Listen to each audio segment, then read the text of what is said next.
As soon as our today's lecturer, Mariano Iturbe sir comes, we will begin with session. Chairperson of today's first session, Dr. Pratishthan Deshpande madam has arrived. I welcome madam, and we will begin with session as soon as Mariano Iturbe sir arrives place. Thank you.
Good morning to one and all.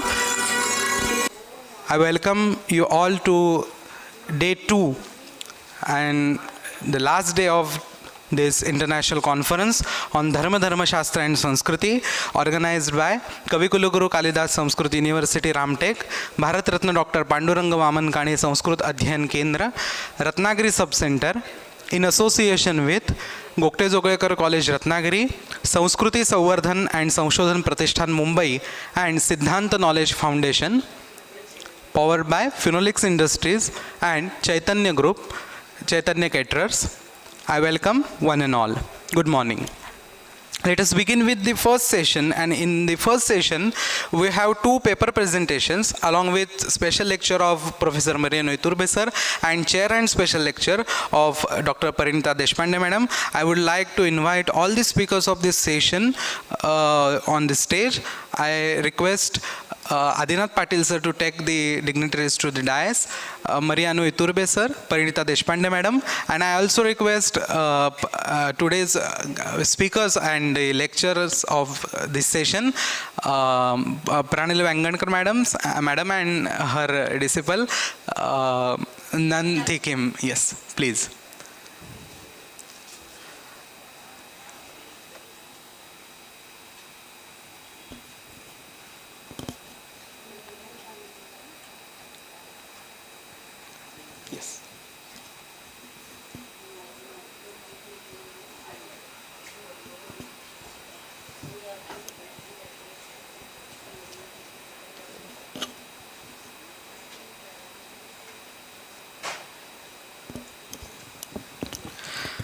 I request Adinath Patil sir to felicitate today's chair and special lecturer, Dr. Pranita Deshpande madam.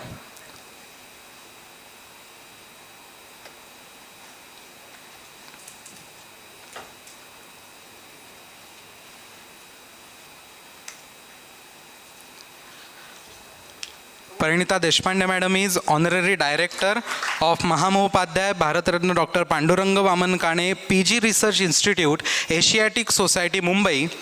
She is Assistant Professor at KZ Somaiya Center for Buddhist Studies, Mumbai, and also she has served as visiting faculty of Department of Sanskrit, University of Mumbai, and also she was visiting faculty, and rather she is visiting faculty at KZ Somaiya Bharatiya Sanskriti Pitham, Mumbai.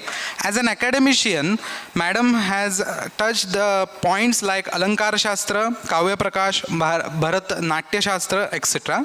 And she is co-editor of many books, and she is internationally acclaimed Sanskrit scholar. Welcome you, Madam. Also, I request Adinath Patil sir to welcome Professor Maria Noiturbe sir in this session.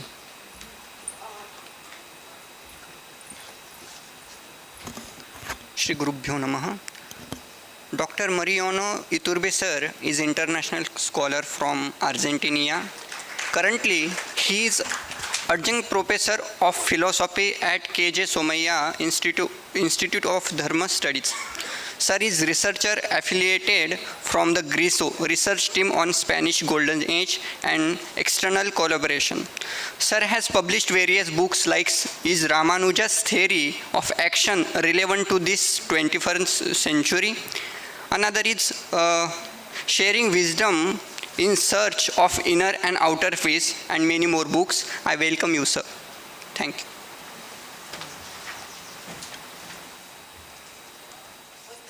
So, first we have paper reading. Thank you. There will be paper reading first. For that, I would like to invite first who is going to. Yes, I invite Nantikim. Yes, please. चालेल. किंवा अशा करू का पुढच्या?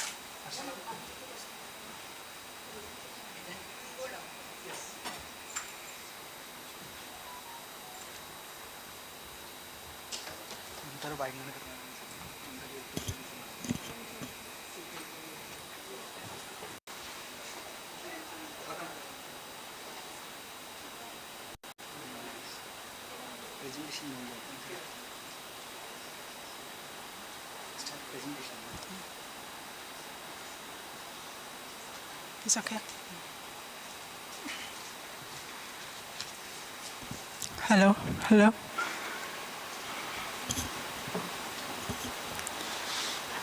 So good morning, all respective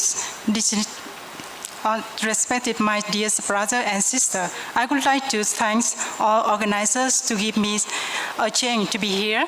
Today, I would like to present the topics about a survey of foundation of Buddhist monastery and monastic lives concerning two texts, Sajana Sanas Vastu and Senasanas Kanda Pali. So let me move to introduction. At the beginning of the Sangha life, the monks lived only in the temporary location. When the Sangha became crowded, a dwelling place was also necessary for Sangha activities. The Buddha allowed making 5 kinds of settlements, such as a dwelling place, a curved house, an upper chamber place on the top, a building on the highest foundation, and a cave. Monasteries were established and grew up in different regions of India. For the Sangha taking retreat and other missionaries' works, the lives of monks entirely depended on devotees, and there's properties involved for requirements such as food, robes, medicine, and dwelling place. The monks lived under the guidance of the master, focusing on training themselves through 3 factors: moralities, concentration, and spanya. So in ancient times, there are two kinds of residences. That is a temporary residence that is called avasa, and permanent residence is called aramas. So temporary residence avasas was made by some monks, and there was a colony of monks. Avasas should be filled with a powdery, it's called sima. Each avasas has a monks living inside are called cells. The standard of monk cell was small and rectangular rooms with a flat or sloped roof. The furniture was kept only a bed, and the seat is called sajanasana. A little wooden bed and speedstone. So nowadays, these kind of avasas have been ruined. It can be found in stone sculptures of ancient stupas, such as those as Bahas and Sanchi, etc. So you can see these kind of cells in ancient time. The monks can live inside this cell. And this also cell of monk for their links is then also in cell that in front of cell have the courtyards for the monk who work in meditation. And for permanent resident arama. So aramas were built by rich lay devotees to the Buddha and others of monks who stay for the rain retreats. Aramas denotes a pleasant ground, usually built within a town or cities or in the flowers gardens. Later it was named a Sangarama to set its implication of donated pleasant ground. So one of various famous aramas were donated by rich devotees such as Veluvara Ramana were donated by King Bibisara in Rajagruha. And Jetavana Rama were donated by Anatha Bindika in Saravati. And Purava Rama were donated by Visaka in Saravati. And Jivaka Rama were donated by Physicans Jivaka in Nalanda retreat, and Amba Bali Vana were donated by Amba Bali in Vesali. According to Julavaka Palis, the buildings inside Sangarama also began to appear like the storeroom, kitchen, waterhouse, private hall in the place for working about, bedroom, temporary set for the special occasion, well hall as well. So you can see this is Veluvana Aramas in Rajagruha. This is the first monastery the Buddha and his order. So the Veluvana had another name like bamboo grove. This is a bamboo grove. This is the road to go to the bamboo grove. So, and the second monasteries of Buddha and Sangha, that is Jetavana Arama. This is Jetavana garden. So, Anatha Bindika want to offer this garden to the Buddha and his Sangha. So he had to cover his koi, the remaining cover of the Prince Jeta. So he print his koi and cover his Jetavana, and after that, Prince Jeta allowed his to make the monastery in his garden. So nowadays, this monastery was destroyed. So you get just only foundation, and you can see this is a Buddha house in Jetavana, and this is a Ananda Buddha tree in Jetavana monastery. So later, Avasa and Aramas are called Ahara. So Ahara also have another name, Lena. Lena is means cell. There's 5 kinds of cell, that is Vihara, Adar Yoga, Pasada, and Himalaya Huha. So these kind of 5 cells are called cave monasteries. So you can see these cave monasteries. That is not natural structures. That is it was cut from hills by people. So cell of monks. These are 5 kinds of cells of monks, like a title cell, the monk who live on the top of the pillar, and the dormitories room. There was a small share room with a few beds and cabs into the church along to work so well, and a single rooms. It is a small and rectangular room with the flat and the shallow roof. This kind of cells. So you can see this kind of cell like a church in the ancient times. the purpose of establishing monasteries, two kind of purpose, that is rain retreat, and the second purpose, that is because of Sangha activity. So as soon as the rain retreat periods came, the permanent place were necessary for monks to assemble to perform Sangha activities. Dwelling places should be made near the village or city. The rain retreat starts on the full moon days of July and ends of the full moon days of October. So during rain retreats, monks were accepted to stay in one residence. If a monk was engaged in some of the important methods of teaching, he could postpone his retreat so that those receiving teaching would not be inconvened. So a second purpose is Sangha activities. So during various rain retreats, we have two kinds of ceremony, that is Pavarana and Katina. Pavarana is called invitation and Katina is called rough. So invitation ceremonies each organized at the end of rain retreat. So during these ceremonies, junior monks invite senior monks to point out any lapse in their behavior or breaking of any rules. So if any monk has seen, heard, or suspected an error in the behaviors, it needs to point out to reject list for it. So, and Katina robe ceremonies is organized on full moon days of October and lasts until the next full moon day. The monks and the devotee arrange the suitable date during this period to offer robe to the Sangha. And the principles of Bedin and belonging, the disciplines were allowed by the Buddha. As a member of the orders grew up, there was more and more bhikkhus seeking accommodation in Avasa. Conflicts are about to arise. Evidence to is legendary Sikh monks who returned 17 monks from their dwelling place. Therefore, arose rules regarding the location of accommodation at an Avasa at beginning of rain retreat, which as mentioned in Chulavaka, Bali. So as first, these dwelling places did not have doors, so the Buddha allowed the door and the hole in the wall to tie it. You can see this kind of like door in the ancient times. And the door has a post and lintel. This is the post, this is the lintel. So the Buddha also allowed this. And the door with the lock and key, you can see that this is the key. In the ancient time, the Buddha allowed monks to use this.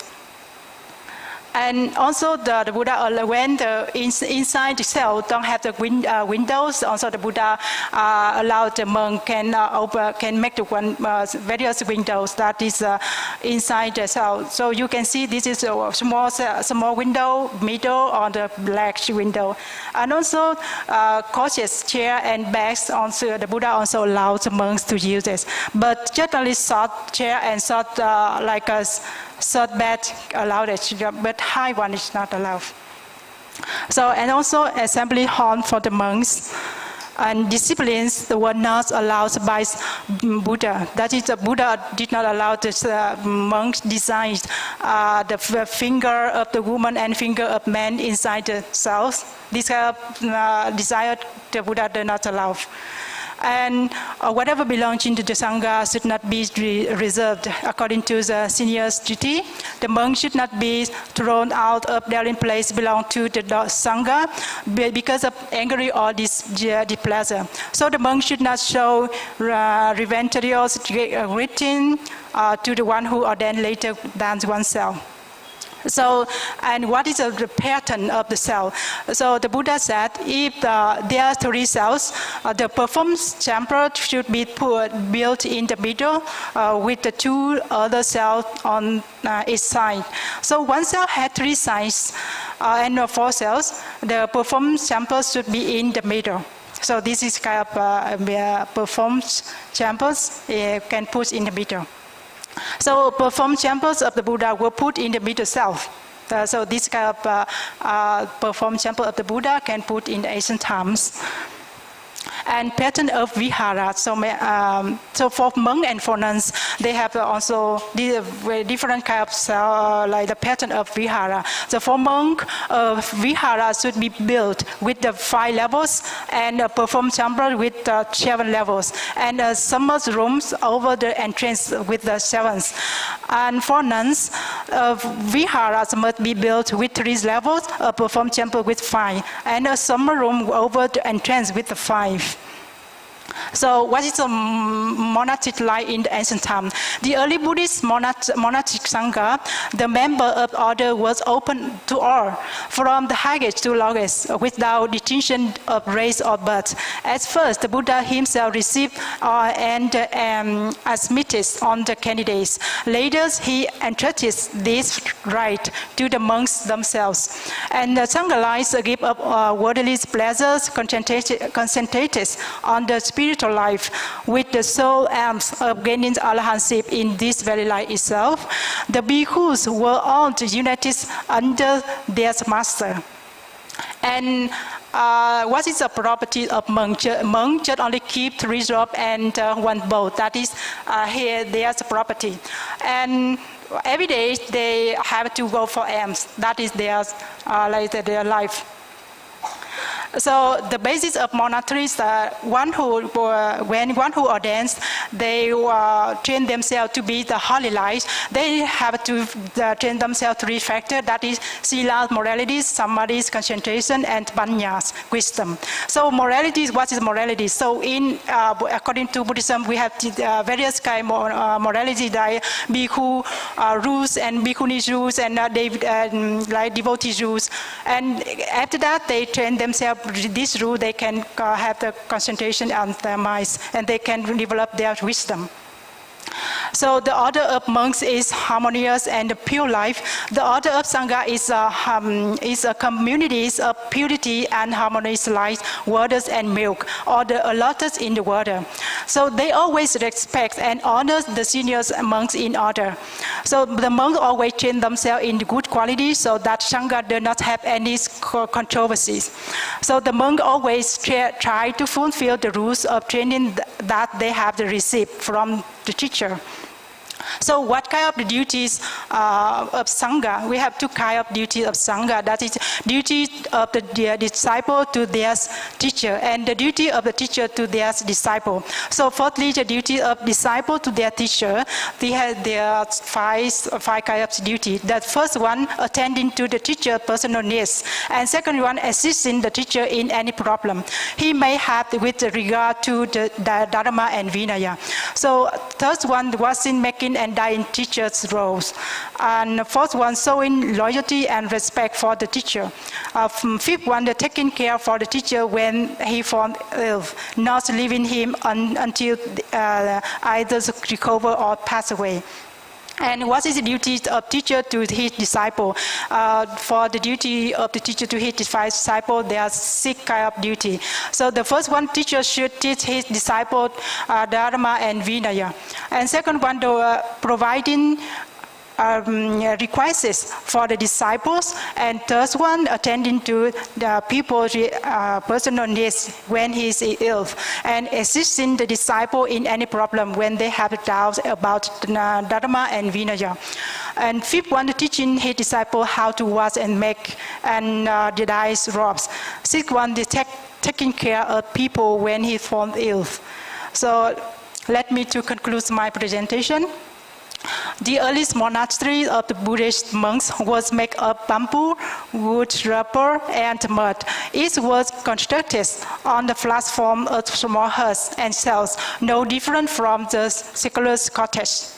And as monasteries was established by rich devotees, other houses were allowed extension because of Sangha activity. So the monasteries, monastic architectures were based on rock-cut architecture. We can see this kind of architecture in some significant caves in India.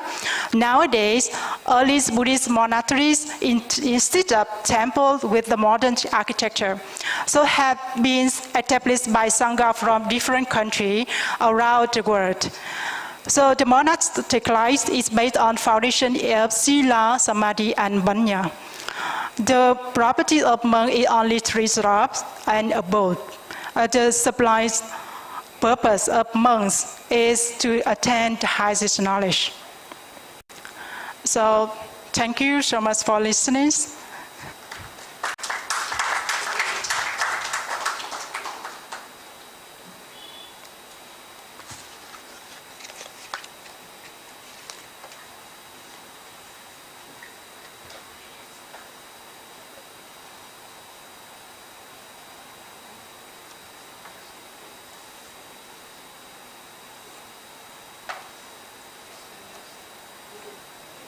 will cease all actions prompted by harmful desires. It serves to remove the defilements. The practice of Sila is defined by the middle 3 factors of the Eightfold Path, that are right speech, right action, and right livelihood. Samadhi is a more advanced effort. It destroys the efforts of the defilements. The practice of Sila and Dhutangas helps the person to adopt the course of Samadhi.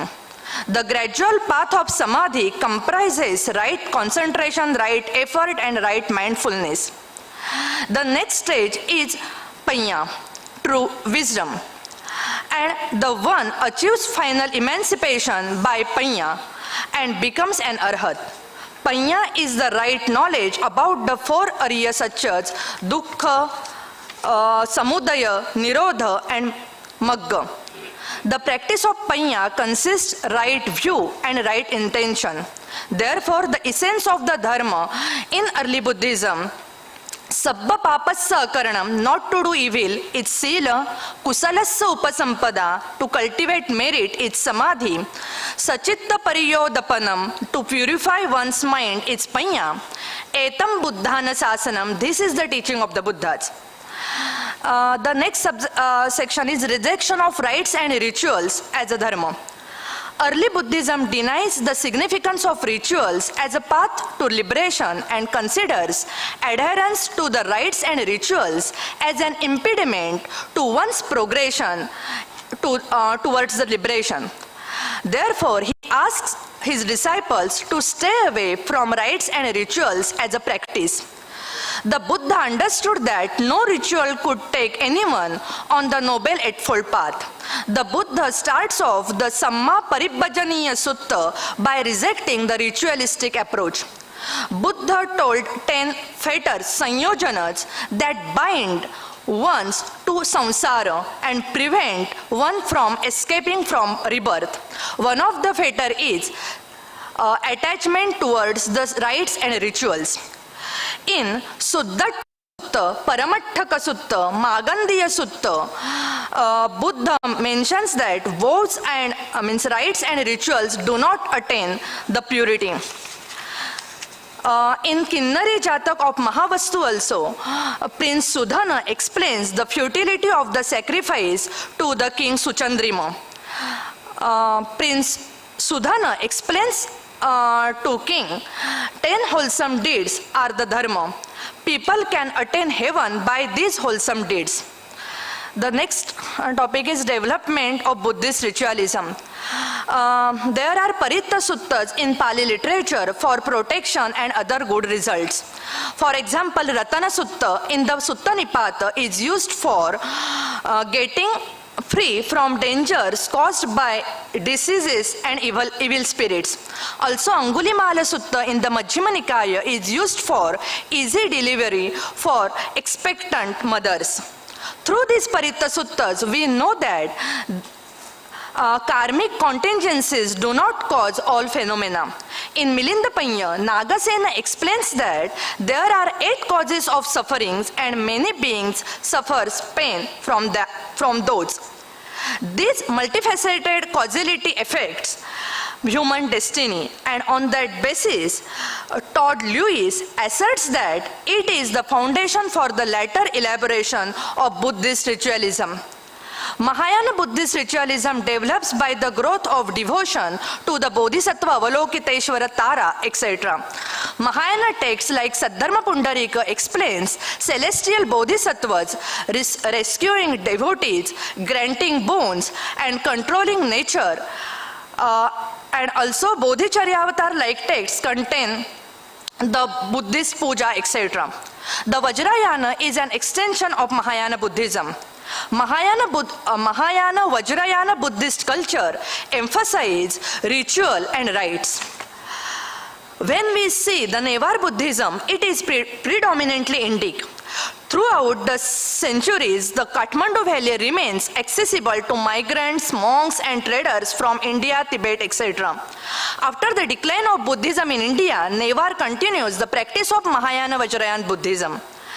The ritual is an essential part of Newar Buddhism.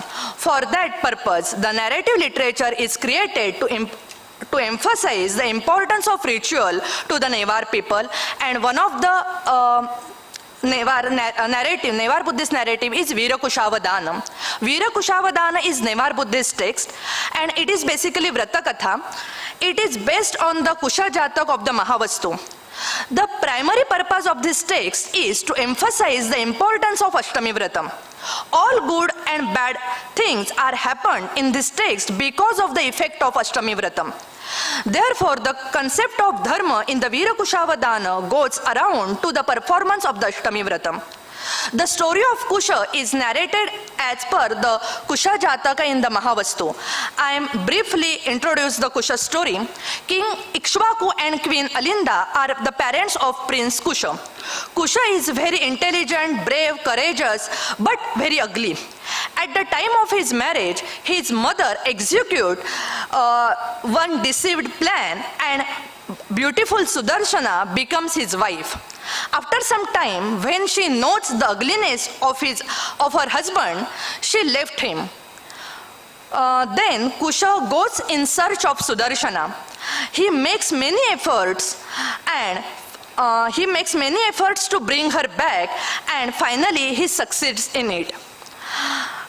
In this story, the only difference is the Kusha Jatak in the Mahavastu and Veerakushavadana is the narrator here adds various instances either of the performance of the Ashtami Vrata or the glory of Avalokiteshwaram. Some instances as follows: after performing the Ashtami Vrata, Subandhu gets the child. After completing the Ashtami Vrata, the merchant Supriya obtains plenty of material wealth. Alinda's performance of the said Vrata, after that, Prince Kusha gets beautiful wife. Then Shakra, at the end of this Avadana, at the end of this story, Shakra explaining the unrightful performance of Ashtami Vrata as the cause of Kusha's ugliness, and describes to him other advantages of the Vrata such as stability of family lineage, attainment of the position of Indra, realization of Buddhahood, etc. What is the Ashtami Vrata? Ashtami Vrata is the most popular Vrata in Nepal. John Locke has provided a valuable description of this rite with variant traditions across the Kathmandu Valley. In Veerakushavadana, although there is no detailed description of the ritual in the Ashtami Vrata, we can understand some tenets of the Vrata from this text. Ashtami Vrata will be performed to venerate Amoghapasha Lokeshwaram. It is performed on the it is performed on the 8th day of the bright half of the month of Kartik. The resolve of the Ashtami Vrata is made by holding sesame and kusha grass in hand. He mutters the prayer of Lokeshwara and meditates upon the Avalokiteshwara by chanting his name. One of the sentence where the description of the ritual is mentioned, the instance is King Subandhu performs the Ashtami Vrata in this manner. Tatra Rajagruhe Stitva Kartika Shuklastamyam Shravana Nakshatre Vruddhi Yoge Budhavasare Dharmashalam Krutva Samandaladi Panchopachara Vidhim Sajjikrutya Aryavalokiteshwaram Smrutva Shadakshari Japa Aparimita Patha Amogha Pasha Dharani Patham Krutva Saharshena Vratam Aradhyamasa Raja. The Ashtami Vrata's ritual is described, the basic components are described in the Locke's article. they are as follows. Primarily, the the Ashtami Vrata consists of the worship of the three jewels, Buddha, Dharma and Sangha, and then of Amoghapasha Lokeshwaram. Each is worshipped in the mandal, surrounded by a circle of attendant deities. Since the central deity is Amoghapasha Lokeshwara, his mandal is worshipped more elaborately, and the circles of deities as well as there. The set of the deities for the Buddha Mandala are the 5 Buddhas and the 4 Taras. The Sangha Mandal is made up of the 9 Bodhisattvas and the Dharma Mandala of the 9 sacred texts. Here in the Virakushavadana, Dharma means to perform the Ashtami Vrata with faith and devotion. In Nevar Buddhism, the ritual Ashtami Vrata is not part of the Mithya Drushtis as described in the Brahmajala Sutta or any fetters. Here the hero Virakusha has good qualities, but these are not enough for victory or spiritual progress. He also needs merits to earn from the practice of Ashtami Vrata. With the study of the Virakushavadana, we note that the performance of the Ashtami Vrata is the most effective dharma for lay people, which can lead them to the material well-being and liberation. Possible reasons for this transition: Dharma has the ideal aspects as well as practical aspects. Dharma has very high parameters, which lay persons cannot always follow. Lay persons always need something more concrete and so challenging. Therefore, rituals are most effective and preferred option. The vrata will be performed by a specific method with a particular material. Therefore, it is easy to follow lay people. If we talk about the ideal aspect of dharma, it is always talks about the ultimate goal. In contrast, rituals talk about the mundane results, which are different types, such as getting the wealth, getting the child, a beautiful girl, protection from the fire, obtaining the lost thing, and obtaining kingship, etc. Vratas also claimed that it would ultimately lead to the final goals. At least, lay persons will follow the path of dharma through the rituals. Thank you.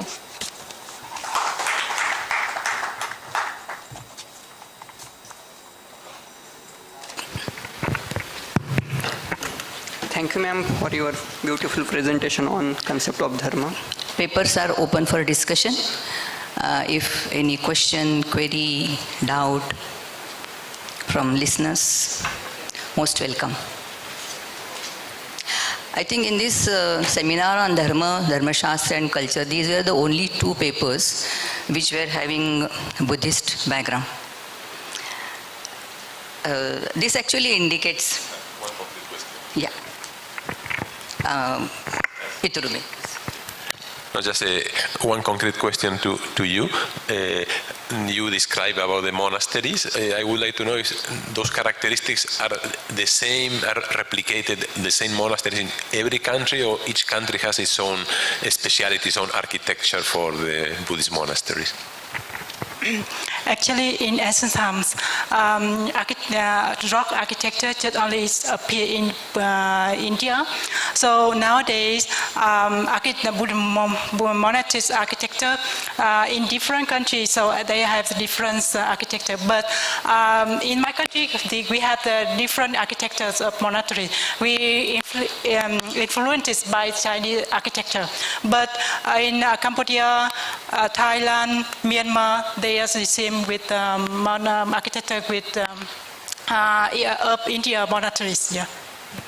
Thank you. Yes, any question? Yes, please, Ramaratnam. I have observed certain rituals being performed in Thailand, the Buddhist tradition.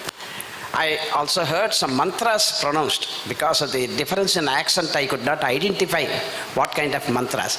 Are they taken from the Hindu tradition, the mantras recited for rituals?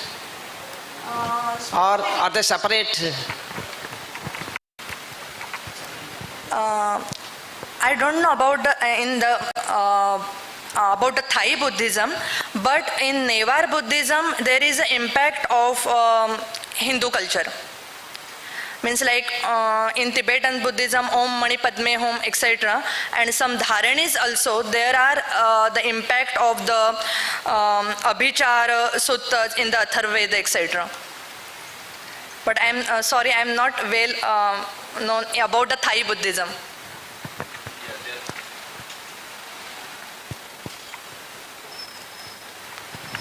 Yeah, there are the same, they have different mantras, but Sanskrit mantras like Madam mentioned about the Mani Padme Hum, Om Mani Padme Hum, but in Tibet how they pronounce, Om is okay, Om, Mene Peme Hum. Mene Peme Hum.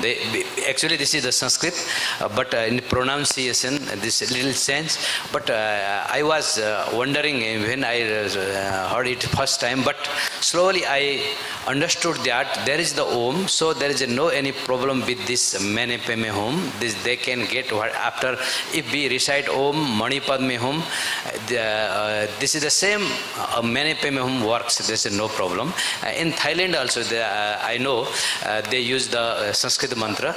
Even you mentioned in Nevar Buddhism, there also the mantra, Sanskrit mantra, but there's some mistakes and some other things are there, but Sanskrit mantra they use still. Vedic mantra? No Vedic mantra. It's not Veda mantra, but mantra which they they chant with mala. These are the Sanskrit, yeah.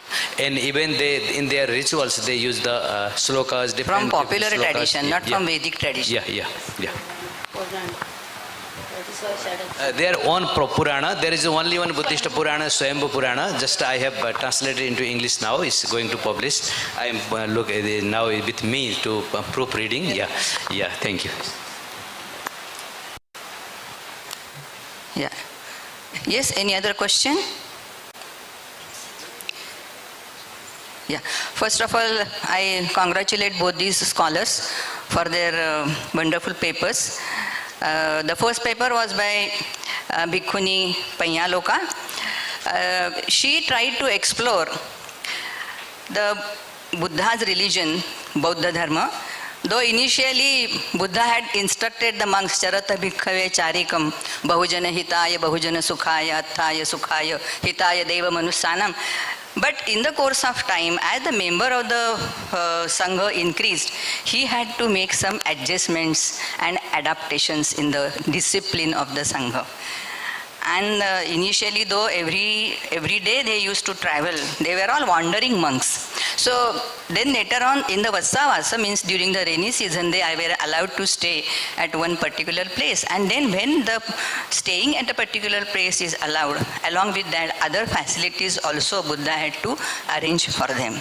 So this is how she has explored in her paper that the monastic life discipline, the Vinaya Dhamma of Buddhism changed later on in the allowing the monks to keep their belongings with them to a particular extent.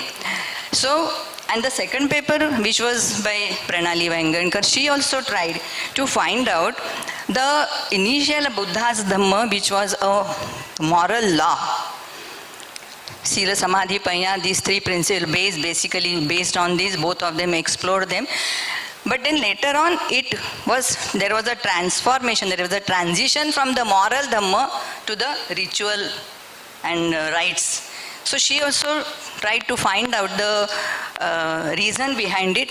So as she said that the lay people, for the lay people, the practical aspect is very important. And the text which she dealt with comes from a Nepali tradition. And the most popular ritual of the Nepal was slowly over this period was adopted in the Buddhist tradition.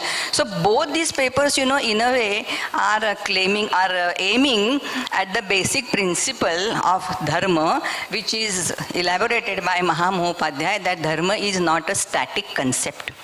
It is changing. Dharma is for Samaja and Samaja is not for Dharma. So accordingly the changes, adaptations are bound to happen. It is not a stagnant thing. And this is what I think both these papers, while exploring the Buddhist concept of Dharma, that is monastic discipline or maybe the moral discipline. So Dharma is a code of conduct and a way of life. This is what the connotation of the Dharma, both the papers have elaborated in a fine manner. Thank you very much, both of them. Thank you, ma'am, for clarifying the thoughts of this.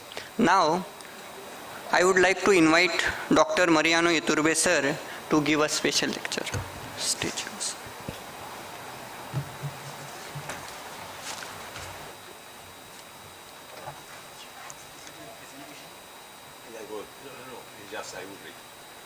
Thank you. Okay.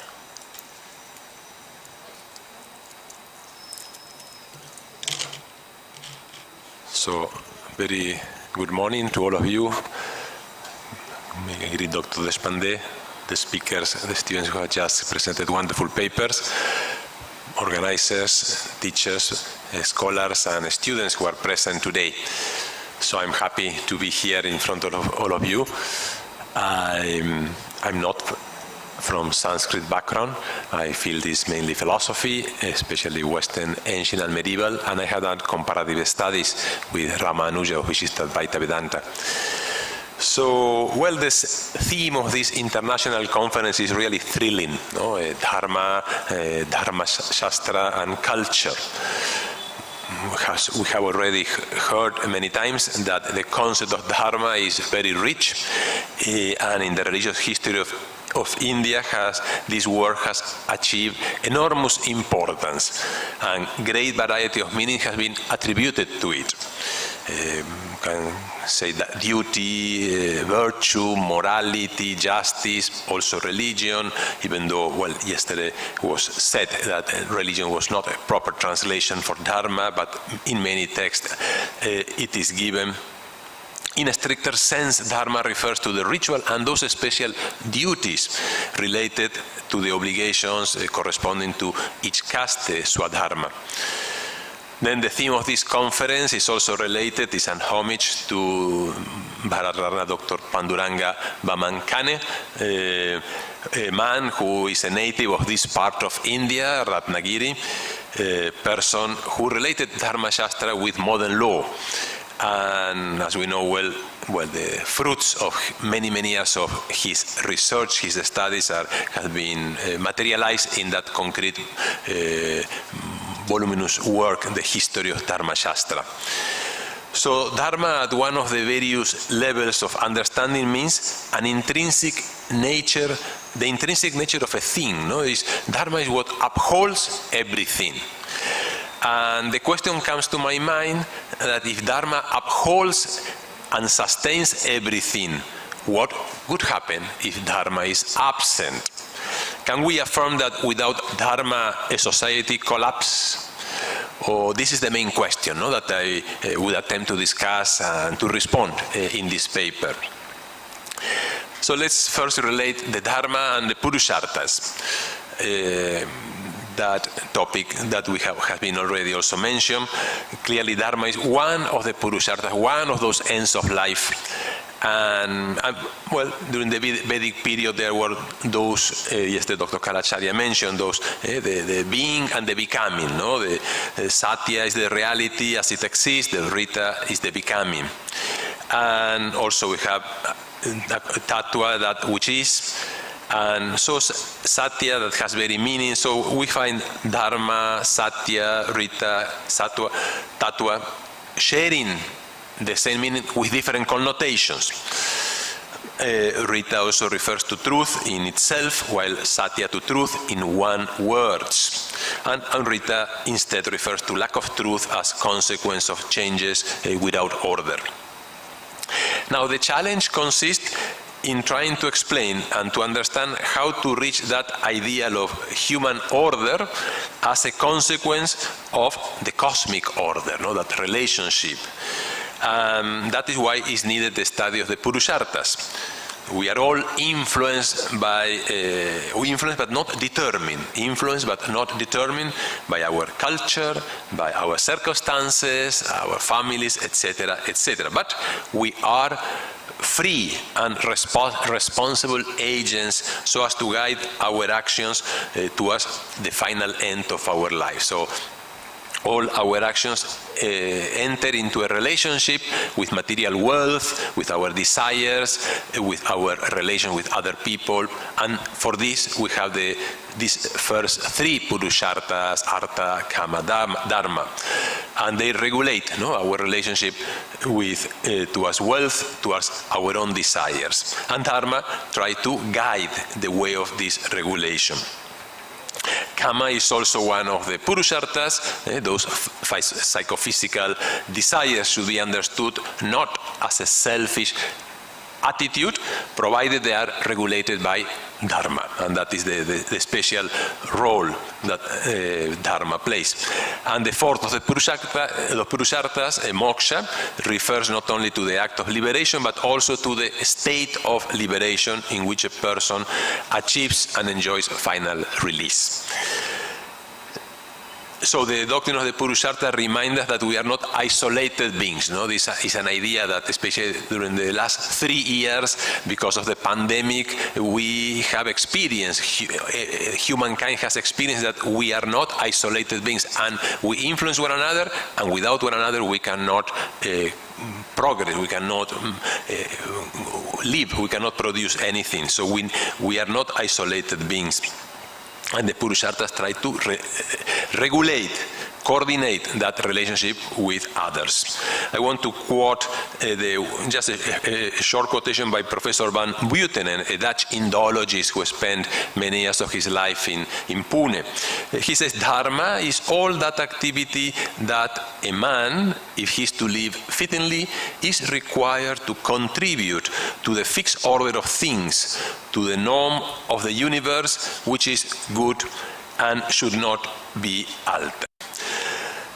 Now, I will apply this reflection, this concept taken from Indian philosophy, to one particular tragic event in Western history. I'm referring to the fall of the Western Roman Empire. As you know, the Western Roman Empire fell in the year 470 CE, and the Eastern Roman Empire fell in the year 1453. Now, the Roman Empire was first the Republic of Rome, a city having control of most of Europe at a time, a city in which there were great statesmen, and there was that sense of duty in those responsible for the affairs of the state, and that were the cause of the growth, the maturity, and the good development of this republic. Now, with the shift of the republic, with the shift of from republic to empire, then things began to change, and there was a tendency towards tyranny.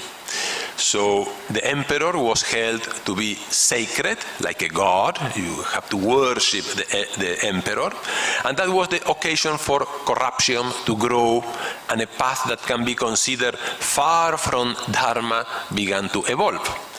The moral crisis was reflected on a political crisis. Thus, the Roman Empire started a path of decline. Clearly, Dharma was not anymore sustaining that society, which consequently fell down into pieces. Now, St. Augustine, a Christian theology from the 5th century AD, wrote the book The City of God, analyzing what was going on in the Roman Empire at that time. Even though Augustine did not use, he didn't know Sanskrit at all, he did not use the words, the Sanskrit word, we can affirm that when he divided the world in the city of man and the city of God, somehow the city of man is the city that rejects Dharma, that rejects God.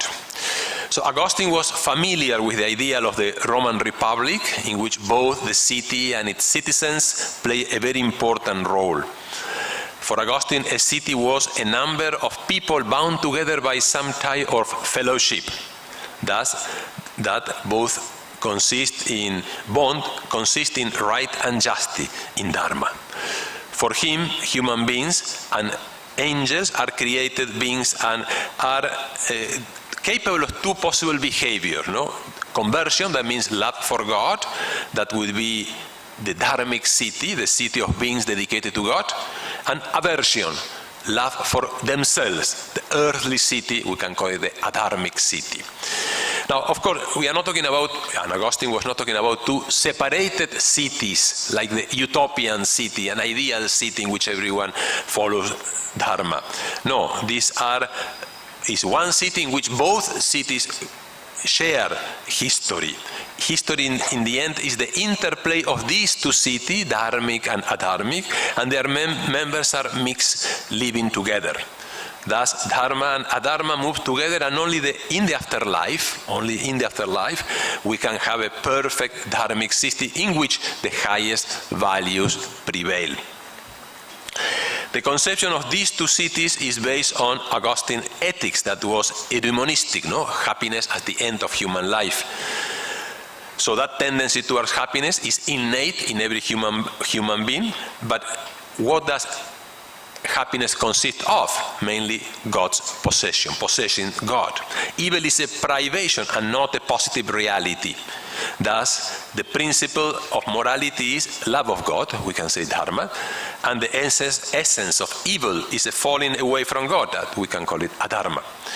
From these two principles, we define the history of the human race, and the existence of two cities is the fruit of free human actions. Now, going back to Indian philosophy, we go now, we advance in time 500 years, and we discuss one of the stars of Indian philosophy, whose millennium was celebrated a few years ago. I'm referring to Ramanuja, born in Sriperumbudur, Tamil Nadu in 1017, and according to some traditions died in 1137 in Sri Rangam. So one of the famous acharyas enriching Indian philosophy, and a religious leader who made Hinduism more popular and accessible to the masses. So Ramanuja assumed the traditional interpretation of the Purusharthas. Thus, he will accept that Dharma has preponderance over Artha and Kama, and it is the three subordinated to moksha. The sources of Dharma are, first of all, the Vedas, secondarily, the moral codes based on Vedic prescriptions, and behind this command, both positive or negative, there are actions leading to the fulfillment of our goals. So Ramanuja assumed the basic concept of traditional Hindu morals and looked at them from the point of view of his own philosophical school, Vishishtadvaita Vedanta. Now, interestingly, Ramanuja accepts the Purusharthas, but he hardly deals with them in his works. He writes about them, but little. Instead, he talks, and in a way he assimilates those Purusharthas. He talks about three final goals, particularly in chapter 7 and 8 of his Gita Bhashya and his commentary on the Bhagavad Gita. These three ends are material prosperity, Aishwarya, realization of the intrinsic nature of the self, Kaivalya, and God's realization, Moksha.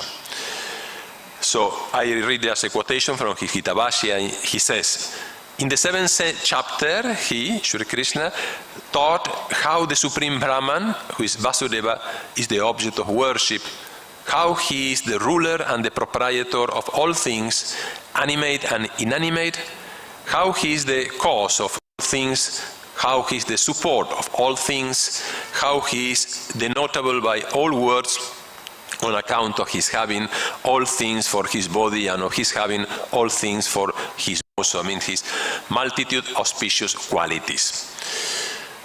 Ramanuja links also the difficulty to know God and to Prakriti and his gunas. So this deluding power is known with the name of Maya, and it traps the soul in many forms, causing man to lose the vision of God. And that's also one of the causes of that absence sometimes of Dharma. Surrender to God is the remedy against Maya, but not everyone adopts this remedy. And, well, Ramanuja will, as you know, will do a division of people into classes, the evildoers and the devotees. And each of these, both evildoers and the devotees, they are like 4 categories of human beings. Basically, evildoers are those who commit sins and do not seek refuge in God. They will be, one of the translations is fools, those who have knowledge, false knowledge, they only know Prakriti and its objects, they fail to recognize God behind His creation, behind their materialists, and deny the existence of anything else beyond matter. Then the second group, the translation, some of the translations says the worst of men, those who have a general knowledge of God but lack interest in knowing more. No? Sometimes that can happen. A person can have spiritual desires, sometimes based on a particular circumstance in life, the death of someone or a particular spiritual experience, but then that interest can decay, can diminish little by little till disappear if it is not maintained or if it is not increased. Then third, those whose knowledge is removed by Maya, this agnostic attitude leads them to state that the proper knowledge of God is out of the question, is sort of it's impossible, no? They only rely for their knowledge of God on sense perception and inference. So the knowledge of God as an act of faith is absent. And the fourth, as Ramanuja will say, those who are subject to a demoniac nature, although they know God properly, but reject Him, His powers. That's not a limitation according to their knowledge or according to their will, but that is a determination to somehow remove God from their life. And for Ramanuja, this will be the most corrupt and type of people who consider themselves center of the universe and do not admit anyone more powerful than them. So we find in these different types of human beings like a fourfold failure, no? A failure to understand the truth, a failure of inclination towards God, a failure of logic in the way of reasoning, and a failure of the heart in loving the Supreme Being. Now the devotees, in addition to the evil doers, Ramanuja mentioned that there are 4 types of men of good karma, and according to their deeds or their good deeds, they will be the devotees. No? First, again, 4 classes. First, those who have experienced a worldly loss and want to recover it. Sometimes a personal experience in human life that can realize, well, what I have lost is big, so I want to recover it, and I take resource to God. Those who are desirous of acquiring wealth, the aspirant to knowledge of the self, and the man of wisdom, this the most important, the jnani, the aspirant to God. Knowledge alone, he does not satisfy with knowledge alone, but he wants to attain God himself as his final goal. This end refers God's realization, God's attainment through the practice of bhakti. Ramanuja was known also for his development of the doctrine of bhakti, devotion. So it's knowledge of God together with love and surrender to Him. He's the foremost devotee because in him actions are absolutely God-oriented. For Ramanuja, this is the best person, the one who attained the goals. And he will say, I quote, he's always attached to me and is single-minded in his devotion. For to the man of wisdom, to whom I am the sole object of attainment, connection with me is eternal. So, at the end of his commentary on the Vedanta Sutras, the Shirvasya, Ramanuja does a kind of summary of his doctrine about the last end of man, of human being. Through a scripture, through Shabda, we get knowledge of the existence of a person, of a supreme person, full of bliss and goodness, and cause of the origination, sustentation, and dissolution of the world. He is the highest Brahman. The finite soul in the state of maintains its individuality, remaining eternally different from God as its mode. The unity between the liberated soul and Brahman does not mean identity, but a relationship of inseparability and non-division. I'm skipping some paragraphs in order that they don't extend too long. In the performance of human actions, Ramanuja distinguishes 3 steps. One is to be equipped with the necessary elements for an action. Second, to make the necessary volitional effort to undertake an action. And something original from Ramanuja, that is to get God's favor or permission, no? Anumati. That permission by which and only by that action becomes a reality. No? And sometimes perhaps the question arises, well, are we free or not? Because if we need that permission to act, then is that action free or not? The individual self is free in his actions because they are performed by his own capacity, by his own effort. Our actions are moral actions because our initial effort is entirely free, and the Supreme Being remains neutral to it, even though without Him it is impossible for a human being to act. No? So without God we cannot act, but we act freely because of ourselves, because of our own decision. The conclusive sutra also, the Brahma Sutra, twice repeats the promise of non-return to samsara. And this repetition indicates the conclusion of the teachings and their final purpose, to know the real God, final goal of the individual self, and to possess it through lovely prayer and fulfillment of duties. Now I want to mention briefly the concept of natural law that is found in the Aristotelian tradition, and particularly in Thomas Aquinas. We have said that we cannot translate the term Dharma according to Western categories. I always remember many years ago I was talking with, perhaps it was my first readings about Indian philosophy, and I was talking with Professor Acharuparumbil, who was at that time rector of Urbaniana University, professor in Urbaniana University in Rome, and I was telling him, can we compare Dharma with natural law? And he said, it's not possible, no? Even though there are similarities, but we are 2 different concepts. However, yes, there are parallelisms between Dharma and natural law. Following the Aristotelian tradition, Thomas Aquinas from the 13th century taught that human actions are never indifferent. They are either good or bad, if they are really human actions. Other reflex action, no? That, okay, some movement of my body that is not fruit of my own rational and free decision. Aquinas' moral theory is based on the conviction that in every person there is a law written in our heart, and that law is what we call the natural moral law, a participation in human beings of the eternal law of God, a law that is universal and immutable, and that enables the person to rationally discern between good and evil and to act accordingly.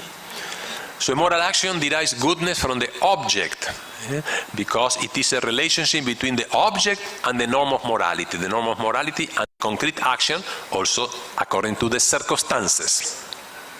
But the immediate rule of morality is human reason.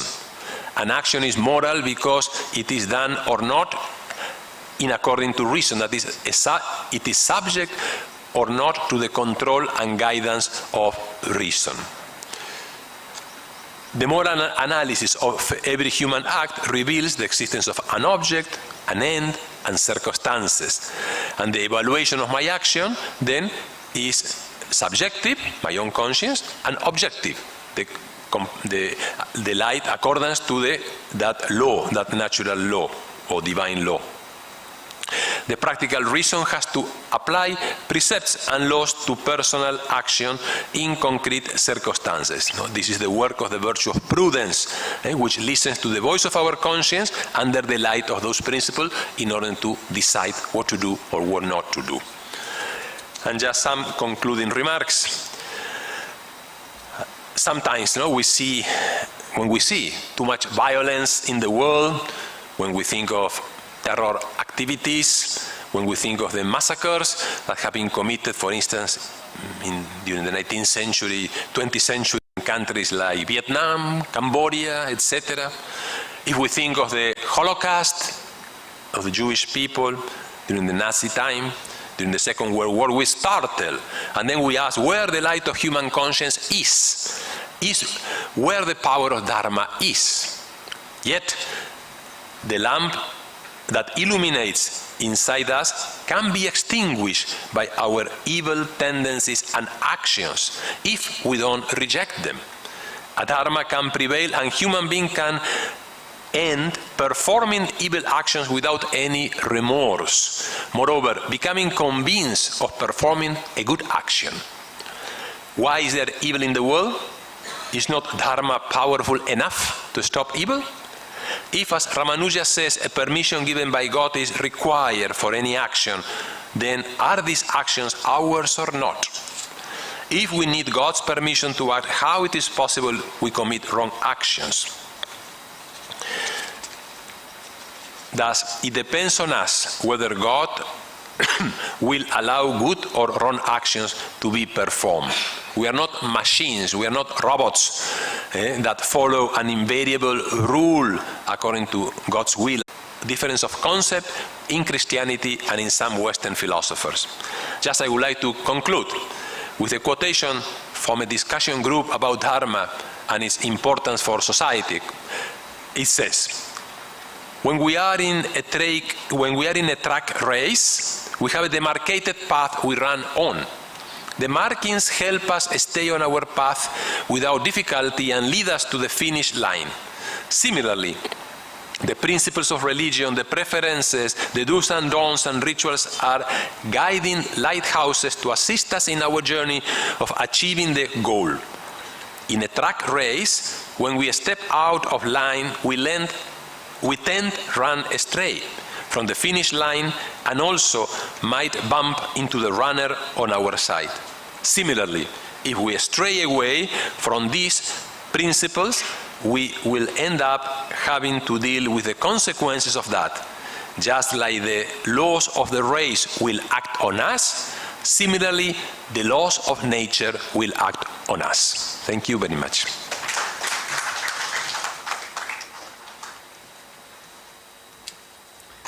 Thank you, sir, for sharing your thoughts. Now, ma'am has already given her views on papers. Now, again, I would like to request ma'am to share your thoughts.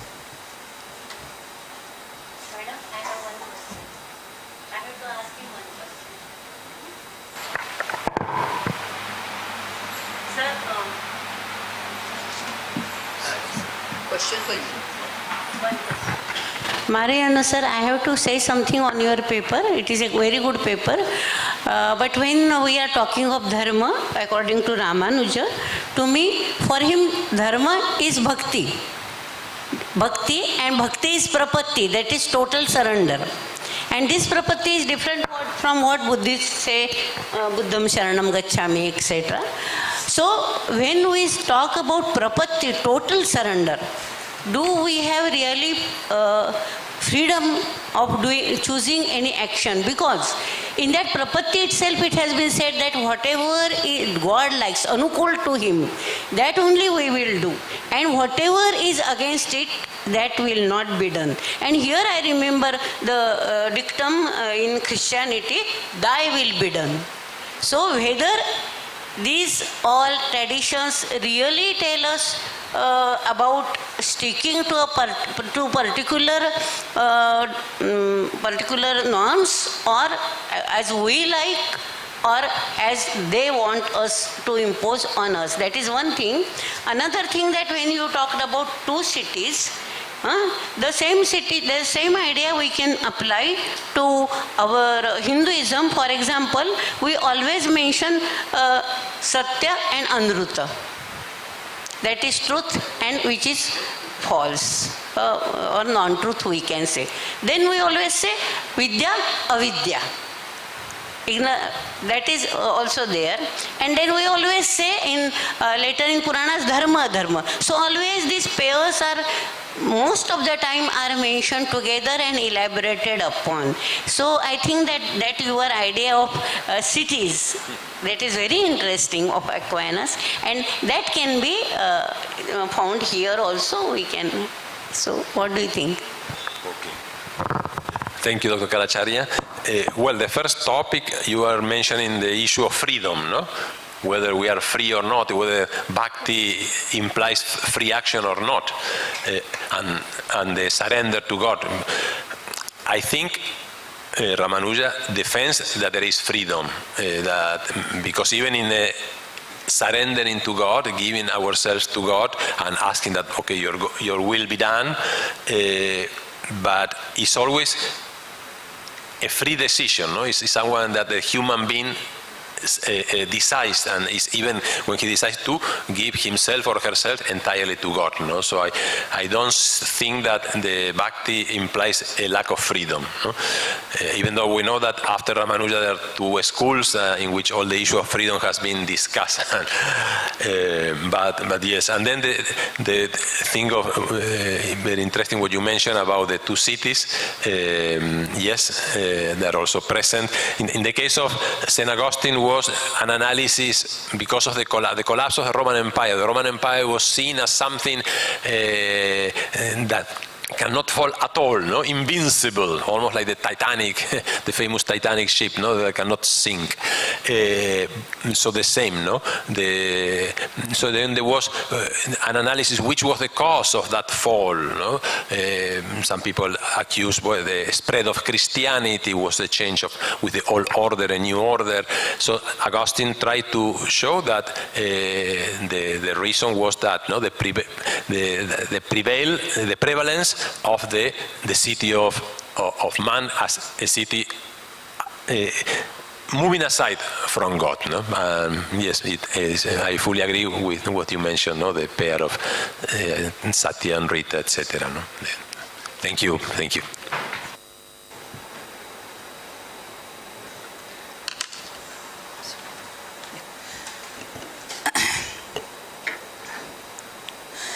Sharada Sharadambhoj Vadana Vadanambuje Sarvada Sarvada Smakam Sannidhim Sannidhim Kriyat. Namassabhaye. Bhashanarambhe eva Mayam Ayam Bahumana Pradanatham Kavikulaguru Kalidas Sanskrit Vidyapitham Prati Hardam Kartadnyam Jnapayami. आयोजकानाम एव सूचना आसीत् तदनुसारम अहम काणे महोदयानां योगदान विषये एव वक्तुकामा भवतां पुरतः उपस्थिता अस्मि।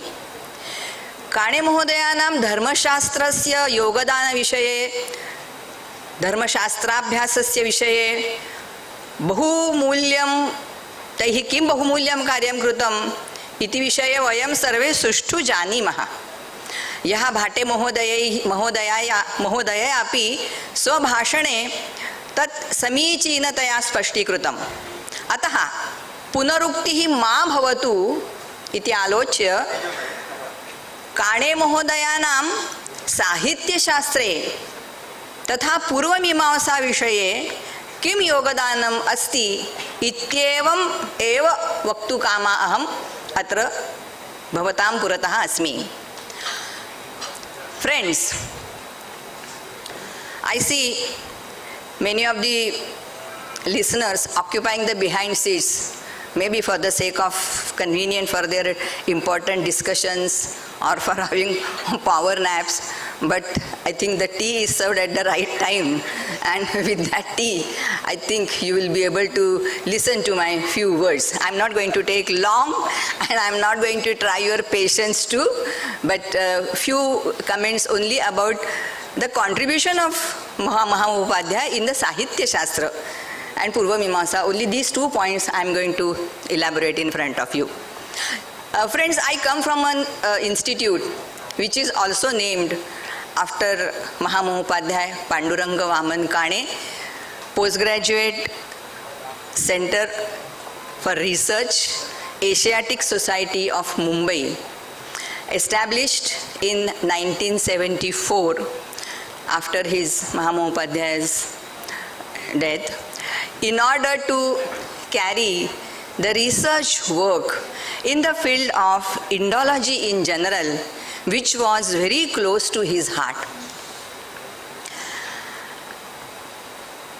Asiatic Society Mumbai possesses a big library, and Mahamopadhyay did major work of his Dharmaśāstra, history of Dharmaśāstra, sitting in that library.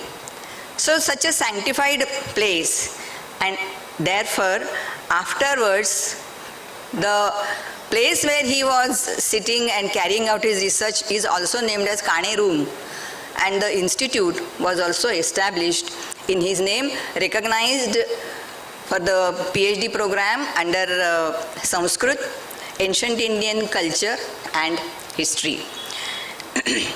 So I feel that the Kavikulaguru Kalidas Sanskrit University Vidyapit, Panduranga Vaman Mahamopadhyay, Panduranga Vaman Kane Adhyayan Kendra are like two sister concerns. They share the Bhagini Bhava, and I assure the organizers that both these sisters can come together for future projects and research works which can be taken up jointly by these two institutes. Friends, in his obituary, Dr. R.N. Dandekar, another doyen of Sanskrit language, he has mentioned that Mahamopadhyay Kane has completed the printed matter of 15,000 pages in his lifetime. Out of that, 6,500 is for the history of Dharmaśāstra. So you can imagine that more than Dharmaśāstra, he has contributed to the field of Sanskrit Sahitya Shastra and Purva Mimamsa. So it is very interesting to note that not only his contribution is in the Dharmaśāstra, field of Dharmaśāstra, but he began his career with the delicate topic of Sahitya Shastra. It was like his first love of his youthful age. In 1910, he published Vishwanatha's Sahitya Darpana, Paricheda 1, 2 and 10, and all the copies of the Sahitya Darpana were sold in next few years. He brought out the second edition of that book, and to this was prefixed an exhaustive introduction of 177 pages in which Dr. Kane dealt with the history of Alankara literature. Within the next few years, Dr. Kane's edition of Sahitya Darpan again went out of stock, and then the third edition was brought in 1951. This fully revised and enlarged edition with 423 pages was published separately, being the second edition of the history of Alankara Shastra or history of Sahitya Shastra. This book became the inspiration for many scholars to study the numerous works on Alankara Shastra, to produce papers dealing with its several aspects, and to publish several important texts. Towards the conclusion of this preface, Kane remarks, "Now that I am over 71 years of age and have yet to complete my history of Dharmaśāstra," which he has expressed his wish in the introduction of the Vyavahara Mayuka, which he edited earlier. So, I am afraid that I shall have hardly the time and energy to revert to this subject again, and therefore I bid farewell to these studies of my youth. And yet, these Sanskrit readers would not allow this aged Mahamopadhyay to bid farewell to his first love even then. Again in the next 5 years or 9 years, all the copies of the edition were sold. And then Motilal Banarasi Das again brought the third edition of Dr. Kane's The History of Sanskrit Poetics. This was revised, again 446 pages.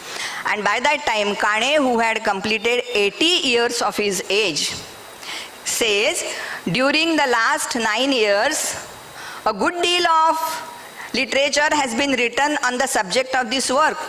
I have tried to read as much as possible and have made substantial additions and changes in this edition. But I am unable to say that I have read everything. But however, I hope that I have not missed much of the valuable matter.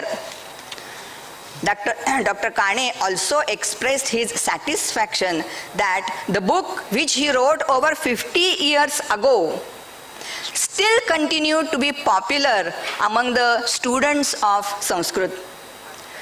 The great scholar fortunately lived to see even this edition of history went out of stock within next 10 years. And then the further edition was brought out.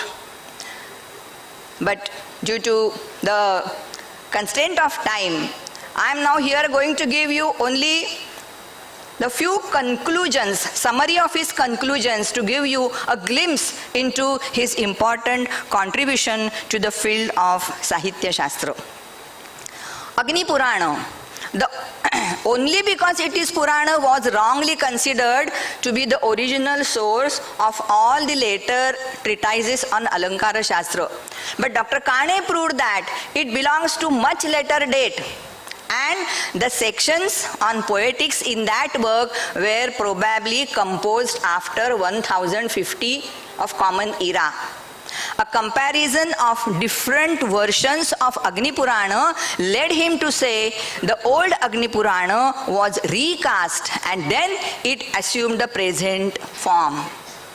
About the much discussed problem of the original kernel and recensions of Bharata's Natya Shastra, Dr. Kane opines, it appears that the first chapter of Natya Shastra and probably the next 4 were added some centuries around 5th century CE. The most of the chapters now found were in existence from at least the 3rd century CE. About the problem of the date of Bharata's Natya Shastra, Dr. Kane observes, at least sometimes before 3rd to 4th century CE, there was a recast made by one man in which was included the prose passages in the Sutra Bhashya style. Ancient Arya verses and some shlokas were also composed by that recaster. Then in different places and in different times, some verses came to be added here and there by the people learned in that Shastra. This is what Kane has observed. However, he feels that the question of the period of Natya Shastra cannot be settled till the dramatic works of earlier commentators like Kohala and Nandikeshwara were discovered. About the commentators of Bharata, Dr. Kane feels that Udbhata, 8th century, Lollata, 800 to 840 CE, and Shankuka, end of the 9th century, they must have commented upon whole of the Natya Shastra. But these texts are not available to us today. Kohala is one such commentator about whom Dr. Kane has given a lot of valuable information in his paper, Fragment of Kohala, published in the proceedings of the 6th session of AIOC Patna in 1930. After studying Bhamaha and Dandi, this is another vexing problem in the field of Sahitya Shastra. He proclaims, Mahamahopadhyay proclaims that Dandin was much earlier to Bhamaha. He was earlier to Bhamaha, and this was against the view of the majority of the scholars. In his view, Dandin was higher poetic excellence. Dandin has higher poetic excellence, while Bhamaha is superior in point of logical acumen. While answering the problem whether Bhamaha was a Buddhist, he refuted the arguments of other scholars and opined that Bhamaha was probably a Hindu steeped in the ancient culture but with an admiration for Buddha's noble life. He incidentally refers to the problem of whether the Dandin of Kavyadarsha is identical with the Dandin of Dashakumara Charitam and he accepts the identity. The authorship problem of Dhanyaloka by Anandavardhana, the epoch-making work in the history of Alankara-shastra, is well known. Dr. Kane has devoted almost 37 pages to discuss this problem. He collected all important external evidence for the first time and proved that the authors of the Karika and Vritti of Dhanyaloka are different. He takes a survey of all important topics dealt with, that is, the treatment of Dhvani from all viewpoints, its nature, its divisions, its relation to the Rasavat Alankara, the Pratibha of a poet, and so on. He records his observation that Bhattenduraja, the teacher of Abhinavagupta, is different than the Pratiharendu Raja, the commentator of Udbhata. He takes notice of the original thinking of Kuntaka and expressed his wish that his work, Kuntaka's Vakrokti Jivita, should be rescued from the oblivion into which it has fallen. He introduces the readers to the Saraswati Kanthabharana and Shrungara Prakasha of Bhoja, Auchitya Vichara Charcha and Kavi Kanthabharana of the voluminous writer Kshemendra. About the joint authorship of Mammata's Kavya Prakash, Dr. Kane informs us that Mammata's incomplete Kavya Prakasha was completed by the Kashmirian rhetorician Alaka. Coming to the Ruyaka's Alankara Sarvasva, he discards the tradition prevalent in the Kashmir that the Vritti was composed by a monk. Whenever there are debatable problems about the poetics, Kane has dealt with them with precision. He deeply delves in the vast literature, introduces the readers to the various texts of Alankara Shastra, such as Kavyalankara of Vagbhata first, Kavyanushasana of Hemachandra, the Chandraloka of Jayadeva, the Ekavali of Vidyadhara, Pratapa Yasho Bhushana of Vidyanatha, the Kavyanushasana of Vagbhata second, and then only he turns to the Sahitya Darpana of Vishwanatha, the text he has proposed to edit. Then, after mentioning the Rasamanjari and Rasatarangini of Bhanudatta, Rupa Goswamin and Keshava Mishra, he passes to the prolific writer Appaya Dikshita and finally Jagannatha's Rasagangadhara. He opines that the anecdote about Jagannatha's falling in love with a Yavani damsel is a myth spread by those who were offended by his biting tongue. In the second part of his book, the great Mahamahopadhyay discusses the name of this Shastra, why Alankara Shastra, why Sahitya Shastra, the term in depth. So those students who have opted this subject, they should refer to the Kane's this volume. He discusses the very name Sahitya Shastra, the purpose of poetry, the equipment of poet, the definition of poetry, the 5 schools of poetry, and towards the end, the divisions of poetry and the poetic defects, Kavya Dosha.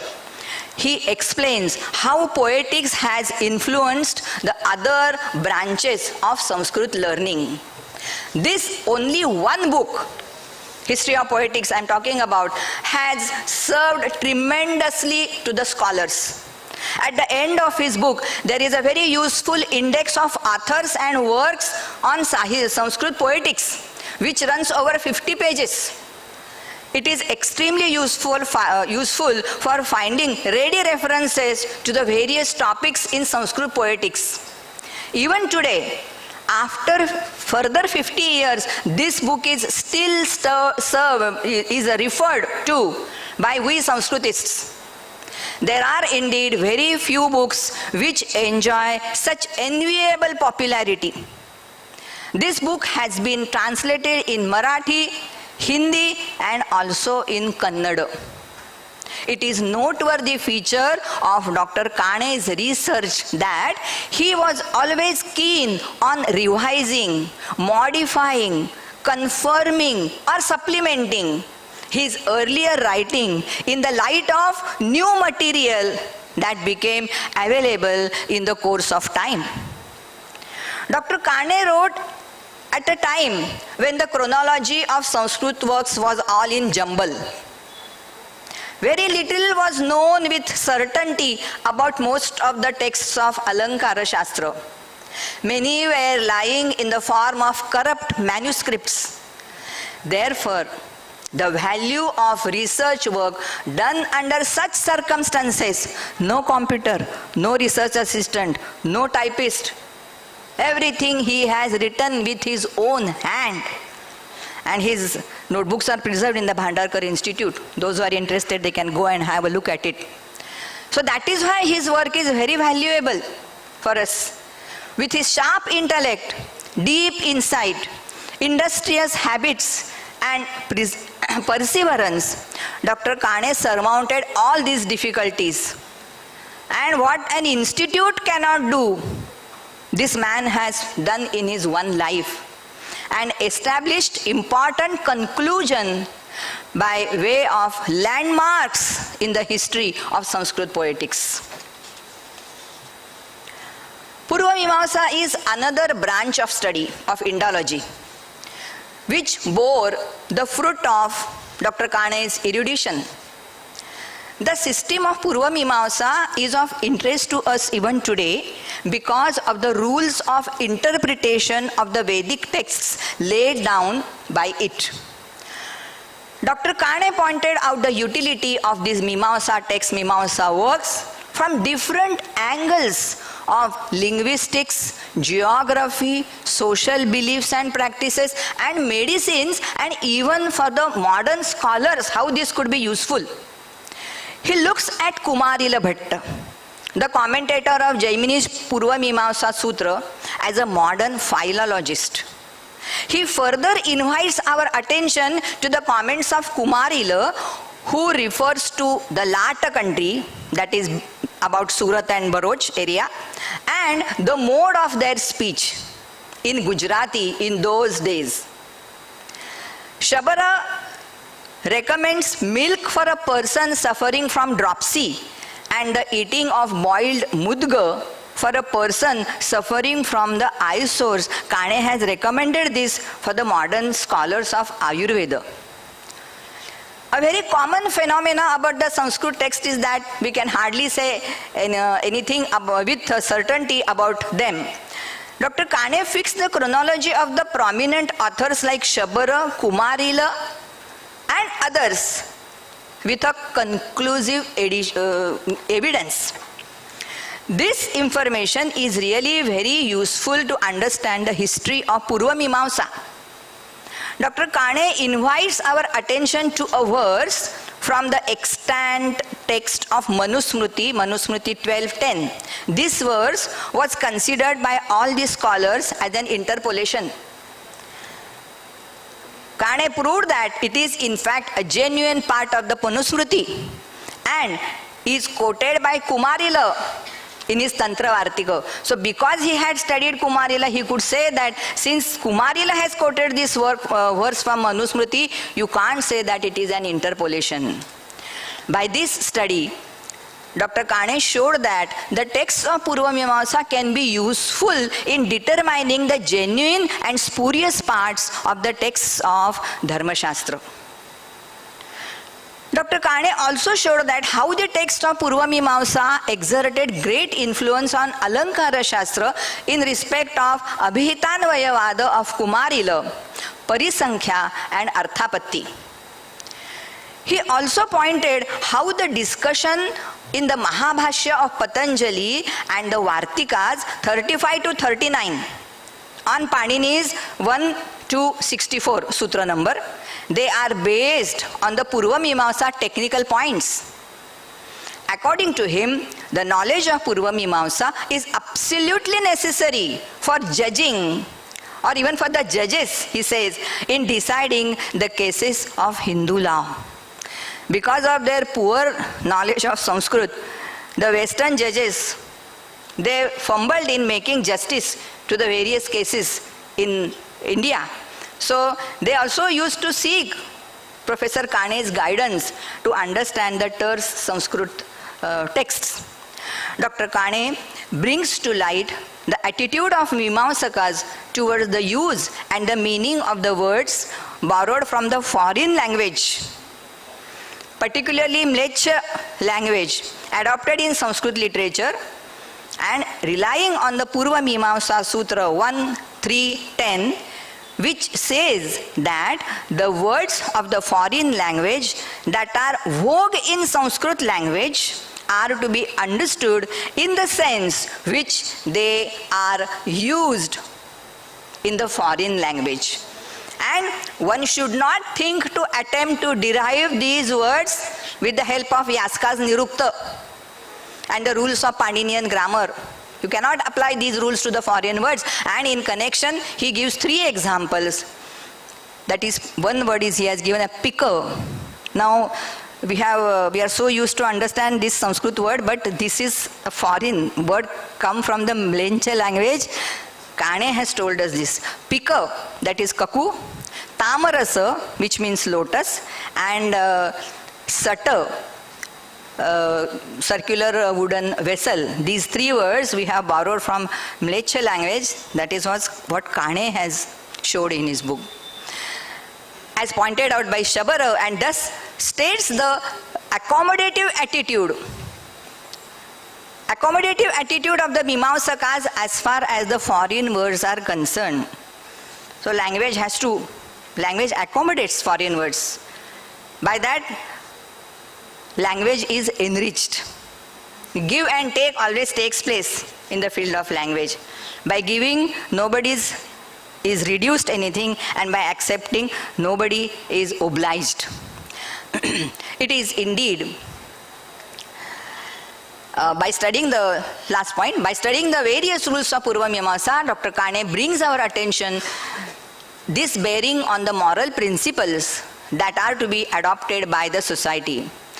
It is indeed a matter of commendation that in all these writings, Kane has faithfully observed the dictum. Many people have quoted this. Nothing should be stated which is not well founded. Na moolam likhyate kinchit. Naturally, whatever he has written is well documented and marked by objectivity and fidelity to the facts. Hence, anybody who has any kind of doubt in the matter of Purva Mimamsa will have to take into account the vast fund of knowledge stored in his work. Yesterday, Bhate madam referred to one saying, anecdote, that scholars say that we carry our livelihood just by the footnotes of Mahamahopadhyaya Kane. Hence, his works are there. A lot can be written about Kane's contribution to the domain of Purva Mimamsa. But due to the want of time, I'm concluding my paper. When one considers Dr. Kane's writing on Indological subjects, one is struck by the extensive sweep of research.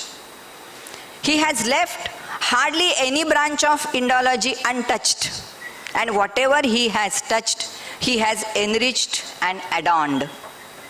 It is really inadequate to write a paper on Kane's vast and varied scholarship. It is just like a gagar mein sagar. I have tried to present before you a brief and short sketch, not necessarily in a chronological order, of his scholarly works, which abundantly proves that the career of this modern sage was a saga of single-minded dedication and sustained pursuit of learning. He was blessed with a long life, which is an eloquent testimony to what industry, tenacity of purpose, and devotion can achieve in the field of learning. The crowning glory of all the various honors that were conferred on him was the award of the title of Bharatratna, which came to him unsought and is the country's tribute. It is country's tribute, Bharatratna, to Kane's scholarship. His writing would serve as a perennial source of inspiration and guidance to all the workers in field. With this, I offer my humble homage to this great visionary Mahamahoopadhyaya. Dhanyavad.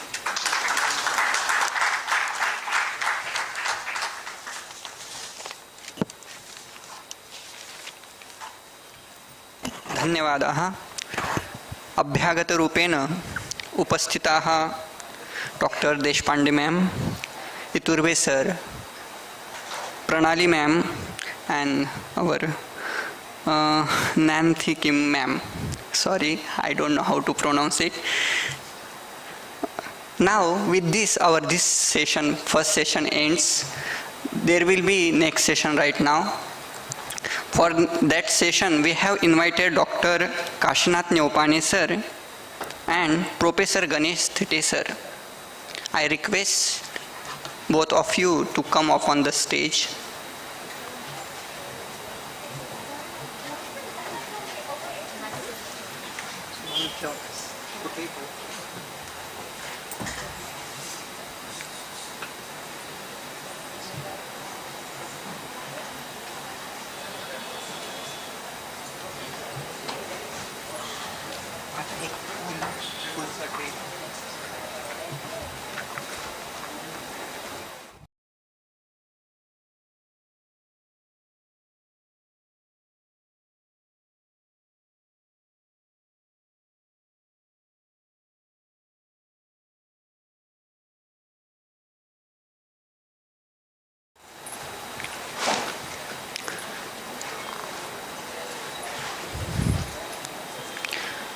Dr. Kashinath Neopane sir is professor and founding head of Department of Buddhist Studies at Nepal Sanskrit University, Kathmandu.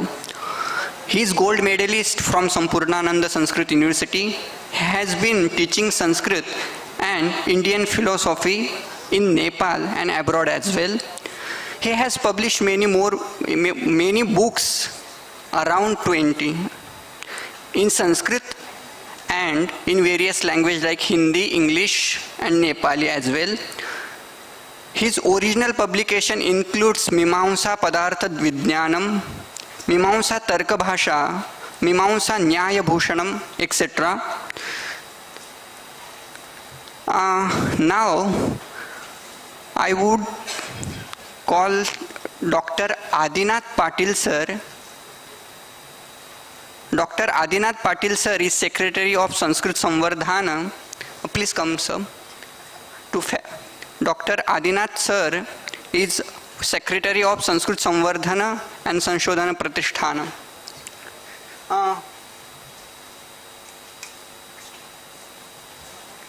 I would request sir to felicitate Dr. Professor Ganesh Thite sir with memento and flowers.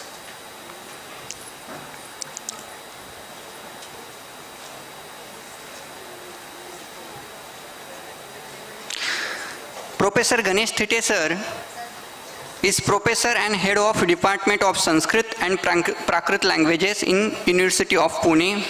He is retired in 2004.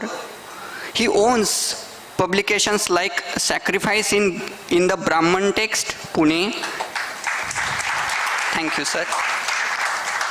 Music in Vedas, Apastamba Shrauta Sutra English translation. Sir has participated and published numbers of papers in national and international conference. Now, I would request Kashinath Nyopane sir to share his thoughts. Thank you, sir.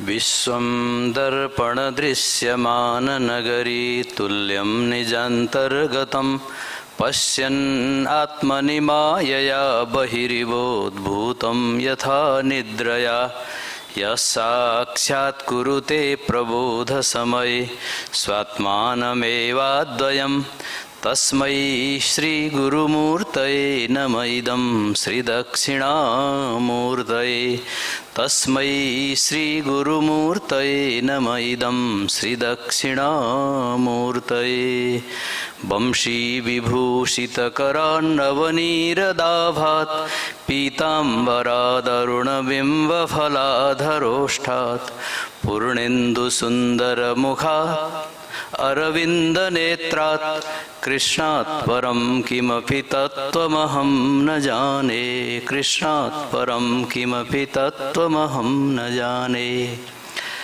Respected sir and all brothers and sisters, great scholars,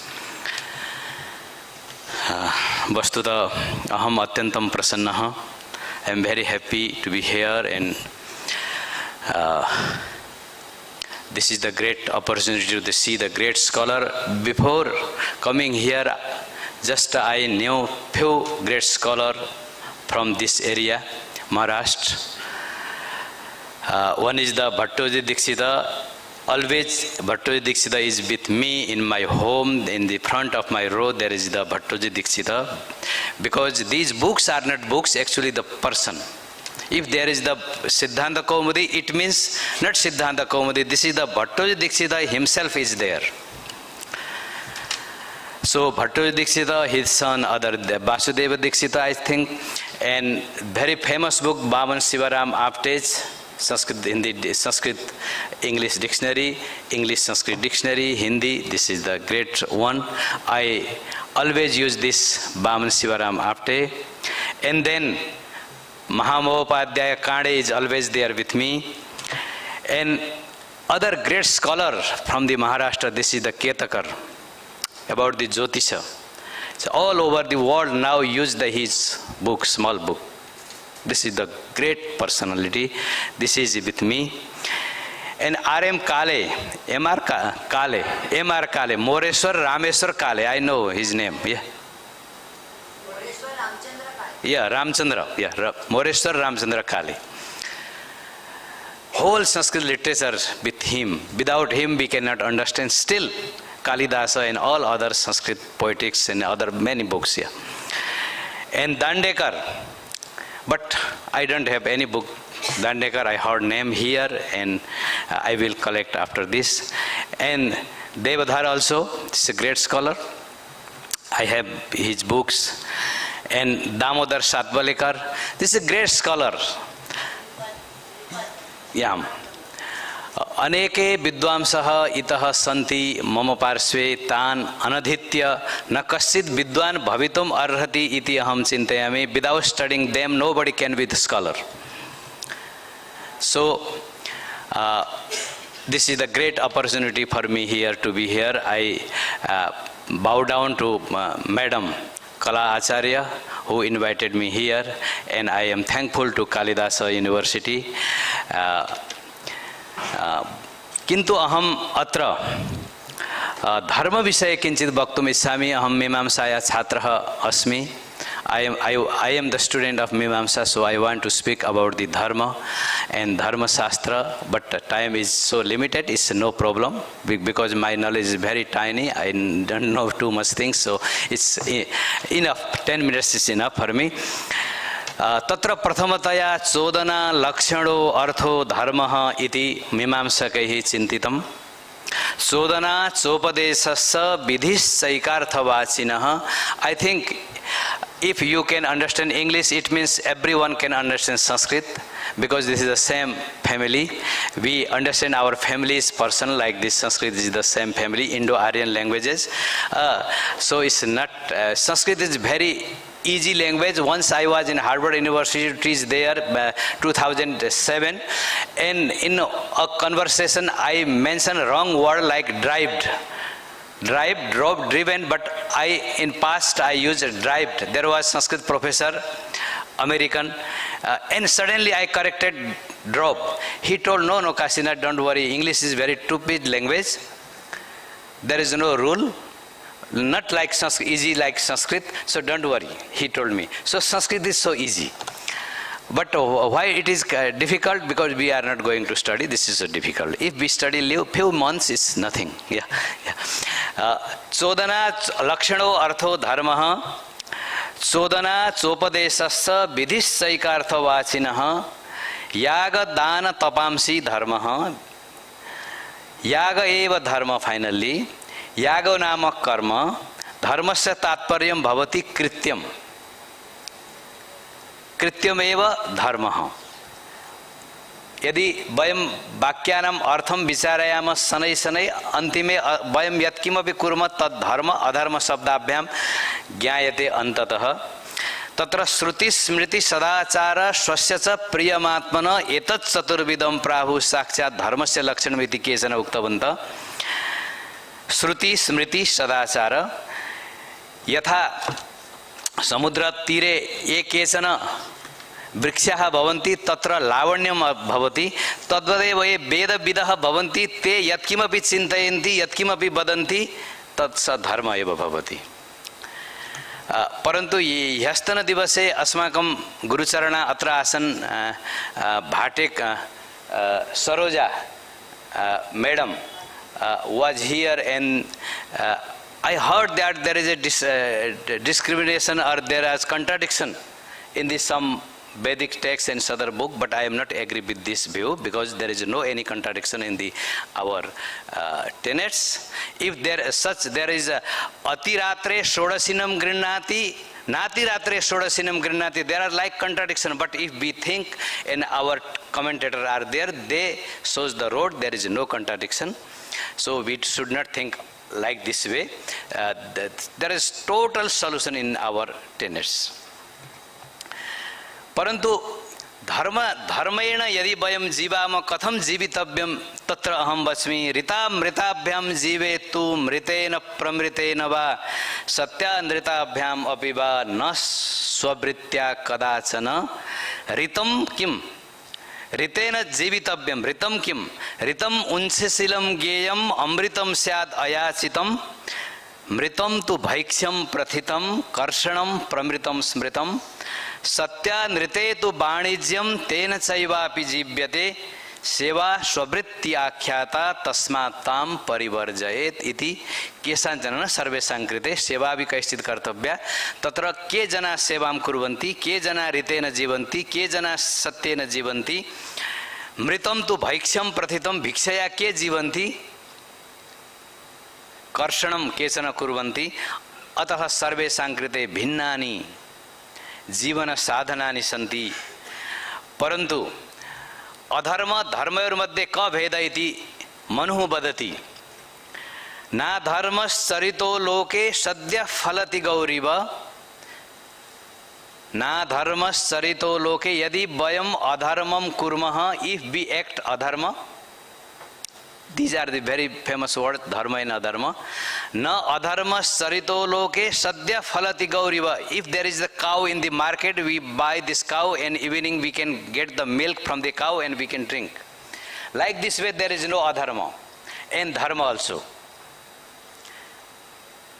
yadi natmani putreshu if this adharma does not work with me if I act adharma this does not work with me then to me then it goes to my son if my son is it could not go to my son then his son na dharmas sarito loke sadya phalati gauriva yadi natmani putreshu saralam yadi na atmani tari putreshu gacchati putra nama na kevalam putra putri api यदि नात्मनि पुत्रेषु नचेत पुत्रेषु नप्त्रिषु नप्ता नामक grandson और daughter Natyevam tu krito dharma kartur bhavati nisphala. Dharma and adharma, if we act, this is never goes to nisphala. Sarvada safala, phalavan bhavati. Dharma adharmasya phalavan bhavati. अतएव यत्किमपि अस्माभिः विधीयते तत्सर्वं स्वयमेव अस्माभिः भोक्तव्यं न कोऽपि भुङ्क्ते न कोऽपि भुङ्क्ते अतएव अस्माकं तच्च किं तत्कर्म एव धर्म कर्म रूपेण परिणमते पश्यन्तु धर्म शब्दस्य प्रयोग तत्र विधीयते अधर्म शब्दस्य प्रयोग विधीयते अतएव भगवद्गीतायां किं कर्म किम कर्मेति कवयोप्यत्र मोहिता इति भगवता उक्तं मया यदा एतत् पत्रं लिखितं प्रारब्धं पत्रद्वयं गुरुकुल शिक्षण विषये प्रारब्धं तल्लिखितम् एतत्तु प्रारब्धं न समापितम् एतावत् न समाप्तम् इदं पत्रं किमपि छन्दसि मया लिखितं किं कर्म किम कर्मेति कोट एंड अनकोट किं कर्म किम कर्मेति कवीनां संशयो महान् तदर्थं कर्म सिद्धान्त उच्यते शास्त्रसम्मतः शास्त्रेषु कर्मणां मार्ग त्रिधैव संविधीयते प्रारब्धः संचितः किंच क्रियमाणस्तु प्राणिभिः त्रिविधानि कर्माणि भवन्ति प्रारब्ध कर्म संचित कर्म क्रियमाण कर्म एतेषु किल प्रारब्ध कर्मणो क्रियमाणस्य चोत्पादो यो भोगाच्च नाशयिष्यते क्रियमाणात् संचितं स्यात् संचितात् पुनरेव हि प्रारब्धतां च संगच्छेत् तच्च संस्कार संगतिः जन्मान्तरेषु यावन्ति कर्माणि संचितानि च प्रारब्धत्वेन तान्येव भोक्तव्यानिति सम्मतम् अभुक्त्वा खलु प्रारब्धं न क्षीयते कथंचन देहनाशे विनाशोत्र कथंचिन्नैव जायते प्रारब्ध कर्मणाम् मुक्तो एव विनश्यन्ति तानि कर्माणि पूर्णतः तानि च कर्माणि दैवं भाग्यं भागधेयम् अदृष्टं पौर्विकं च तत् प्रारब्धं वा जन्मदात्री पूर्व संस्कार इत्यपि एतानि नामानि प्रारब्धस्यैव नामानि कर्मणश्चेति निश्चयम् तावदेव विमोक्षेथ यावन्नात्र चिरायते चिरं तस्य तु छान्दोग्ये माहात्म्यं कथितं यत तस्य तावदेव चिरं यावन्न विमोक्षे अथ संपत्स्ये इति छान्दोग्य उपनिषदि अनया ज्ञायते श्रुत्या जीवं जीवन्मुक्त महात्मनां प्रारब्ध कर्मनाशाय लीलैवात्र विराजते ये महान्त पुरुषा भवन्ति ते प्रारब्ध कर्म नाशाय एव अत्र पुनः जीवनं धृत्वा आगच्छन्ति कर्माणि कुर्वते केचन योगिनः भवन्ति प्रारब्ध कर्म नाशाय अनेकानि शरीराणि धारयन्ति देयर आर मेनी योगीज और योगिनीज दे टू कंज्यूम देयर प्रारब्ध कर्म they create themselves different way and different bodies and they consume these all previous activities and they go to the liberation. तत्र अहं जानामि एका योगिनी कदाचित् मम गृहम् आगच्छति काष्ठमण्डपे. There is one yogini from Himalayas. She is around 300 years old. Sometimes she comes to my home once in a year, sometimes twice in a year. Once she came in Navaratra, it was the Ashtami Tithi, 8th day of the fortnight. She came and I was in puja, but I was alone at my home and she asked Kasinatha, I am here, so I want to listen from your mouth the Durga Saptasati, one chapter from the Durga Saptasati, 4th chapter, and I made this. And after that she told me I want to eat something with you. Okay, I am going to cook. I am a good cook. Yeah, I invite you also to Kathmandu. I can cook for you also. So I told her I am good cook. I can cook for you. So she told, okay, I know this, but you don't have that very sag, the fresh sag. It is in the Himalaya. I will bring. And she went in few minutes. She brought special sag, special vegetable. But before that, never I saw this, and I cooked for her with desi ghee. Here in we use the desi ghee with cow's ghee without salt, and after eating little bit, she went, and there many times, means 5-6 times she came to me.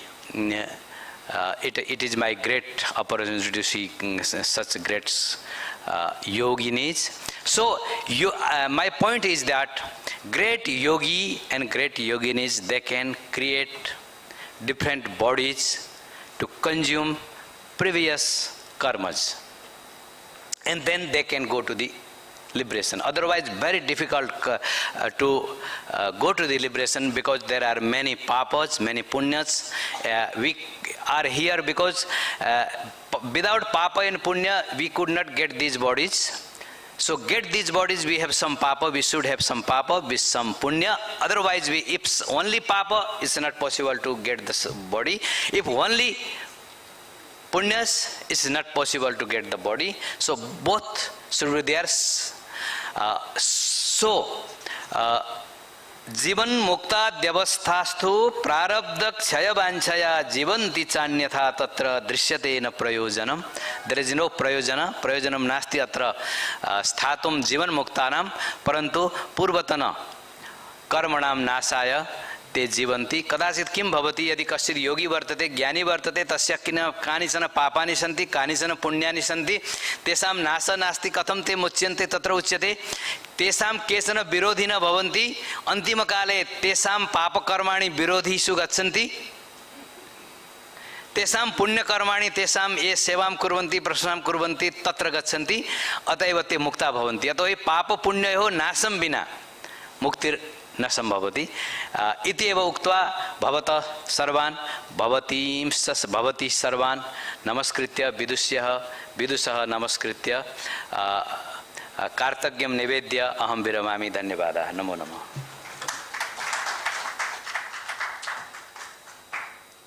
धन्यवादाः आचार्याः. अधुना अहं गणेश थिटेवर्यं प्रार्थये यत् अत्र आगत्य स्वन् विचारान् प्रकटयन्तु इति.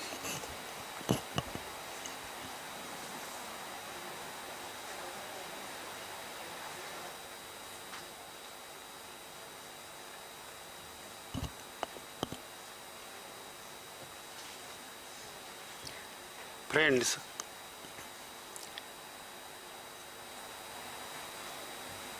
before I read my paper, I will thank the organizers of this conference, particularly Dr. Marathe, Dinkar Marathe, and Dinesh Rasa, because of whom it was possible for me to come here, and now I am going to read a paper which is connected with Dharmaśāstra, and the title of my paper is The Concept of Tradition in Hindu Jurisprudence. Of course, there is no need to say that while writing this paper, Professor Kane's History of Dharmaśāstra has been used by me,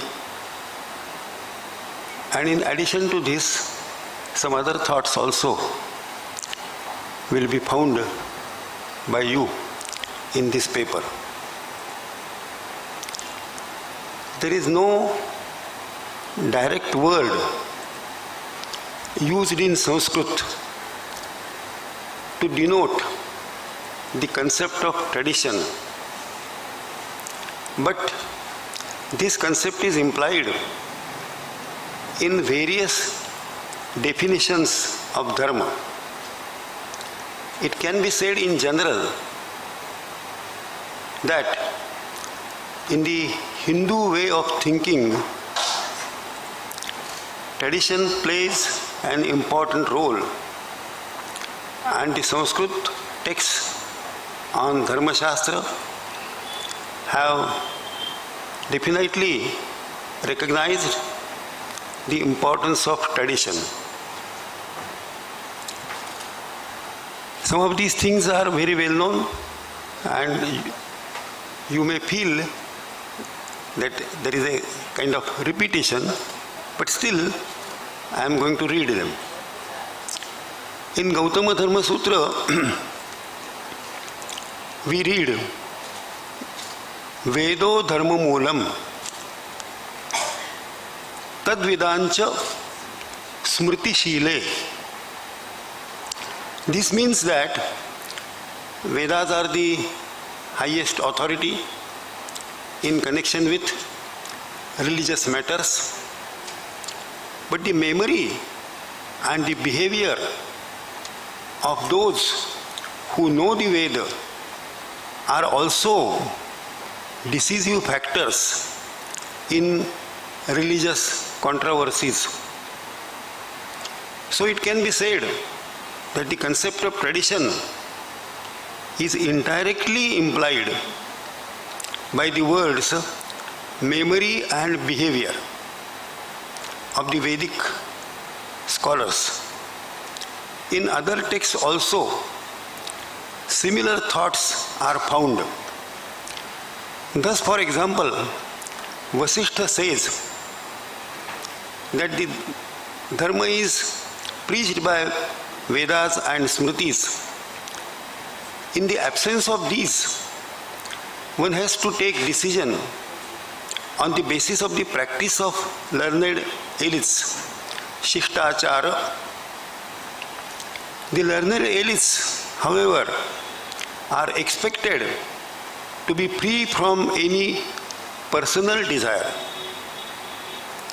Yajnavalkya says that the behavior of good people, that is Sadachara, is also one of the sources of Dharma.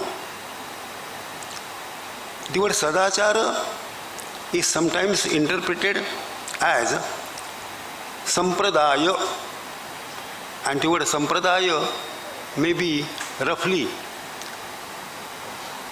connected with the word tradition. So a commentary called Sat Siddhanta Martanda has used the word Sampradaya while interpreting the word Sadachara. The word Sampradaya roughly corresponds to the word tradition in Sanskrit. The view that practice of learned people is authoritative in religious matters is mentioned also by Manu. Vedo khilo dharma moolam smriti shile cha tadvidam acharashchaiva sadhunam atmanas tushtirevacha. All these views regarding the authoritativeness of the behavior of the learned elites has a support in the Vedic texts, namely Taittiriya Upanishad. It is said there that in case of doubt regarding the proper way of behavior, one should imitate the way of behavior of the Brahmins who have the power of discretion and love for religion. It should be, however, noted that the Indian texts on Dharma consider the Vedic texts as the real authoritative texts, and other authorities only are accepted as authorities on the assumption that they have a known or an unknown basis in the Vedas. Thus the Smriti or memory texts are considered to be valid because they are supposed to be based on the Shrutis.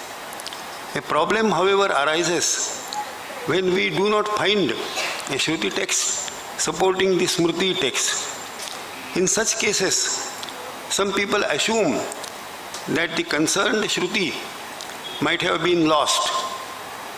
But this view is not acceptable to the author of Tantra Vartika.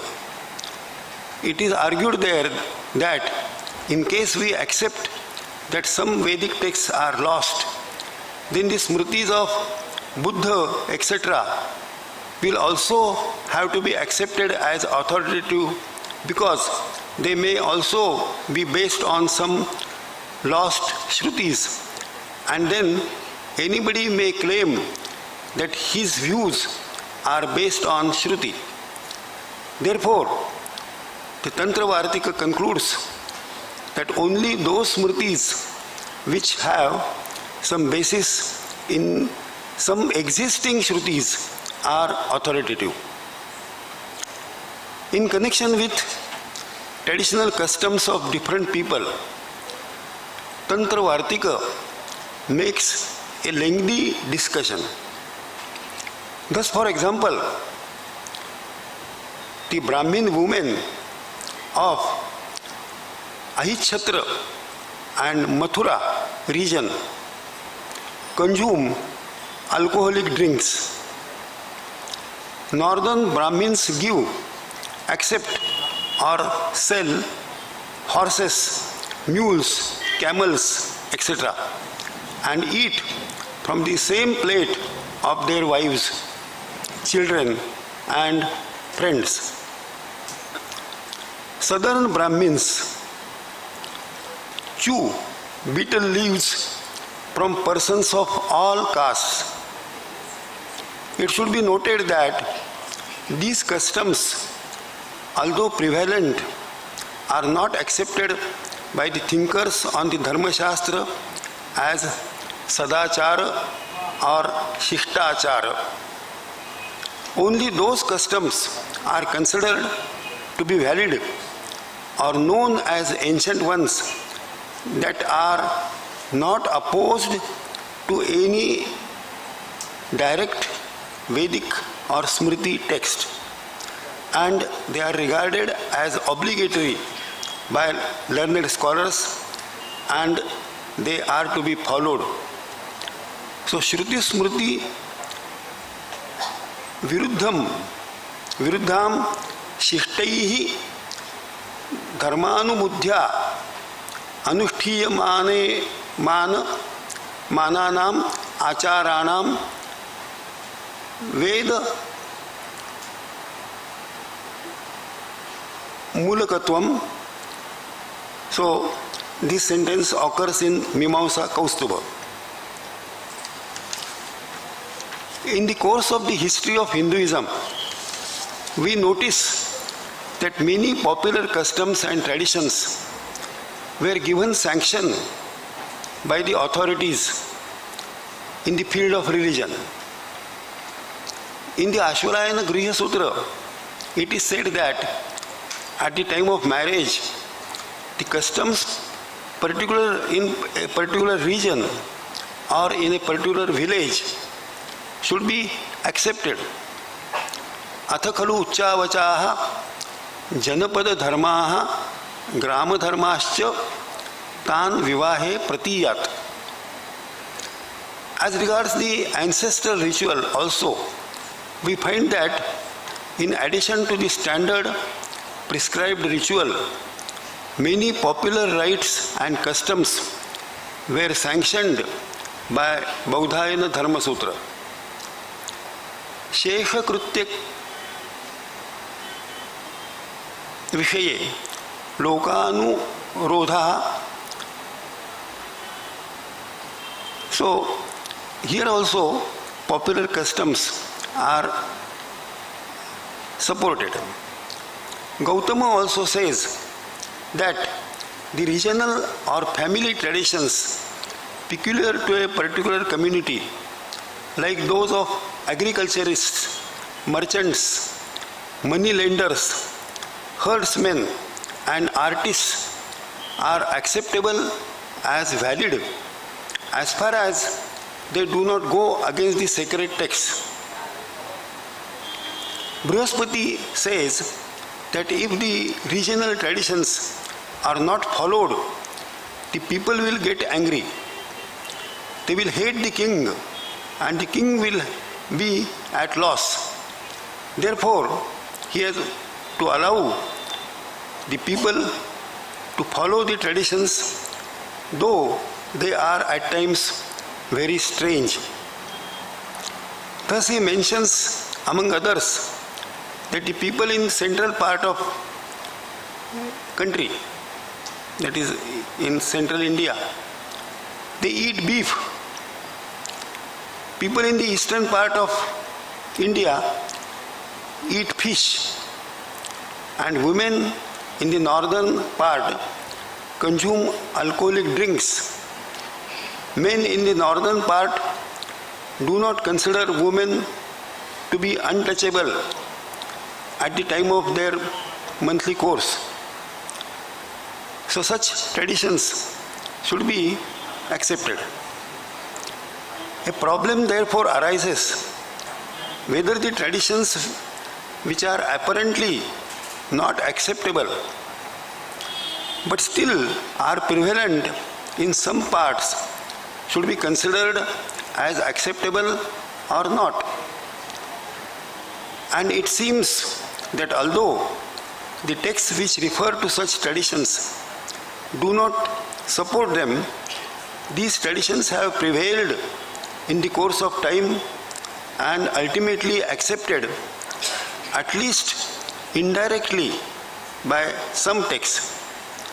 But really speaking, a more serious problem arises when some traditions or doctrines which are supported by Vedic texts are supported by the heretic schools also. Thus, for example, the thoughts like ahimsa, satya, restraint of senses are preached by Vedas as well as Buddhist canons. Kumarila on Purvamimamsa Sutra mentions that these problems are to be taken into consideration, and he gives his conclusion that these high principles, although they are not against the Vedas and the ideas of elites, they should not be accepted on the basis of Buddhist texts, but only on the basis of Vedic texts. Thus, for example, milk, if it is kept in a bag made of skin of a dog, is not accepted because it is impure. These precepts are also impure when they are preached by Buddha. Elsewhere, we find that a somewhat general view is put forth. According to that view, even the traditions of the other societies are also to be honored and respected. Thus, one should pay homage to the gods even of other religions. In the course of the history of Hinduism, we notice that this concept of tolerance is very widespread, and although quarrels between two sects and two religions are not completely unknown, Hindus do honor the other religions and other religious places. A very noteworthy point in the discussion on traditions is connected with the so-called Kalivarjyas. That is, the traditions to be avoided in Kali era. There are numerous things which are enumerated in the following verse, which is very much quoted, Agnihotram Gavalambham Sanyasam Palapaitrukam Devarachya Sutotpattim Kalau Pancha Vivarjayet. Here, Agnihotra, cow sacrifice, renunciation, use of meat at the time of ancestral ritual, and Levirat are banned in Kali era. It should be noted that all these traditions were acceptable in the Vedic age, but still changing times did not allow them.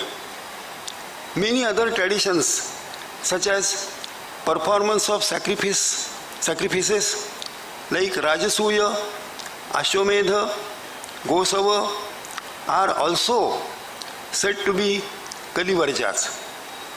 So it seems that the authors of the religious texts have taken a note of changes in the circumstances and banned them in Kali era. It should be, however, added that in spite of this ban, a few Shrauta sacrifices like Agnihotra, etc., are still continued, and with some minor modifications, they are still being performed by a very small number of Hindus. In modern days, Privy Council declared that under the Hindu system of law, clear proof of usage would outweigh the written law text.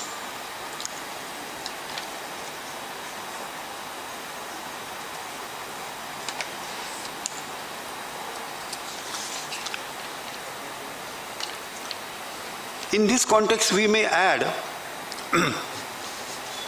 the famous rule, Shastrat Rudhihi Baliyasi. So tradition is stronger than scriptures. While concluding this paper, some general observations can be made as follows. The Hindu thinkers appear to be always facing the dilemma of how to accommodate and sanction the new traditions which may often go against the ancient scriptures. Numerous divergent views and differences of opinion are mentioned by them, but they have ultimately to sanction these traditions which have deep roots in society at large. They have accepted the fact that to give a fair judgment in the case of each and every religious matter is not an easy task. So, whatever is followed by a majority of people, that path should be acceptable. Thus, tradition which is accepted by a majority of the people alone is considered to be valid from the point of view of religion and jurisprudence. So thank you very much.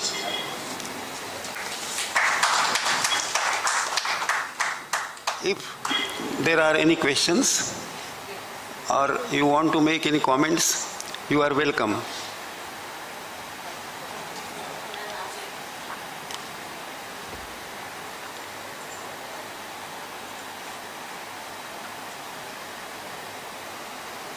If I heard correctly, sir, you said there is no Sanskrit word Yes. for tradition. Hmm. So don't you accept the word Rudi or Parampara or Shishtachar. They indirectly they mean the same thing. That is what I have mentioned here. Even the word sampradaya also can be accepted, but there is no direct concept of tradition in Hindu way of thinking or Dharmaśāstra. But then in jurisprudence this is not accepted. Yes, so they are, that is what I have concluded, that these things are to be accepted, but not in the sense of the word tradition in English sense. There are some other words which are roughly corresponding to the word tradition, but they are not the synonyms. Just as I have often used the word religion in the sense of dharma. I know that it is not You mean what the it is not an exactly 100% correct word. What the connotation word tradition has in English? That is not there for any of these words in Sanskrit. Rudi, Parampara, Shishtachar have no. So all these words include the concept of tradition, but they cannot be considered as a synonym. Synonym for tradition. Okay. So just as I gave the example of religion and dharma, it is not an exactly synonym, but still the idea is implied in the word religion. The idea of dharma is implied in the word, because the word religion is connected with the root religar, which means to connect, and dharma also through to hold. So these things are indirectly connected, but that cannot be said to be synonym. Often there are many other words in Sanskrit for which we give some English words, but they cannot be called exactly synonyms. Take the word like satya. Satya is implied, satya is translated as true. That is not the meaning of the word satya. Satya literally means that which is going to be, or that which is going to happen. Satya is connected with future. So if I say that yesterday I went to Ganpati Pole, that doesn't mean that I am Satyavachani. But if I say that tomorrow I will go to Delhi, and if I really go there, then I will be called Satyavachani. So Satyavade Vachanala Natha, exactly the same meaning is what I am saying, I am going to do. It is very difficult. In other words, Satya means to keep promises. Similarly, there are many words, Ruta, etc. They are very difficult to be translated. Okay, yes. Can we call Anvayagata Achara as custom? Yes. Anvayagata Achara, I have read this word in Daishika Shastra. So can we use that as a custom? Yes, roughly we can use. Desachara, Kulachara. Yes. Yes. So that is what indirectly, they call Anvayagata Achara. Indirectly this concept has been accepted. That is what I want to say. In for tradition also there is in Namaste, Guru Charana. In Namaste there is Purva Siddha Sampradaya-anusari. It is Nayayika Vadanti. Yes. They say in Nyaya there is a Sampradaya for tradition. Purva Siddha Sampradaya Purasharam. Udayanacharya Vibhadati. Udayanacharya said. Yes. So there is the word. Okay, thank you.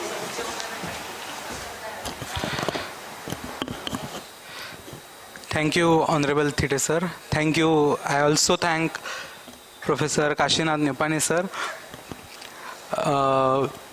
One important felicitation, एक महत्त्वाचं felicitation आहे. काल ते सत्र parallel घ्यावं लागलं कारण तेही तितकंच महत्त्वाचं होतं. एकं सत्रम् आसीत्. अत्र महाराष्ट्रे केचन प्रतिष्ठिताः अथवा केचन प्रसिद्धाः जनाः सन्ति. ते अपि अत्र भागं गृहीतवन्तः. तेषु धनश्री लेले महोदया इति एकः आसीत्, प्रसाद भिडे इति एकः आसीत्, सः तुरङ्गकर्मी अस्ति, समीरा जोशी इति एते जनाः सर्वे आसन् तेषां सत्रे अथवा एकस्मिन् सत्रे यस्मिन् सत्रे ते भाषणानि विहितवन्तः तस्य अध्यक्षं स्थानं भूषितवती मान्या डॉक्टर ललिता नामजोशी महोदया कार्यक्रमे पूर्वारभ्य उपस्थिता अस्ति तस्याः अभिवादनं तु अत्र अस्मिन् मञ्चे एव भवेदिति इदानीं तस्याः सत्कारः क्रियते। अहं गणेशथिटे महाभागान् निवेदयामि तस्याः सत्कारं कर्तुं। मान्या ललिता नामजोशी महोदया।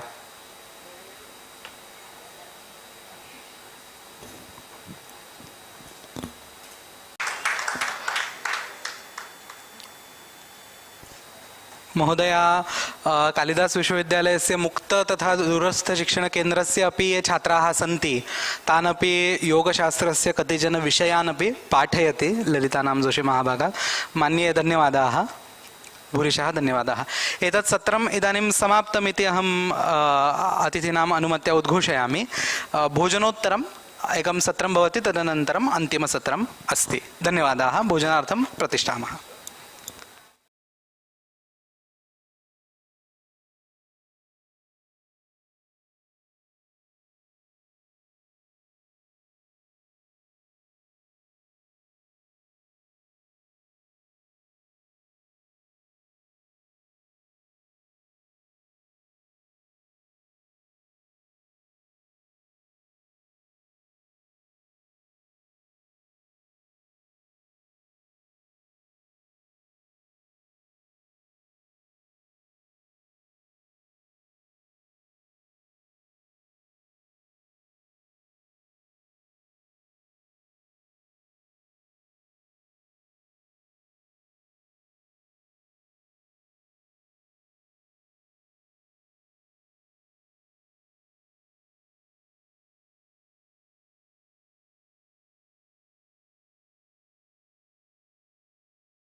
नमस्सभायै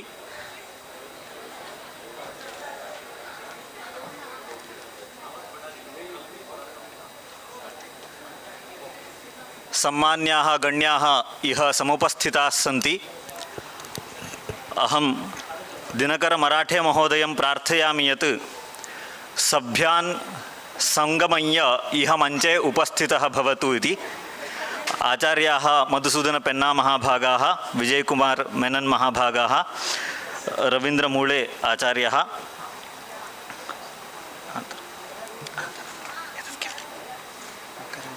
मकरंद साकळकर महोदयः, सतीश शेवडे एतैः सह मञ्चमादाय अलङ्करोतु इति प्रार्थये।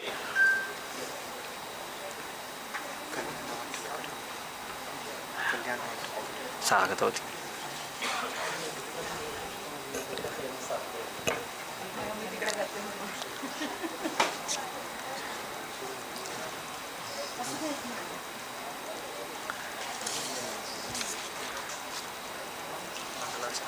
धर्मः धर्मशास्त्रं संस्कृतिश्च इति विषयमादाय अन्ताराष्ट्रीयसङ्गोष्ठी अत्र आयोजिता।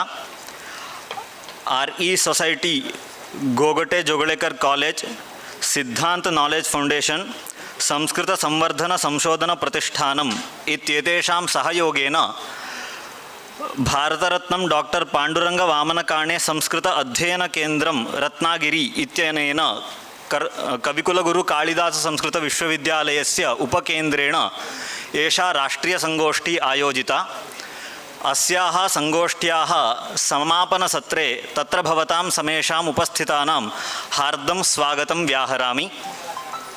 सभाध्यक्षाणाम् इतरेषाञ्च अनुमत्य कार्यक्रमस्य अस्य आरम्भं कर्तुमीहे। अस्माकं परम्परायाः अनुरोधं मंगलादीनि मंगलमध्यानि मंगलान्तानि कार्याणि क्रियमाणानि प्रवर्तन्ते। यद्यपि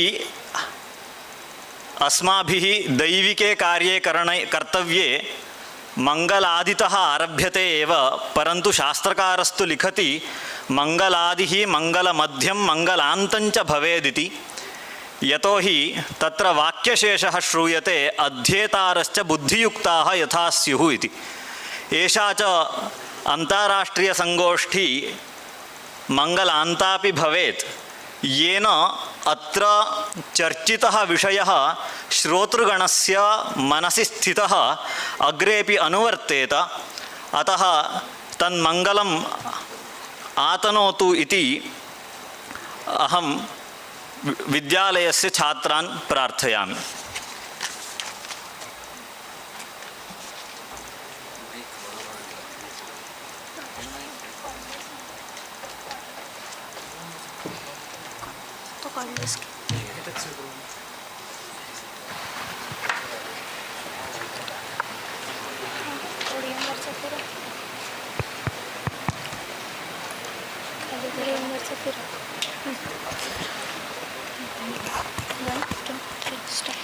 जय गणेश जय गणेश जय गणेश पाहि मां। जय गणेश जय गणेश जय गणेश रक्ष मां। जय गणेश जय गणेश जय गणेश पाहि मां। जय गणेश जय गणेश जय गणेश रक्ष मां। मुदाकरात् मोदकं सदा विमुक्तिसाधकं कलाधरावतंसकं विलासिलोकरक्षकम् अनायकैकनायकं विनाशिते भदैत्यकं नताशुभाशुनाशकं नमामि तं विनायकं। जय गणेश जय गणेश जय गणेश पाहि मां। जय गणेश जय गणेश जय गणेश रक्ष मां। जय गणेश जय गणेश जय गणेश पाहि मां। जय गणेश जय गणेश जय गणेश रक्ष मां। न ते तरातिभीकरं न बोधितार्कभास्वरं न मत्सुरारिनिर्जरं न ताधिकापदुर्धरं सुरेश्वरं निधीश्वरं गजेश्वरं गणेश्वरं महेश्वरं तमाश्रये परात् निरन्तरं जय गणेश जय गणेश पाहि मां जय गणेश जय गणेश रक्ष मां जय गणेश जय गणेश पाहि मां जय गणेश रक्ष मां समस्तलोकशङ्करं निरस्तदैत्यकुञ्जरं दरे दरोदरं वरं वरे भवक्त्रमक्षरं कृपाकरं क्षमाकरं मुदाकरं यशस्करं मनस्करं नमस्कृतां नमस्करोमि भास्वरं जय गणेश पाहि मां जय गणेश रक्ष मां जय गणेश पाहि मां जय गणेश रक्ष माम् अकिञ्चनार्तिमार्जनं चिरन्तनोक्तिभाजनं पुरारिपूर्वनन्दनं सुरारिगर्वचर्वणं प्रपञ्चनाशभीषणं धनञ्जयादिभूषणं कपोलदानवारणं भजे पुराणवारणं जय गणेश पाहि मां जय गणेश रक्ष मां जय गणेश पाहि मां जय गणेश रक्ष मां नितान्तकान्तदन्तकान्तिमन्तकान्तकात्मजम् अचिन्त्यरूपमन्तहीनमन्तराय कृन्तनं हृदन्तरे निरन्तरं वसन्तमेव योगिनां तमेकदन्तमेकमेव चिन्तयामि सन्ततं जय गणेश पाहि मां जय गणेश रक्ष मां जय गणेश पाहि मां जय गणेश रक्ष मां जय गणेश रक्ष मां जय गणेश रक्ष मां धन्यवाद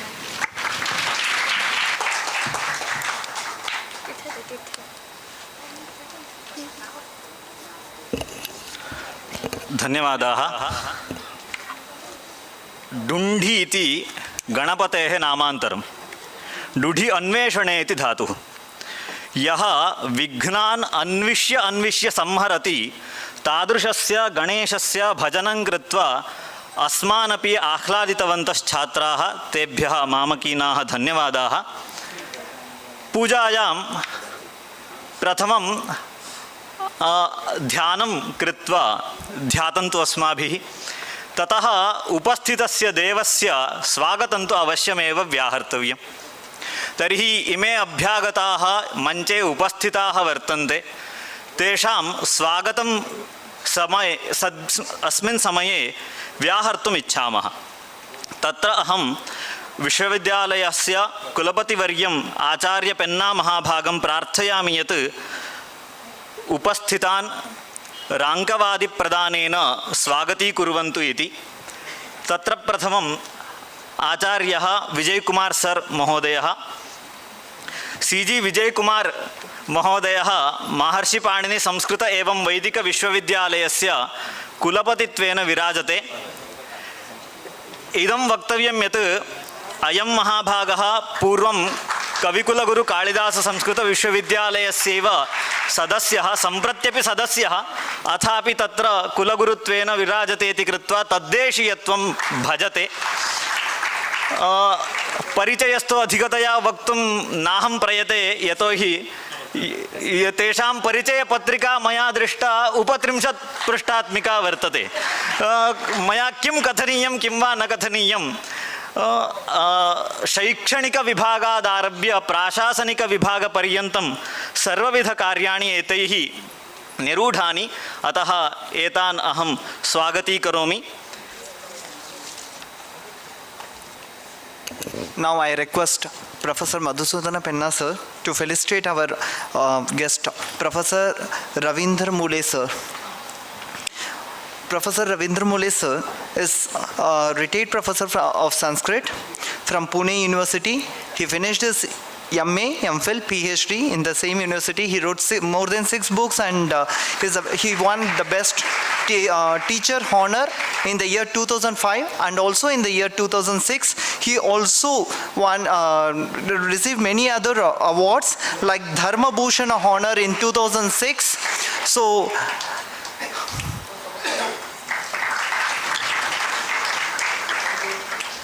thank you, sir. Now I request our Honorable Vice Chancellor Professor Madhusudana Penna sir to honor Dr. Makarand Sakalkar sir. Makarand Sakalkar sir is Administrative Vice Principal in Gogate Jogalekar College. He is also in the Department of Commerce. He is guide for many PhD scholars, and he wrote several research articles, and he published his paper in several conferences and seminars.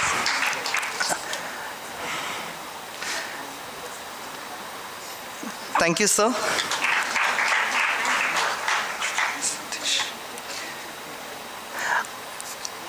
I make more requests to sir. I request Professor Madhusudana Penna sir to honor our Satish Shevde sir. Satish Shevde sir is Secretary of Ratnagiri Education Society, where there are 22 sub-units in this society, where Gogate Jogalekar is one among them. He is also alumni of the same college, Gogate Jogalekar College, and that is a very big pride for us. He is also a social activist. He is also interested in politics. He is actively participate in all these things. So it is honor to felicitate sir in this occasion.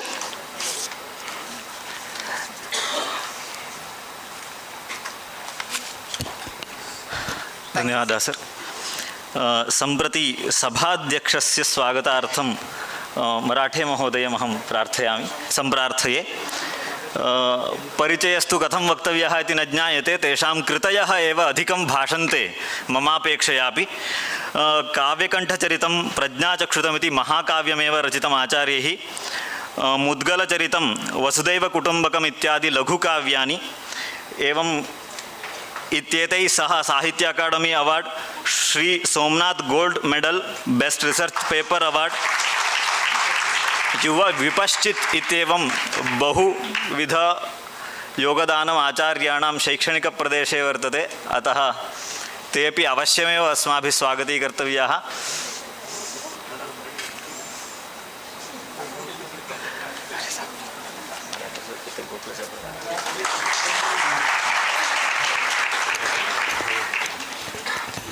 Thank you, sir. Today, two other special people of this program, who are the convener of this program, Dr. Kalpana Atliye ma'am. I request Jayant Abhyankar sir to felicitate them. Kalpana Atliye ma'am is head for the Department of Sanskrit in Gogate Jogalekar College. And she is a convener of this program.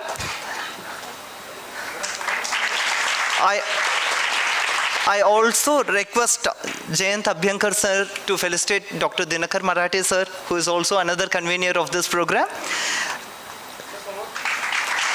Dinakar Marathe sir is director for KKSU Ratnagiri Sub-Centre. Thank you.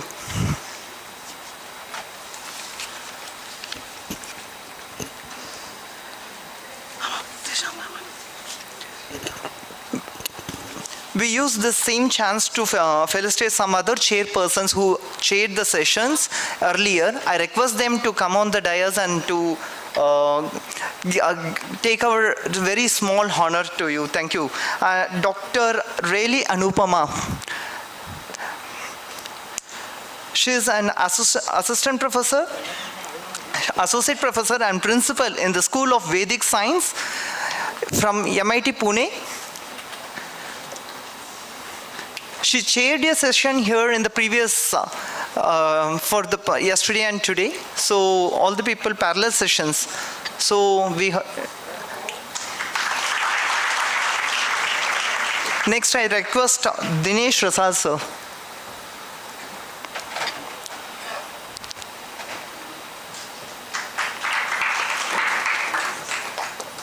Dr. Dinesh Rasal sir is assistant professor from Savitribai Pune. He also a chairperson in a parallel session.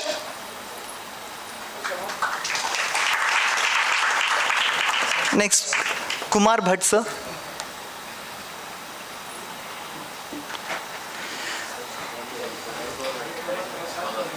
It is a great honor for us to invite all those dignitaries here to felicitate them. And now I request Dr. Kumar Bhatt. He is assistant professor from Somaiya campus, Mumbai.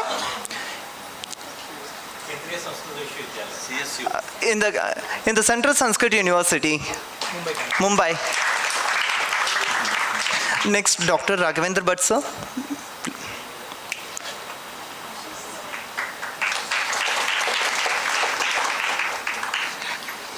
Now I request Dr. Raghavendra Bhatt sir.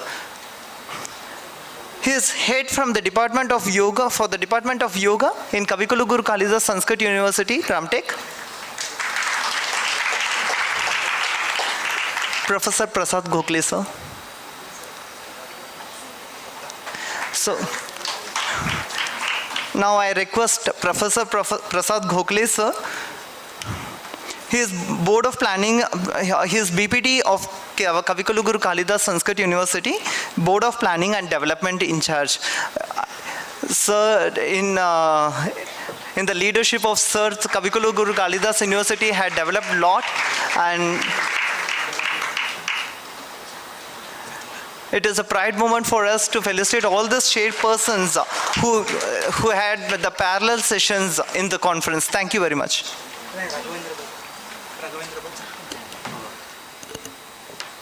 सर्वेभ्यः धन्यवादाः. कार्यक्रमस्य अन्तिमचरणे किम् अस्माभिः कृतं किञ्च सम्पन्नम् इत्येतस्य पुनस्मरणम् अत्यन्तम् आवश्यकं भवति. यतोहि त्रिषु स्थानेषु कार्याणि प्रवर्तन्ते, तत्र सर्वस्य अस्मदीयचक्षुषा ग्रहणं कष्टाय. अतः तमिमम् इतिवृत्तम् अस्मान् श्रावयतु इति डॉक्टर कल्पना महाभागां निवेदयामि.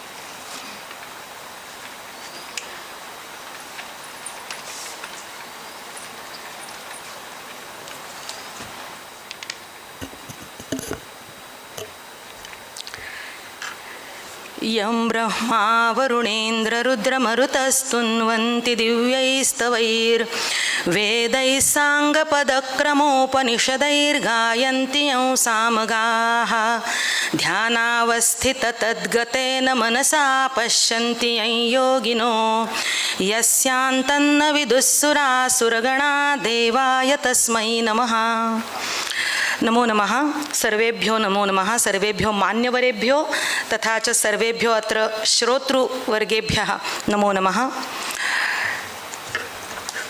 इदानीम् आन्तरराष्ट्रीयपरिषद् सम्पन्नताम् इदानीं गमिष्यति किञ्चित् काले. एतस्याः इतिवृत्तम् इदानीम् अहं प्रस्तौमि. अस्याः परिषदः कृते 80,100 अभ्यासकानां संस्कृतानुरागिणां तथा च संस्कृतछात्राणां पंजीकरणं जातं. रजिस्ट्रेशन 180 180 लोकांनी याच्यासाठी पंजीकरण नावनोंदणी केलेली होती. अत्र 20,100 शोधपत्राणि प्रस्तुतानि. अत्र नाम तेषामपि पंजीकरणं जातं. 120 रिसर्च पेपर्स या परिषदेसाठी आलेले होते आणि प्रत्यक्षामध्ये याच्यामध्ये 114 पेपर्स सादर केले गेले. 14,100 प्रस्तुतानि. तेषु अपि 60 अथवा 65 शोधपत्राणि ऑनलाइन माध्यमेन सद्यस्क माध्यमेन प्रस्तुतानि तथा च 50 शोधपत्राणि अत्र प्रत्यक्षरूपेण 3 स्थानेषु अत्र प्रस्तुतानि. एषा परिषद् अस्मिन् सभागृहे तथा च स्थानद्वये अपि प्रचलन्ती आसीत्, दिनद्वये अपि। तर्हि एतद् वैशिष्ट्यमस्ति एतस्याः परिषदः इति अहं मन्ये। चतस्रुषु भाषासु शोधपत्राणि आसन्, तथा च धर्मः, एतस्याः परिषदः यः विषयः धर्मः, धर्मशास्त्रं तथा च संस्कृतिः। तर्हि एतं विषयम् अधिकृत्य बहुविधाः विषयाः अस्यां परिषदि प्रस्तुताः इति आनन्दस्य विषयः इति अहं मन्ये। अस्याः परिषदः उद्घाटनं ह्यः नाम 17 ऑगस्ट दिने प्रातःकाले अभवत्। तत्र प्रमुखातिथि तथा च प्रमुखवक्तृरूपेण डॉक्टर सरोजा भाटे महोदया उपस्थिता आसीत्। सा पाण्डुरङ्ग वामन काणे, भारतरत्न पाण्डुरङ्ग वामन काणे महोदयस्य कार्यं तथा च परिषदः विषयम् अधिकृत्य भाषणं दत्तवती, उद्बोधितवती। तथा च स्वमतानां प्रतिपादनम् अपि सा अकरोत्। तस्मिन् एव उद्घाटनसमारोहे महाविद्यालयस्य प्राचार्यः डॉक्टर प्रफुल्लदत्त कुलकर्णी महोदयः उपस्थितः आसीत्। सः सर्वेषां स्वागतम् अकरोत् तथा च सः सर्वेभ्यः शुभेच्छाः दत्तवान्। तस्मिन् एव कार्यक्रमे या अस्माकम् एका संस्था अस्ति, सहकारिणी संस्था, संस्कृति संवर्धन तथा संशोधन प्रतिष्ठान मुंबई, तस्याः संस्थायाः सचिवः आदिनाथ पाटिल महोदयः सः अपि शुभेच्छाः दत्तवान्। डॉक्टर पाउलो बरोन तथा च रामचंद्र जोशी कुलसचिवः मंचे विराजमानाः आसीन् तस्मिन् सत्रे। तथा च सत्राध्यक्षः अस्माकं कुलगुरवः डॉक्टर मधुसूदन पेन्ना महोदयः अध्यक्षीयं भाषणं दत्तवान्। तत्र सः परिषदः हेतुः उपस्थापितः तथा च का अपेक्षा वर्तते सा अपेक्षा अपि महोदयेन तत्र प्रस्तुता। अस्यां परिषदि विशेष व्याख्यानानि आयोजितानि आसन् तथा 8 व्याख्यानानि अत्रैव प्रस्तुतानि, नाम अस्मिन् सभागृहे प्रस्तुतानि। विशेष व्याख्यातृषु के सन्ति तेषां नामानि अहम् अत्र वदामि। Doctor Saroja Bhate, doctor Paulo Barone इटलीतः, doctor Ragasudha Vinjamuri, doctor Padmanabh Marathe, professor Ramratnam, doctor Parinita Deshpande, प्राध्यापक गणेश थिटे, प्राध्यापक मारियानो इतिर्बे। मया एकं वक्तव्यम् आसीत् यदहं प्रायः क्रमेण विस्मृतवती। डॉक्टर कला आचार्य महोदया अत्र कीनोट एड्रेस प्रस्तुतवती।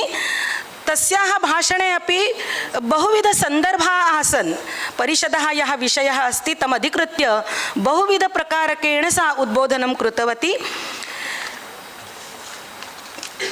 तदनन्तरम् अन्यदपि एकं वक्तव्यम् आसीत्, नाम अस्यां परिषदि 5 देशेभ्यः नाम विदेशेभ्यः जनाः सम्मिलिताः। अर्जेंटीना, लंडन, इटली, नेपाल तथा वियतनाम इत्येभ्यः 5 देशेभ्यः अत्र प्रतिनिधयः उपस्थिताः आसन्। तथा च 8 प्रान्तेभ्यः संस्कृतविद्वांसः अत्र सहभागिनः आसन्। अस्याः परिषदः एकं वैशिष्ट्यं नाम ह्यः एव एकं विशेष चर्चासत्रम् अत्र आयोजितम् आसीत्, नाम पैनल डिस्कशन अभवत् अत्र। तर्हि तस्मिन् चर्चासत्रे सत्राध्यक्षः तथा च सूत्राध्यक्षः अपि आसीत् डॉक्टर मधुसूदन पेन्ना महोदयः।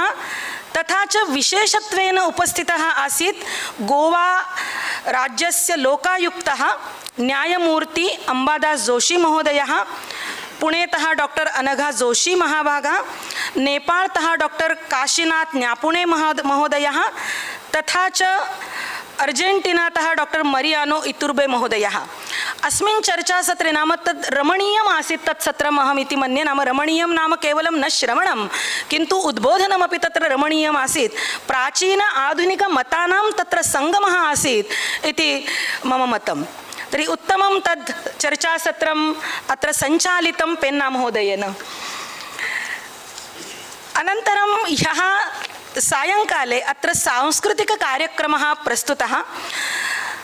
तस्मिन् कार्यक्रमे अस्माकं या अतिथिः आसीत् लण्डन्तः डॉक्टर रागसुधा विञ्जमूरी, सा उत्तमं रमणीयं भरतनाट्यं प्रस्तुतवती। तर्हि रमणीयः एव सः कार्यक्रमः आसीत्। तथा च अत्र रत्नागिर्यां ये कलाकाराः आसन् ते अपि कार्यक्रमं प्रस्तुतवन्तः। तत्र कलर्स् मराठी द्वारा प्रसिद्धिं गता ईशानी पाटणकर, सा अत्र गायनं कृतवती। तथा च नृत्यविद्यालयोः छात्राः अत्र महाराष्ट्रस्य संस्कृतिं नृत्यद्वारा प्रस्तुतवत्यः। तर्हि एतादृशः कार्यक्रमः दिनद्वये सञ्जातः। प्रायः यदि अहं किमपि विस्मृतवती स्यात् तर्हि डॉक्टर दिनकर मराठे महोदयः अनन्तरम् अथवा सूत्रसञ्चालकः अनन्तरं वदिष्यन्ति। किन्तु एतत् चर्चासत्रं नाम अस्माकं महाविद्यालयस्य कृते अपि गौरवः विद्यते इति मम दृढं मतम्। अस्माकं प्राङ्गणे नाम महाविद्यालयस्य प्राङ्गणे नैके विद्वांसः अत्र तत्र भ्रमन्तः इति दृश्यं बहु आनन्ददायकं रमणीयञ्च आसीत्। महान् आनन्दः प्रमुदितं मे मनः एतया परिषदा इति उक्त्वा विरमामि अहं। धन्यवादाः। धन्यवादः महोदये। अस्मिन् उपस्थितेभ्यः अभिप्रायसङ्ग्रहणमित्यपि अस्माकम् एकः धर्मः। इदम् अस्माकं कर्तव्यं, यतोहि धर्मशब्दः कस्मिन् अर्थे भाषणीयः इत्येव किञ्चित् सङ्कटाय भासते। प्रकृते मया कर्तव्यमित्यर्थे उपयुज्यते। तत्र यद्यपि सर्वेषां कृते अवसरः दातव्यः, अथापि इह प्रतिनिधित्वेन अहं चतुर्णां नाम एव गृह्णामि। ते क्रमशः अत्र आगत्य स्वाभिप्रायं प्रकटयेयुः। वरुण रानडे, प्रणाली वेंगणकर, अनन्तरं कोकिला कालेकर, पय्या लोका। प्रथमतया वरुण रानडे।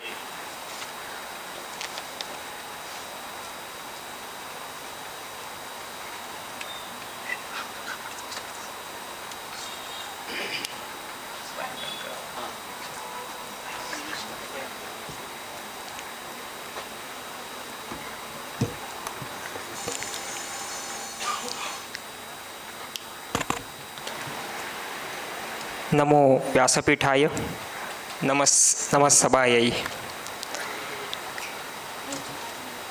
रत्नागिरिस्थै सुसभा सदस्यै मनुष्यरत्नानि निमन्त्रितानि। संश्रुत्य वार्तां भयकम्पितोऽस्मि, पाषाणखण्डोऽपि निमन्त्रितोऽस्मि। सत्यं वदामि, अहं तु संस्कृतक्षेत्रे मम किमपि कार्यं नास्ति। अहम् एकः नवाध्यायी अस्मि। किञ्चित् पद्यानुरागी वक्तुं शक्यते। किञ्चित् वदामि। मम नाम वरुणः रानडे। सातारानगरतः एकः लघुद्यमी अस्मि। अनया देवभाषया सह गमनागमनरोधानन्तरं मम सम्पर्कः जातः। तस्मात् पूर्वं शालाकालानन्तरं किमपि सम्बन्धः नासीत्। अनन्तरं संस्कृत अस्यां संगोष्ठ्याः विषयः अस्ति धर्मः, धर्मशास्त्रं, संस्कृतिः इति। तदाधारेण साम्प्रतकाले का स्थितिः वर्तते तदं पद्यं वदामि।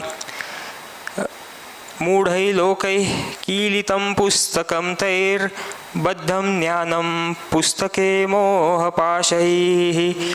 लुप्तप्रायं ज्ञानविज्ञानमूलं लुप्तालुप्तं संस्कृतिं संस्कृतश्च। संस्कृतस्य इयम् अवस्था अस्माभिः परिवर्तनीया अस्ति। तद्विषये वयं सर्वे कार्यरताः स्मः। सर्वेषां सादरीकर्तॄणां कृते मम अभिनन्दनानि। केवलम् औपचारिकतायाः कृते न, किन्तु वास्तविकभावेन अहं वदामि सर्वाः कार्यक्रमाः उत्तमरीत्याः अभवत्। संगोष्ठीतः किं प्राप्तव्यम् एतद्विषये यदि वयं वदामः तर्हि अन्यदेकं श्लोकेन वदामि। उद्धर्तुमिच्छन्ति जनाः स्वरूपं प्रतीक्ष्य तिष्ठन्ति कृपाप्रसादं नान्यः सशक्तः स्वयमेव शक्ता उद्धर्तुमात्मानमिमं स्वकीयम्। Let us upbring ourselves. We ourselves can uplift ourselves. So we are contemplating. शतानि वर्षाणि गतानि सुप्तौ स्वतन्त्रतातोऽपि बहूनि तेषु म्लानं परित्यज्य विहाय निद्रां पुनर्भवामो गतवैभवश्रीः. Let us endeavor to become our glorious past once again by all these means. अस्मिन् शिक्षणक्षेत्रे तथा च अनुसन्धानक्षेत्रे कार्यकुर्वद्भिः जनैः सह ज्येष्ठैः सह तथा श्रेष्ठिभिः सह संवादं सम्पर्कं कृत्वा अहम् अतीवः मुदितः अस्मि। अयं वैविध्यपूर्णः विषयगभीरः श्रोतृसुपूरितः कार्यक्रमः विश्वविद्यालयसङ्घटनस्य अपूर्वं यशः। अन्ते पुनरेकवारं धर्मे धर्मशास्त्रे तथा संस्कृत्यां संस्कृतस्य प्रासङ्गिकतां वक्तुमिच्छामि। यथा कल्पवृक्षस्य शाखाः प्रशाखाः विसर्गाः कृदन्ताः प्रयोगाः समासाः यथा कामधेनुर् यथा नारिकेलाः तथा दैवभाषा नराणां हितार्था। सभायाः कृते भूरिशः धन्यवादान् वितर्य विरमामि। धन्यवादाः। द्वितीयक्रमाङ्के प्रणाली वेङ्गन्कर्।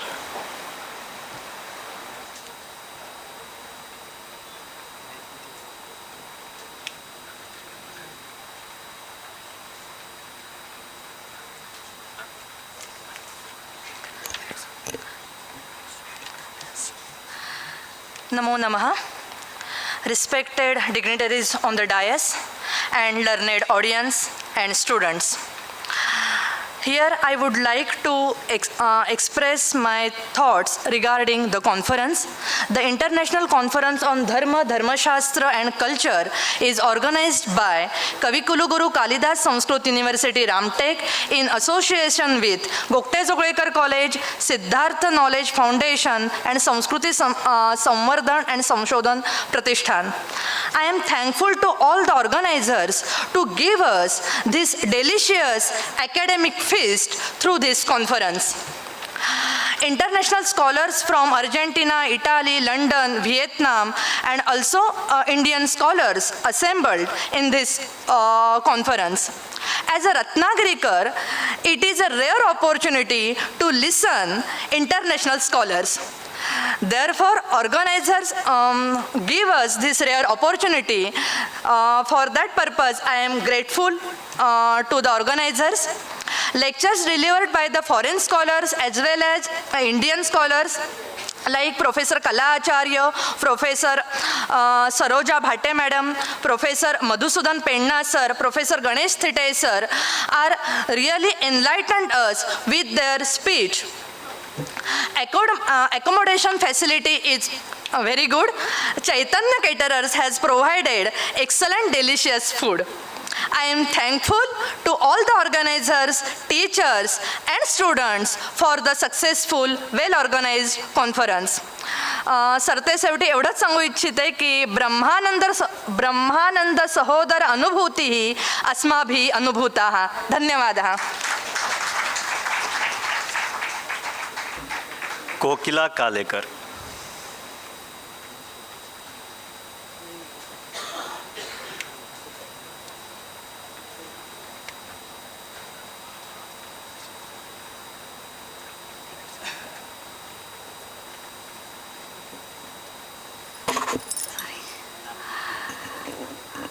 Sabhaye Namaha.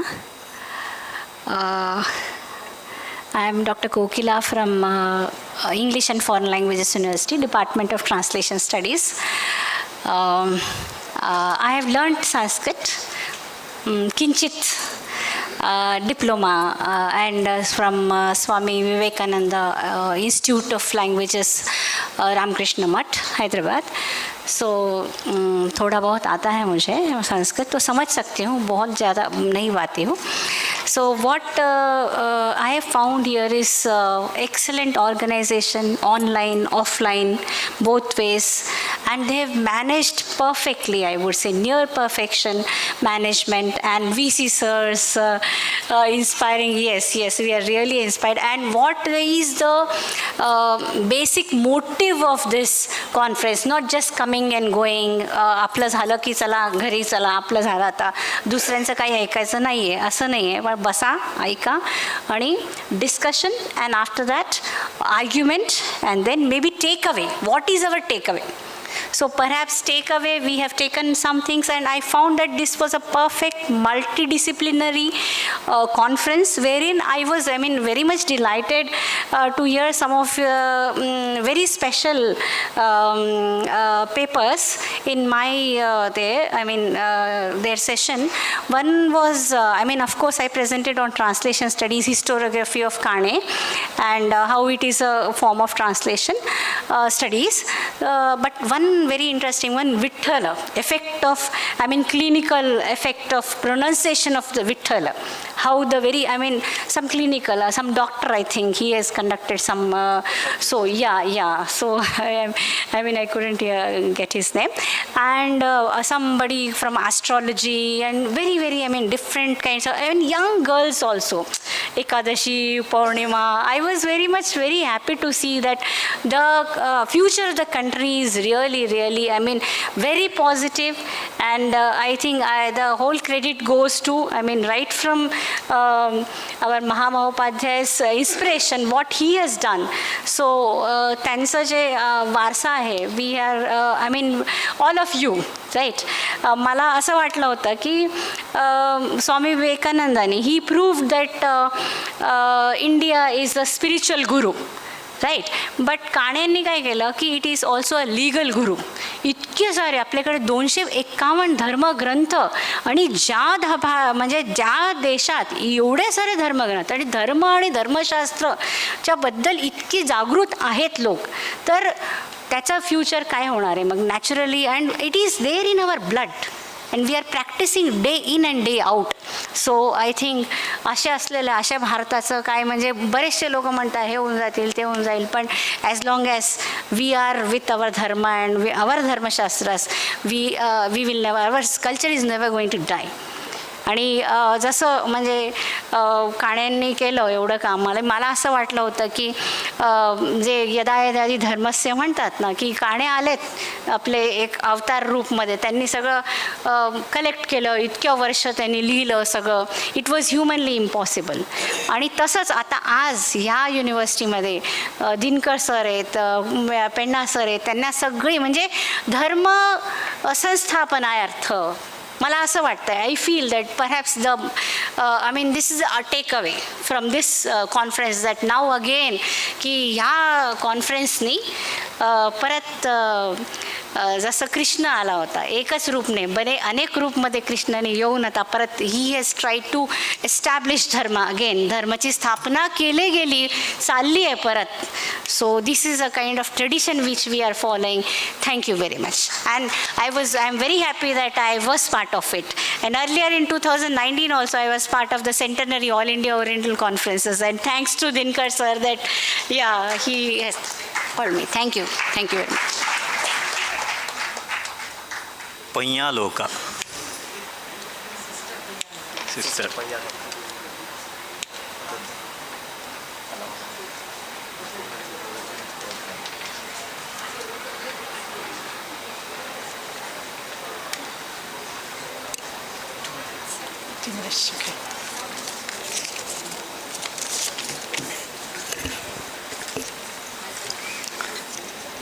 Namaskar.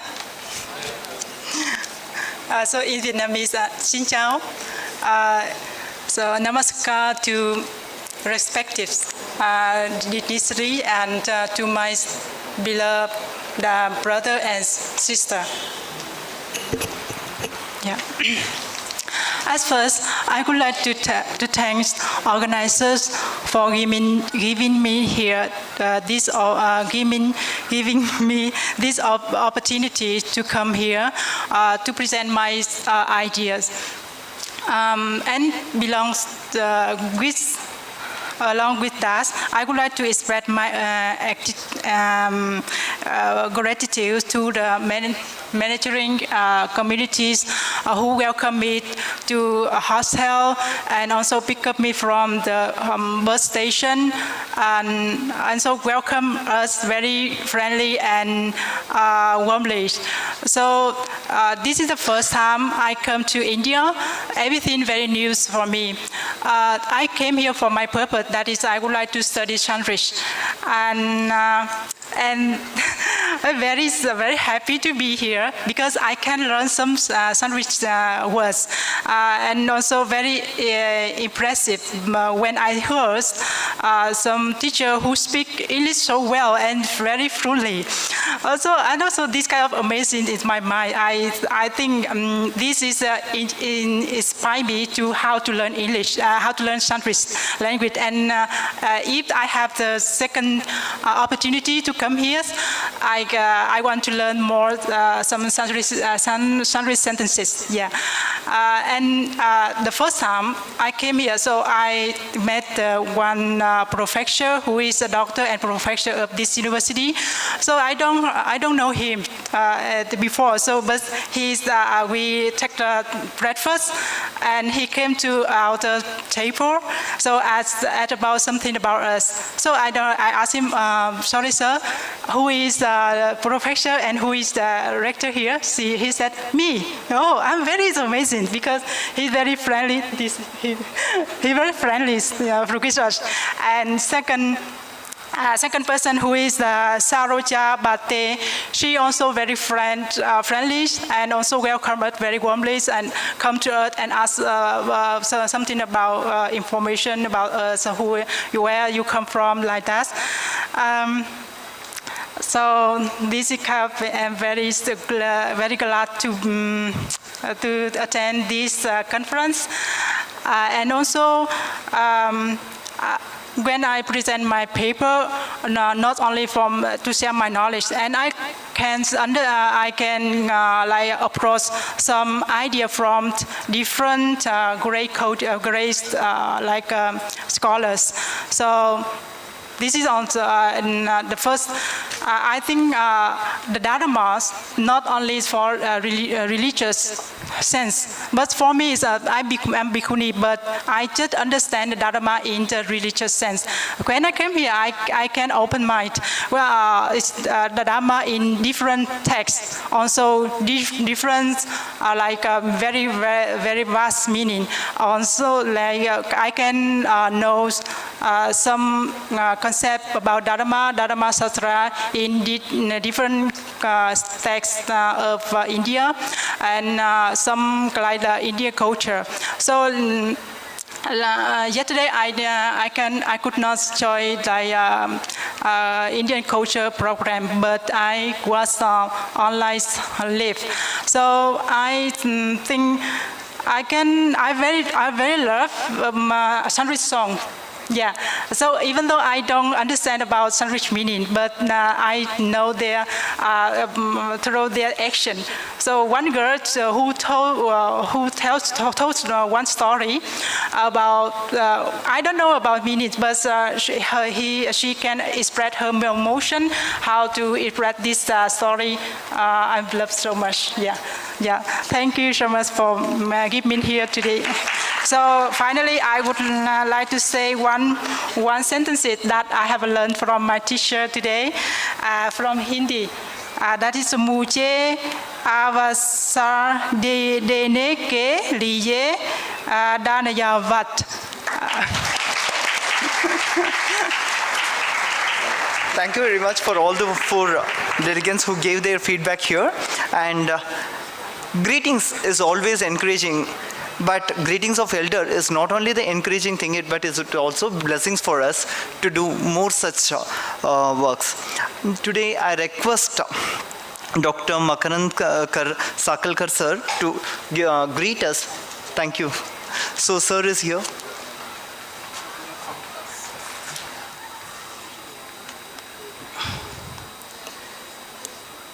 Namaskar.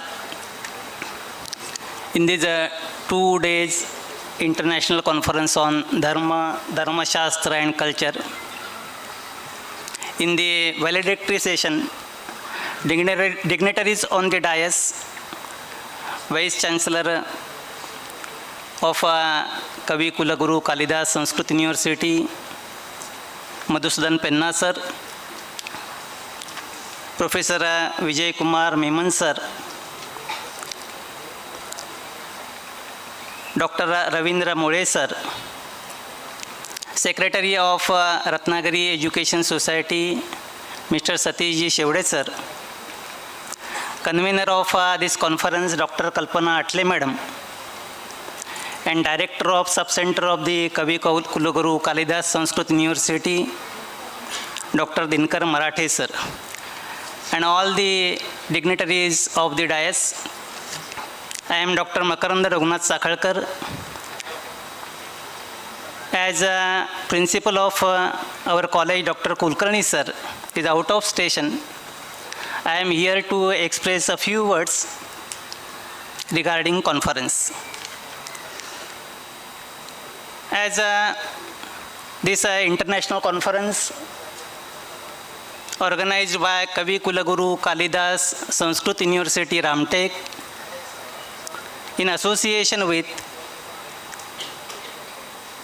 Siddhant Knowledge Foundation, Sanskrit, Sanvardhan and Sanshodhan, Pratishthan, Mumbai, and our college of Ratnagiri Education Societies, Gogate Jogalekar College, Ratnagiri.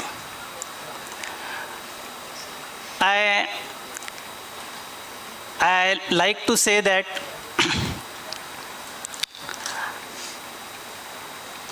Vice Chancellor of the Kavikulaguru Kalidas Sanskrit University, Ramtek, has given opportunity to us to participate in the organization of such an international conference. As I come to know that there were more than 180 registrations, more than 120 research papers, 60 persons paper presented online in the online mode. There were 3 different locations in this premises for a paper presentation. Number of students participated, number of teachers participated, number of researchers presented paper. So all these things shows that this conference becomes successful. One thing I like to mention here, our college, Gogate Jogalekar College, have a memorandum of understanding MOU with Kavikulaguru Kalidas Sanskrit University. So this is a proud to us that such a type of international event organized here, and we are a associate member of this organization. So once again I am thankful to VC sir.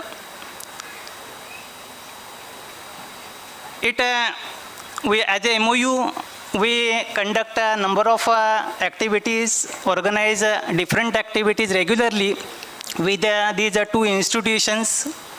But such a great event is organized in the premises of the Ratnagiri Education Society. It is proud to us.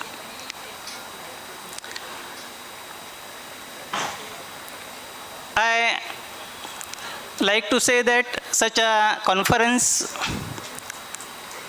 is really benefited to students fraternity, teachers fraternity, and researchers in the field. So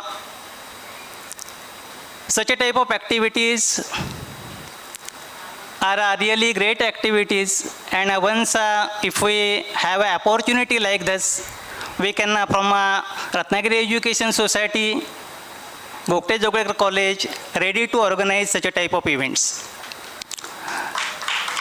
So thank you. Thank you, sir.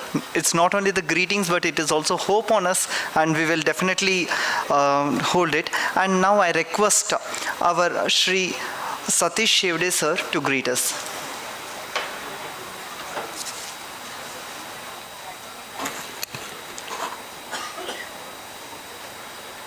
कवी कालिदास संस्कृत महाविद्यालयाच्या वतीनं ही 2 दिवसाची आंतरराष्ट्रीय परिषद या ठिकाणी संपन्न होत आहे.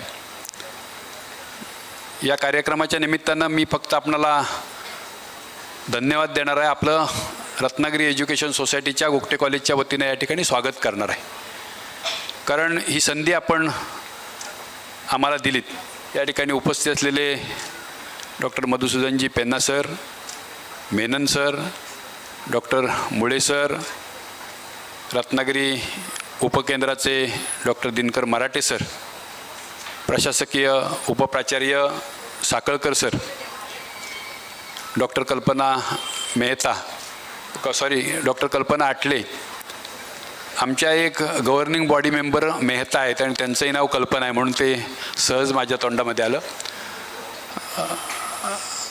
आणि या ठिकाणी उपस्थित असलेले आपण सर्व या आंतरराष्ट्रीय परिषदेसाठी सहभागी झालेले सर्व प्राध्यापक, शिक्षक, रत्नागिरी एज्युकेशन सोसायटीला आपण ही संधी दिलीत. कारण एक आंतरराष्ट्रीय परिषद ही आमच्या या प्रिमायसेसमध्ये संपन्न होते आणि या आंतरराष्ट्रीय परिषदेला खऱ्या अर्थानं 4-5 देशातले आंतरराष्ट्रीय सहभागी होत आहेत. हे मला वाटतं आमच्या दृष्टीने अत्यंत महत्त्वाची अशी घटना आहे. रत्नागिरी एज्युकेशन सोसायटी नेहमीच संस्कृत भाषेचा आदर करत आलेली आहे. आमचं असं म्हणणं आहे की आमचा असा विचार आहे की संस्कृत म्हणजे संस्कार. आणि रत्नागिरी एज्युकेशन सोसायटीमध्ये किती विद्यार्थी हे बघितलं जात नाही. तर खऱ्या अर्थानं संस्कृतचं डिपार्टमेंट आमच्या इथे चांगल्या पद्धतीनं काम करतं आहे. वेगवेगळे उपक्रम वर्षभरात संस्कृतच्या डिपार्टमेंटच्या माध्यमातून आपण या ठिकाणी राबवतो आहे. आणि मला वाटतं आजचा जो आंतरराष्ट्रीय परिषदेचा विषय घेतलेला आहे त्याची योग्य वेळ असं म्हटलं तर चुकीचं ठरणार नाही. कारण याची आज खऱ्या अर्थानं आपल्या देशाला गरज आहे. धर्म कोणता आहे यापेक्षा धर्म आणि त्याबद्दलचं कल्चर याबद्दलची विस्तृत चर्चा या 2 दिवसामध्ये आपण केलेली आहे. आपण सर्वांना पुन्हा एकदा या ठिकाणी मनपूर्वक धन्यवाद देतो. मराठे सर या ठिकाणी केंद्राचे काम करतायत. मी या निमित्ताने एवढंच म्हणेन की रत्नागिरी एज्युकेशन सोसायटीला पर्यायानं गोगटे कॉलेजला आपण उपक्रम राबवण्याची केव्हाही संधी द्या, त्याचं आम्ही नेहमीच स्वागत करू. आपणा सर्वांना मनपूर्वक धन्यवाद. Thank you, sir. Now I request dignitaries for the release of book, and I request Dr. Anagha Joshi ma'am to come on the dais.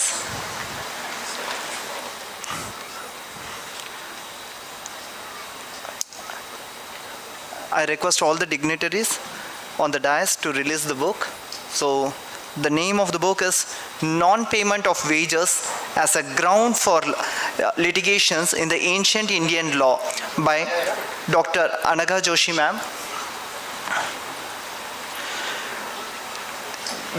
She had referred various texts like non-payment of wages in Kautilya Arthashastra and non-payment of wages in Smriti literatures. Not only few Smritis, she had gone through Vishnu Smriti, Manu Smriti, Yajnavalkya Smriti, Narada Smriti, Brihaspati Smriti, Katyayana Smriti, Shukraniti, and several texts she had referred.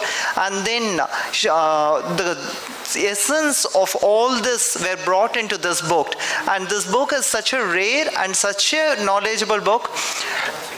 And we thank the author for such a rare contribution. It is a wonderful contribution of an author. And I thank all for this.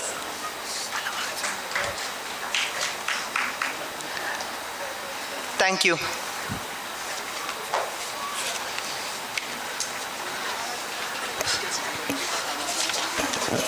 Thank you so much, sir. Penna sir, C.G. Vijay Kumar sir, thank you so much.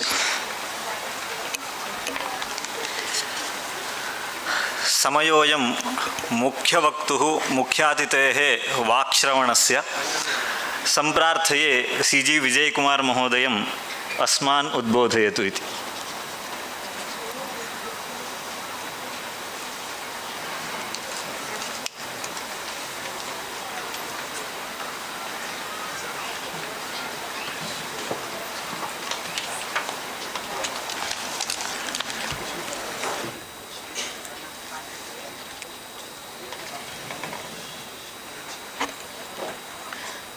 सदाशिवसमारम्भां शङ्कराचार्यमध्यमाम् अस्मदाचार्यपर्यन्तां वन्दे गुरुपरम्परां येनाक्षरसमाम्नायमधिगम्य महेश्वरात् कृष्णं व्याकरणं प्रोक्तं तस्मै पाणिनये नमः। कविकुलगुरु कालिदास संस्कृतविश्वविद्यालयस्य रत्नगिरी उपकेन्द्रं गोगटे जोगलेकर महाविद्यालयः सिद्धांत नॉलेज फाउंडेशन संस्कृति संवर्धन एंड संशोधन प्रतिष्ठान मुंबई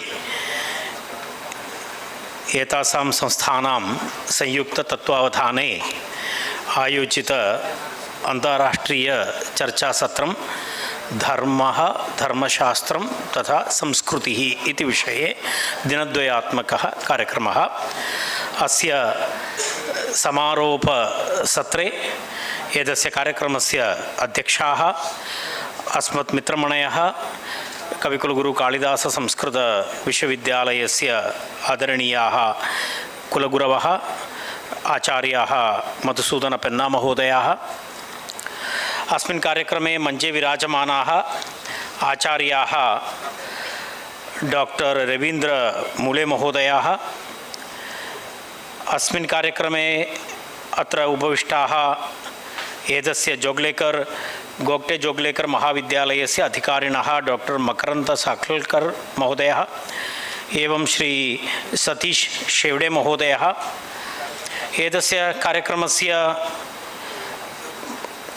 सूत्रधारः शक्तिकेन्द्रं पवर् बैंक मराठे दिनकरः अस्मत् मित्रम्, अनन्तरं अस्माकमेव कार्यकर्त्री तथा अस्य महाविद्यालयस्य आचार्या कल्पना अट्ले महोदया, मम पुरतः विद्यमानः आचार्याः धिट्टे महोदयाः एवं कविकुलगुरु कालिदास संस्कृत विश्वविद्यालयस्य planning and development board director professor Prasad Gokhale ji और मम प्रिय कालिदास मित्राणि बहवः सन्ति।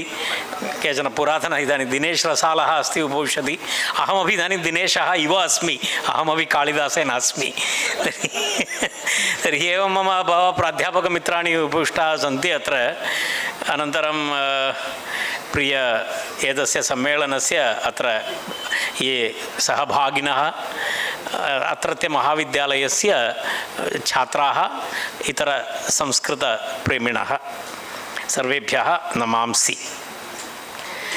एतस्य अत्र रत्नगिरी मध्ये आगन्तुं वस्तुतः मम एक कौतुकम् आसीत्, तत् कौतुकेन अहम् आगतवान्, अन्यत् किमपि नास्ति। अन्यथा वस्तुतः ह्यः सायङ्कालपर्यन्तम् अहम् अपरस्मिन् महाकार्यक्रमे व्यस्तः आसम्, परन्तु रात्रौ प्रवासं कृत्वा आगमनस्य किञ्चित् आनन्दः एवमस्ति।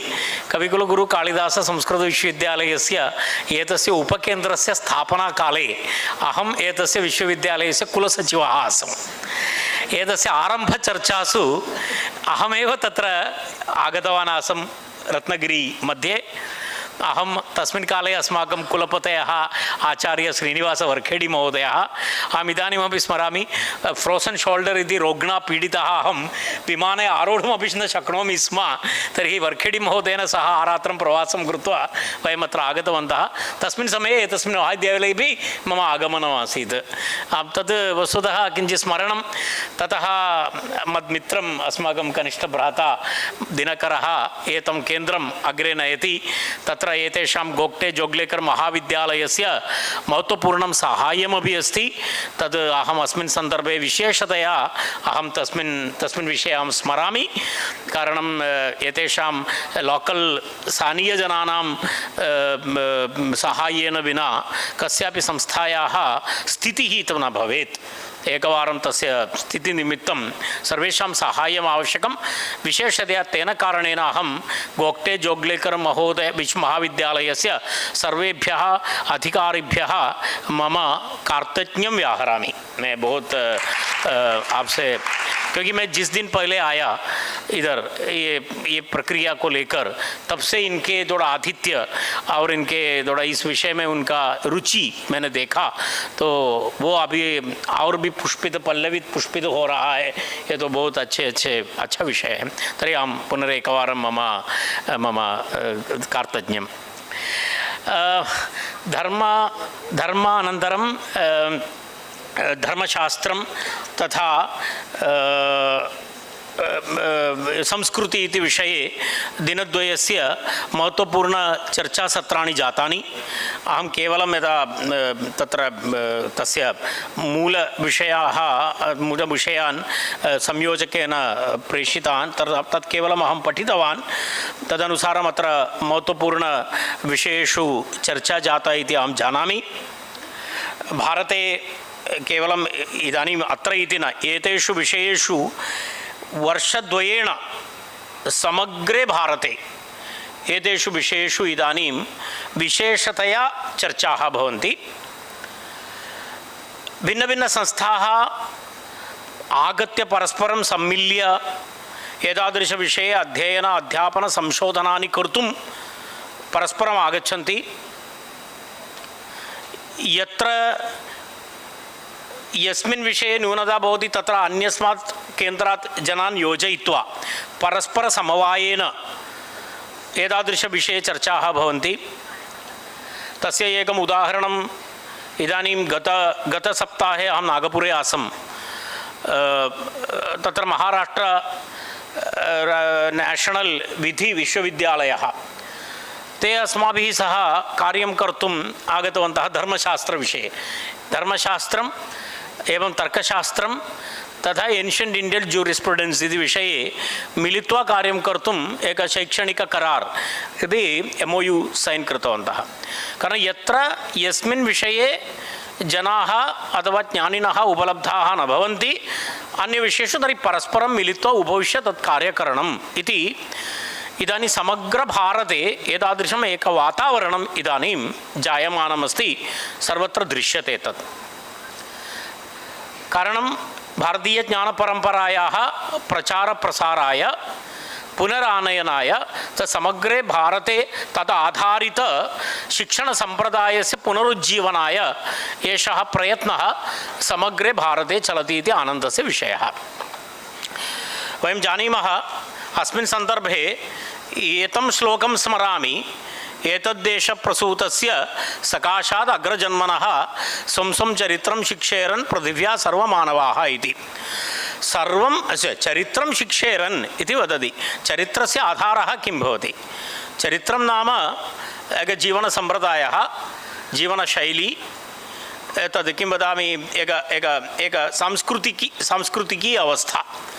तत् कुतः भवति? तस्य आधारः किं स्यात्? तस्य आधारः एते विषयाः एव भवन्ति खलु। चरित्रस्य आधारः किं भवति? चरित्रस्य आधारः धर्मः भवति। धर्म आधारित संस्कृतिः भवति। तस्य कृते तत्र नियमाः रचिताः भवन्ति, धर्मशास्त्रग्रन्थेषु भवन्ति। तत्र विधिनियमादि तत्र सर्वविध प्रतिपादकं शास्त्रं भवति, धर्मशास्त्रं भवति। तर्हि स्वं स्वं चरित्रं शिक्षेरन् पृथिव्या सर्वमानवाः इत्युक्ते चरित्र कहाँ से सीखेंगे? चरित्र इसमें से सीखेंगे। तो इस धर्म और धर्मशास्त्र और ये संस्कृति, इससे ही चरित्र होता है। अन्यथा चरित्र क्या है? इसके बिना तो चरित्र क्या होता है? इसके बिना तो कैरेक्टर कैसे बन जाता है? इसके बिना तो एक सभ्य संस्कृति तो हो ही नहीं सकता। तो ये तस्य श्लोकस्य मूलतः आचार्येभ्यः येन एषः श्लोकः कृतः पुरातन, तर्हि तस्मात् एषः विचारः समाजे अस्ति।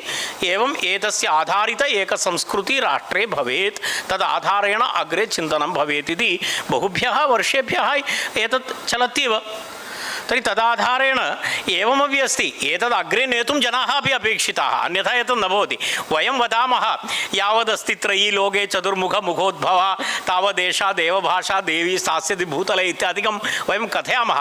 परन्तु तस्मिन् कार्ये ये न प्रवर्तनं न भवन्ति तर्हि कथं देवी स्थास्यति भूतले तत् पुस्तकेषु भवति इति कृत्वा न भवति तद् वस्तुतः तस्य प्रचारः भवेत् समग्रचिन्तनं भवेत् तदा भवति तदेव वस्तुतः वर्षद्वयेन भारते यदा नवीनशिक्षापद्धतिः इति वा भवतु नवीनमेक वातावरणं वा भवतु तेन कारणेन एतस्मिन् विषये इदानीम् उत्साहः समाजे वर्धितः दृश्यते तर्हि वस्तुतः एकैकचर्चासत्रं भवति विचारसत्रं भवति तर्हि मम एकं कथनमस्ति तत्र किमपि आक्षन् प्लान् भवेत् यदा अन्यथा किं भवति वयम् आगच्छामः वयं दिनद्वयम् उपविशामः चर्चासत्राणि कुर्मः तदनन्तरं तत्सर्वं वेपरैस् भवति यदा एतेषाम् उच्चारणसमनन्तरमेव शब्दाः तु एवमेवं वेपरैस् भवन्ति परन्तु तस्य अग्रे किं सो मम मम मम सर्वदा एकं कथनमस्ति एक रोड मैप अस्माभिः करणीयं भवति एकैकसम्मेलनस्य अन्ते अस्माकं पुरतः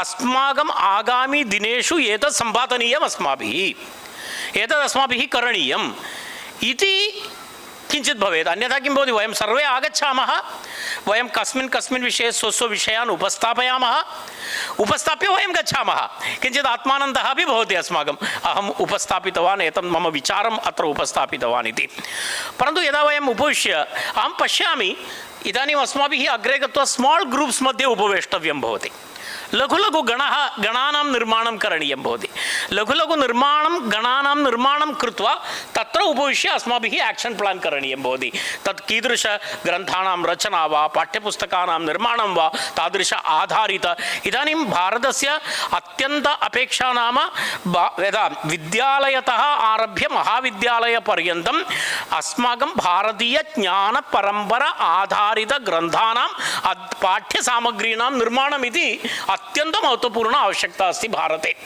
तदर्थं सर्वैः उपवेष्टव्यं भवति अन्यथा एतत् कार्यं तु न भवति कारणम् इदानीन्तन विद्यालयपाठनसम्प्रदायेषु एतद् आधारितं न भवति अर्थात् अस्माकम् एन्शियण्ट् ट्रेडिशन् इति यदस्ति तद् एक्स्प्लोर् करणीयं भवति अस्माभिः तद् स्वीकृत्य तेन सह आधुनिकविद्यया सह अस्माकं प्राचीनपरम्परायाः अपि सिन्क्रनैसेशन् इति यदा IT जनाः यदा वदन्ति तादृश एक सिन्क्रनैसेशन् कृत्वा अग्रे गन्तव्यं भवेत् तत्र मूलभूतं कार्यम् अस्माकं भवति संस्कृतज्ञानमेव मूलभूतं कार्यं भवति खलु कारणं धर्मः धर्मशास्त्रं संस्कृति इति यत्किमपि अस्ति तत्सर्वं संस्कृत आधारितम् अस्ति संस्कृतात् बहिः किमपि नास्ति इदानीं बहुविधसंस्थाः एतादृशकार्यं कर्तुं सिद्धाः भूत्वा आगच्छन्ति यदा अहम इदानीं यदा विश्वविद्यालये यदा कुलपतिरूपेण यदा आगतवान् यदा इदानीं पर्यन्तम् अहं मिनिमम् 10 संस्थाभिः सह मम शैक्षणिक अनुबन्धः अस्ति तत्र भिन्नभिन्नसंस्थाः सन्ति यदा IIT इन्दोर् अस्ति IIT इन्दोर् तेषां किम् IIT इन्दोर् का न्यूनता अस्ति सर्वमस्ति खलु एक प्रौद्योगिकीसंस्था मध्ये कस्य न्यूनता अस्ति परन्तु एका न्यूनता अस्ति बेसिक् ज्ञानपरम्परा इति यदस्ति तद् तत्र नास्ति तस्य कृते संस्कृतकेन्द्राणां साहाय्यम् आवश्यकं भवति अन्यथा तन्न भवति तेषां सुविधा भौतिक सुविधा सर्वमस्ति परन्तु एक्चुअली तस्य कृते पाठ्यसामग्री एक भारतीय ज्ञानपरम्परा आधारित मैनेजमेंट सिस्टम अथवा अद्य भिन्न विषयः उदाहरणाय तदुक्तवान् तस्य कृते संस्कृतज्ञानम् आवश्यकता भवति तेन कारणेन ते अस्माकं समीपम् आगच्छन्ति यदा अनुबन्धान् कुर्वन्ति अनन्तरं संस्कृतजनानाम् अपॉइंटमेंट कुर्वन्ति ते आगत्य वदन्ति भवतः शिक्षकान् अस्मभ्यं यच्छन्तु वयं वेतनं दद्मः तत्र कार्यं कुर्मः मिलित्वा उपविश्य इति तर्हि एतत् सर्वम् इदानीं सर्वत्र रूर्की इति IIT रूर्की मध्ये बहुविधकार्याणि भवन्ति IIT मुम्बै मध्ये बहुविधकार्याणि भवन्ति एतद् उदाहरणमात्रम् अहं वदामि तर्हि एतादृशविषये यदा गुजरात् मध्ये एक चिल्ड्रन् यूनिवर्सिटी इति अस्ति ते अस्माकं समीपम् आगतवन्तः इदानीम् अत्यन्त आवश्यकता नाम बालकानां कृते सामग्री निर्माणम् इति अस्ति अर्थात् बालकानां कृते अध्ययनसामग्री निर्माणम् अस्माकं ज्ञानपरम्परा आधारित सामग्री निर्माणमिति भवति पाठ्यसामग्री निर्माणमिति तदर्थमेव महान् श्रमः करणीयः भवति भारतस्य सर्वप्रान्तेषु सर्वविद्यालयेषु प्राथमिककक्षायां वयं चिन्तयामः कालेज् लेवल् मध्ये PG लेवल् मध्ये सर्वं परन्तु बेस् लेवल् मध्ये, यदा बेस् लेवल् मध्ये तेषां मनसि एतस्मिन् विषये यदि आदरः भवति, एक चिन्तनस्य बीजावापः भवति, तद् अग्रे पुनः भवति। तर्हि तादृशरूपेणापि निर्माणं करणीयं भवति। तदेव अहम् आदौ उक्तवान्, वस्तुतः सम्मेलनोत्तरम् एतादृशपरिषदः अनन्तरं तत्र किमपि एक विशिष्टं किं वदामः, विशिष्टा काचित् रूपरेखा स्यात्, अग्रे गन्तुं काचित् एक पद्धतिः स्यात्, तर्हि अस्माकम् एतद् अधिकलाभाय भवति इति अहं पश्यामि। भौतिकविकासः तु भवत्येव राज्यस्य सर्वत्र, भौतिकविकासः यथेष्टं भवति, परन्तु भौतिकविकासः कीदृशः भवति? भौतिकविकासः संस्कृति आधारितभौतिकविकासः स्यात्, अन्यथा विकासः भवति परन्तु संस्कृतिः न भवति। यदि संस्कृतिः इति एवं भवति मम दृष्ट्या, भौतिकविकासः इति उपरि उपरि गच्छति, एक पतङ्गवत्, कैट् इति वदति, कैट् इव उपरि उपरि गच्छति, परन्तु सर्वदा कैट् कदा सुरक्षितं भवति? तस्य एक सूत्रं भवेत्। सूत्रं यदा भवति तावत्पर्यन्तं तत् पतङ्गं सुरक्षितं भवति, परन्तु तत् सूत्रं यदि भग्नं भवति तर्हि तत्र पतङ्गस्य नाशः भवति। भौतिकविकासस्यापि एवं स्वभावः, तत् संस्कृति आधारित भौतिकविकासः स्यात्, अन्यथा तद् इतरत्र गच्छति, तेन किं भवति? परम्परा नश्यति। तर्हि तत्र संस्कृतिः इति भवति, तस्य आधारः धर्मः भवति, तस्य मानदण्डः इति यदस्ति तद् धर्मशास्त्रं भवति इति कारणम् अहं पश्यामि। एतदहम् एवं यदा आगमनकाले केचन आचार्याणां मतानि एवं पश्यन् आसं, संस्कृति इत्यत्र केवलम् एतदुक्त्वा समापयामि। यदा कोशग्रन्थेषु संस्कृतिशब्दस्य भिन्नभिन्नपरिभाषाः भवन्ति, तत्र एव पश्यतु, संस्कृतिर्हि कस्याश्चित् व्यक्तौ समाजनिमित्तं सा योग्यता या हि कलासु साहित्ये आचरणे बौद्धिक अभिग्रहणे च या श्रेष्ठ तस्यां रुचितः तस्याः परिचयाच्च जायते इति एक परिभाषा अस्ति। संस्कृति इत्यस्य परिभाषा अस्ति। पूर्णरूपेण समाजस्य स्पन्दनम् एतस्मिन् द्रष्टुं वयं शक्नुमः। द्वितीया एका परिभाषा अस्ति, संस्कृतिर्हि सभ्यतायाः विशिष्टं रूपं वा अवस्था, यथा ग्रीक् संस्कृति इति एक अवस्था अस्ति समाजस्य। तृतीयं पश्यतु, संस्कृतिः जीवनपद्धतेः पूर्ण सा समष्टिः या हि विशेषेण मानवसमुदायेन निर्मिता भवति, या च सन्ततिक्रमेण निरन्तरं सङ्क्रमिता चलति। परम्परा इति अहम् आदौ उक्तवान्। फोर्थ डेफिनिशन् अस्ति, संस्कृतिर्हि विशेषतः कस्यचित् समुदायस्य समाजस्य वा सामाजिक्याः कलात्मिकायाश्च अभिव्यक्तेः प्रक्रिया एव। पंचमं, संस्कृतिर्हि सामाजिक व्यक्तेः बौद्धिक कलात्मक क्रियाकलापः। एवं संस्कृतेः डेफिनिशन्स् एवं भवन्ति। मूलतः तस्य आधारः समाजस्य समग्र स्थितिः इति तस्य आशयः, धर्माश्रितः धर्ममूल एक जीवनपद्धति इति अस्ति। तद् अस्माभिः कुत्रचित् कालान्तरे गत केषुचित् कालान्तरे वर्षेषु कुत्रचित् लोपः जातः अस्ति, तस्य परिहारः अस्माभिः करणीयः। तदर्थं वस्तुतः एतादृशानि चर्चासत्राणि अत्यन्तम् उपयोगिनी इति अहं पश्यामि। तेन वयम् अत्र चर्चासु अस्माभिः यत् किमपि तत्र चर्चायां श्रुतकार्याणि प्राप्तविषयाः तेषां विषये वयं चिन्तनं कुर्मः, तेषु विषयेषु वयम् अग्रे प्रयत्नरताः भवेम। तदाधारेण वयं किञ्चित् नवीनं तत्र नवीनस्य प्रयत्नस्य आरम्भं कुर्मः, अस्मत् संस्कृति आधारित प्रयत्नस्य आरम्भं कुर्मः। तदर्थं सर्वेभ्यः शुभकामनाः। एतस्य चर्चासत्रस्य आयोजकेभ्यः विशेषतया दिनकरः अनन्तरमेवं कल्पना भगिनी, एतयोः मम पक्षतः बहु धन्यवादाः, अभिनन्दनानि च। भवताम् उत्तरोत्तरं कालिदास महाविश्वविद्यालयस्य रत्नगिरी केन्द्रस्य एतस्मिन् विषये प्रवृत्तिः भवतु। कारणम् एतस्य नाम एव PV काणे, तस्य नाम्ना एव महोदयस्य नाम्ना एव एतत् केन्द्रं। तर्हि भवतां दायित्वम् एतत् धर्मशास्त्रविषये भवता इतः धर्मशास्त्रस्य किं एक प्रचारकेन्द्रं स्यात् रत्नगिरी। नाम एव रत्नगिरी इति अस्ति। तर्हि इतः रत्नानां निर्माणं करणीयं भवता भवति। यदा धर्मशास्त्रविदुषां निर्माणं भवतां कार्यं भवति तद् बहु महत्त्वपूर्णमस्ति। कालः अपेक्षितः भवति रत्नानाम् अन्वेषणाय, रत्नानां सृजनाय, रत्नानां समाजदानाय भगवत्याः सरस्वत्याः अनुग्रहः भवतु इति आशास्य मम वाक्यद्वयम् अहमत्र समापयामि। जयतु संस्कृतं, जयतु भारतं। धन्यवादाः।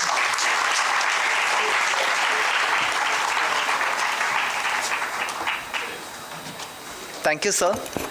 It is not simple being taking a responsibility of a university and all as a vice chancellor, and still he is thinking about another institution and always he is thinking about the growth of our institution. Thank you very much, sir. We could not even repay with the words to you. And now I request Professor Ravindra Mule, sir, for the guest of honors to enlighten us with your speech. Thank you, sir.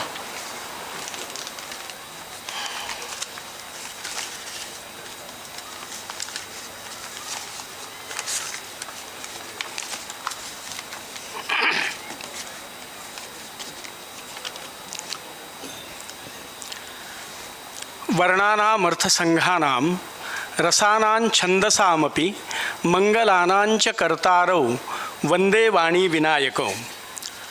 अत्र मंचस्थाः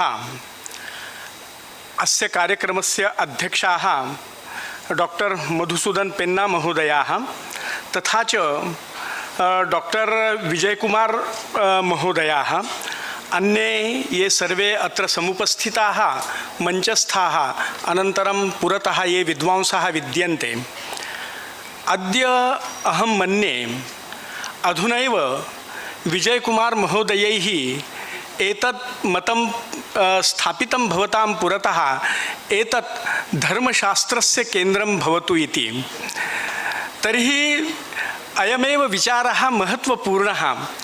अहं मन्ये अस्यां सभायाम् उत्साहमूर्तिः इति रूपेण विजयकुमार महोदयाः विद्यन्ते। अनन्तरं धर्ममूर्तिः इति धिया अहं डॉक्टर मधुसूदन पेन्ना महोदयम् अहं पश्यामि। यतः ह्यः एव पैनल डिस्कशन यदा अभवत् तदा एव मनसि एतत् जातम्, एतत् कार्यं भवद्भिः एव कर्तुं शक्यते इति। अतः एव एतत् कार्यं निश्चयेन भविष्यति इति अहम् आशासे। तर्हि आनो भद्राः क्रतवो यन्तु विश्वतः इति ऋग्वेदवचनानुसारं सर्वतः सर्वदा सद्विचाराः अस्मान् आयान्तु इति ऋग्वेदस्य प्रार्थना विद्यते। अस्मिन् सम्मेलने अपि नैकेभ्यः प्रान्तेभ्यः विद्वांसः समागताः सम्मिलिताः अत्र। ह्यः आरभ्य चर्चासत्रमिदं प्रचलति। अधुनापि सर्वेषाम् उत्साहः वर्तते एव।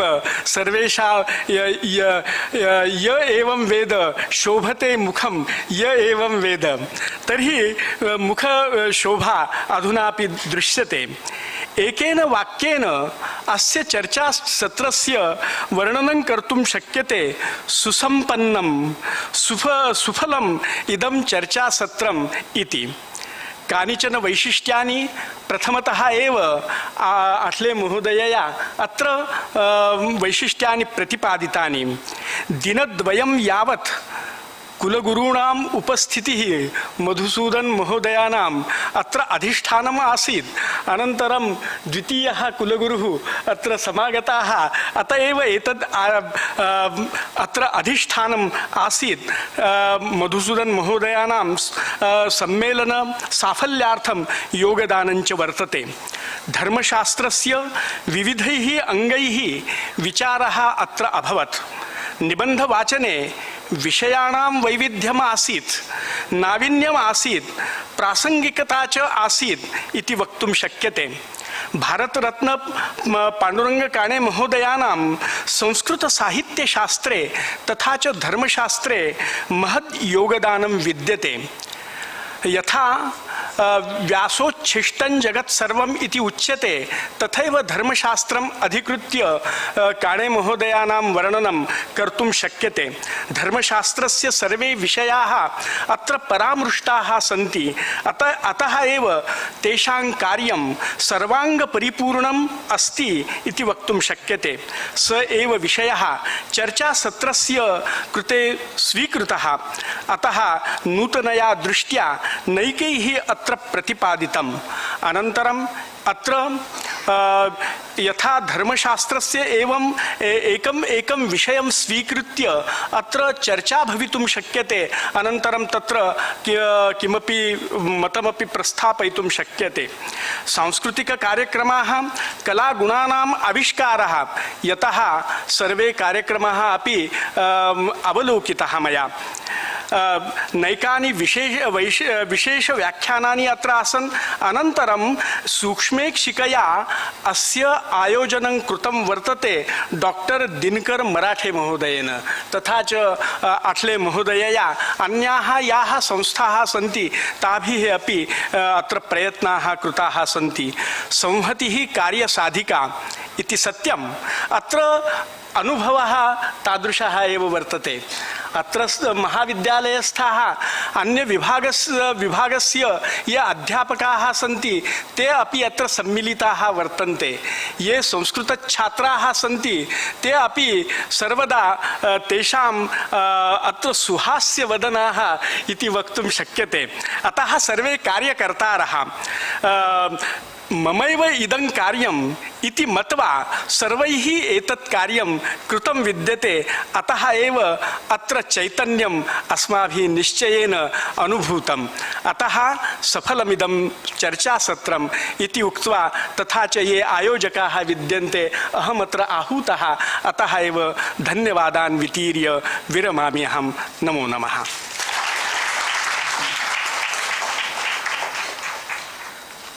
धन्यवादाः रवीन्द्रमूलेवर्याय।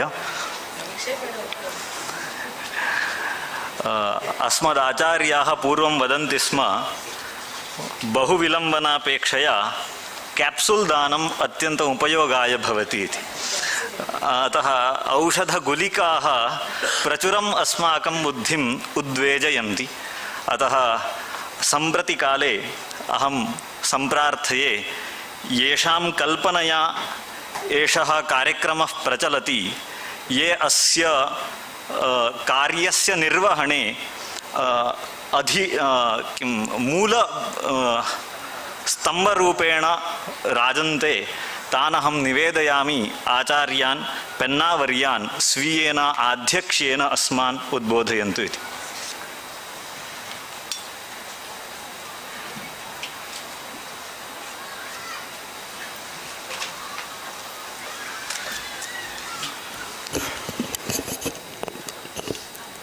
गुरुर्ब्रह्मा गुरुर्विष्णुः गुरुर्देवो महेश्वरः गुरुः साक्षात् परं ब्रह्म तस्मै श्री गुरवे नमः।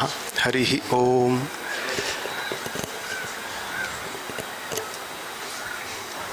मंचस्थाः मान्यवराः, अद्यतन कार्यक्रमस्य विशिष्टातिथयः अस्माकं सुहृन्मणयः मान्याः विजयकुमार महोदयाः, अस्माकं ज्येष्ठभ्रातरः संस्कृतक्षेत्रे विराजमानमूर्तयः सम्प्राप्तकीर्तयः, अस्माकं ज्येष्ठविद्वद्वराः मुळे महोदयाः, तथा रत्नगिरी एजुकेशन सोसाइटी शेवडे महोदयाः, तथा उपप्राचार्याः इदानीं कार्यान्तरेण गताः, अस्माकं संस्कृतविश्वविद्यालयस्य उपकेन्द्रस्य माननीय संचालक महोदयः दिनकर वर्यः मराठे सर, गोगटे महाविद्यालयस्य संस्कृत प्राध्यापिका प्राप्तकीर्तिः कल्पना आठले महोदया, तथा अत्र समवेताः मान्यवराः अस्माकं ज्येष्ठाः गुरवः थिटे महोदयाः, इतरे च विद्वांसः विभिन्नप्रदेशेभ्यः समायाताः अत्र समवेताः। अहं सर्वेषां आधमर्ण्यं कृतज्ञतां प्रकटयामि। एतेषां कारणेन प्रेरणा लभ्यते चेत् भवतां सर्वेषां कारणेन कार्यक्रमस्य साफल्यं भवति। यदि भवन्तः न भवन्ति तर्हि कार्यक्रमस्य साफल्यं न भवति। वयं चर्चां कुर्मः, वयं निर्णयान् कुर्मः, वयं गच्छामः। अतः आदौ तावत् भवतां सर्वेषां कृते भवन्तः करताडध्वनिं कुर्वन्तु।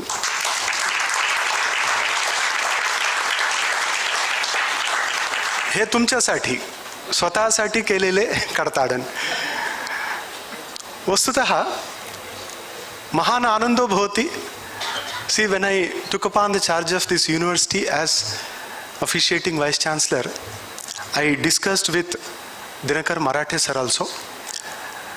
I had an idea that this sub-center of Ratnagiri Sub-Centre should organize an international conference.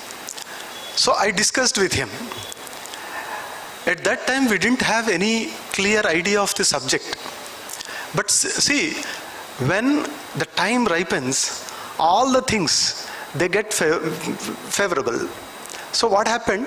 We thought of organizing a conference in the month of February, but because of several reasons, it got postponed. Then I discussed with Marathe sir and asked him, we shall have one online conference and later one offline conference. So accordingly this was planned, and initially we organized one conference online, international conference. We requested international scholars to deliver their special lectures. After that, we planned. We want to see foreign scholars coming here. We want to resuscitate and revive the sacred tradition of Takshashila and Nalanda. Okay, those days are bygone, but still, we don't lose hopes. So if not Ramtek, Ratnagiri. If not Ratnagiri, another. So we will definitely create Takshashila and Nalanda. This is our motto. And with your cooperation and with thorough assistance from institutions like Gogate, definitely we will take few steps towards that goal. May not be, I don't claim that we definitely achieve it, but definitely we also add few bricks to the mansion that the coming generations will definitely sing the glory of our institution. KKSU has attained to 25th year. So, the very feeling that the university has entered into the 25th year, that gives all required fillip to the concerned people that yes, we can do because we have been doing. Two things are there. We have been doing, we can do. We have been doing, and now 25-year-old institute, Kavikulaguru Kalidas Sanskrit University is standing before you. And in coming 25 years, we can easily imagine, foresee what will happen to the university. So definitely the university will carve a niche for itself, will carve a different name for itself, and I am hopeful that in coming years this university will create history. This is KKSU. As our honorable special guest Visishtatithi has said in his address, that the Upakendra, the sub-center, should have a special focus on the study of Dharmaśāstra. So sir, I would like to tell you that we will take it very seriously, and we certainly will do, because we have the dynamic director here. So I have more hope in him, because he is actually embodiment of Dharma. See, Dharma is an abstract word. How can you find Dharma? When a person practices, you find Dharma. Ramo vigrahavan dharmaha, we say. Why? Because Dharma cannot be seen. Otherwise, you have to find in the people. If people don't practice Dharma, where can you find Dharma? So I find in him Dharma because very sincere, hardworking and clear, transparent. So I love these qualities, and I am hopeful that in coming years we will not be there, neither Vijay Kumar sir nor myself, but Marathe sir, Gokhale sir, Rasal sir, these will be there, and the institute will grow in leaps and bounds. So that is my confidence. And secondly, this international conference has become truly successful, because yesterday we started. Yesterday we had listened to the great scholars. Yesterday we had the foreign scholars with us, Iturbe sir and Paul sir and Kashinath from Nepal, Kathmandu. And now we have from Thailand our brothers.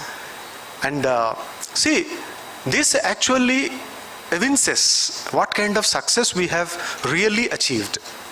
The university has achieved this success because it has attracted these foreign scholars, one, and all the scholars from various corners of the country to this great place, Ratnagiri. And you're all here to know about Dharma, to deliberate upon Dharma, to churn Dharma, not to spurn on Dharma. And you're all here to uplift Dharma. So, when Bhagavad Gita says, Yada yada hi dharmasya glanir bhavati bharata abhyuttanam adharmasya tada atmanam srujamyaham sambhavami yuge yuge. See, Lord Krishna, Krishna Janmashtami is also there. Lord Krishna, how can he take several forms?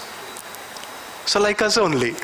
Just in the Bhashya it was stated, in the one of the Bhashana it was stated, Mule sir also said, that if Dharma has to manifest itself, it will be in the form of any individual who stands by Dharma, who stands for Dharma, not against. So that I find in all of you, that this conference has become mega success. Now, Dharma and Dharmaśāstra. Now we have a sacred duty, as I have told in the previous lecture also, that we have a sacred duty that taking the name of Bharatratna P.V. Kane sir, whenever we study Dharmaśāstra texts, we feel a kind of inner urge to rededicate ourselves to the study of the sacred text so that we can bring out the essence, churning out the ocean-like Sanskrit literature and bringing out the Amrita in the form of our research. So to the modern researchers, my earnest appeal is that you study P.V. Kane sir, our ancient texts, and just get into that. It is about you. It is about our own past. It is our own about our own future. Dharmaśāstra is not just our past. It is our future, because it actually connects. In Yoga Sutra Bhashya, somewhere it is stated that Shanta Avyapadeshya Dharmanupati Dharmi. Shanta Udita Avyapadeshya Dharmanupati Dharmi. And in the Bhashya it is stated that what is Dharma? Yogyatavachinna Shaktireva Dharminaha Dharmaha. So it is actually the Yogyata, that is Shakti. And it can be present in the individual, it can be present in the family, it can be present in the society, it can be present in the nation. But we all know that without individual, there is no family, there is no nation.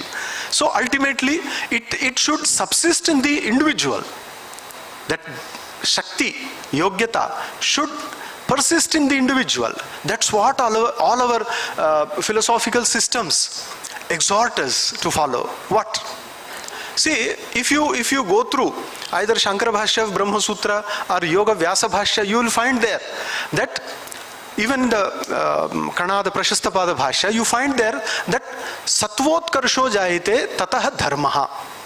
Very beautiful one. In the Bhagavad Gita Bhashya introduction also, Bhagavad Pada says that Satvotkarsha Tato Dharmaha.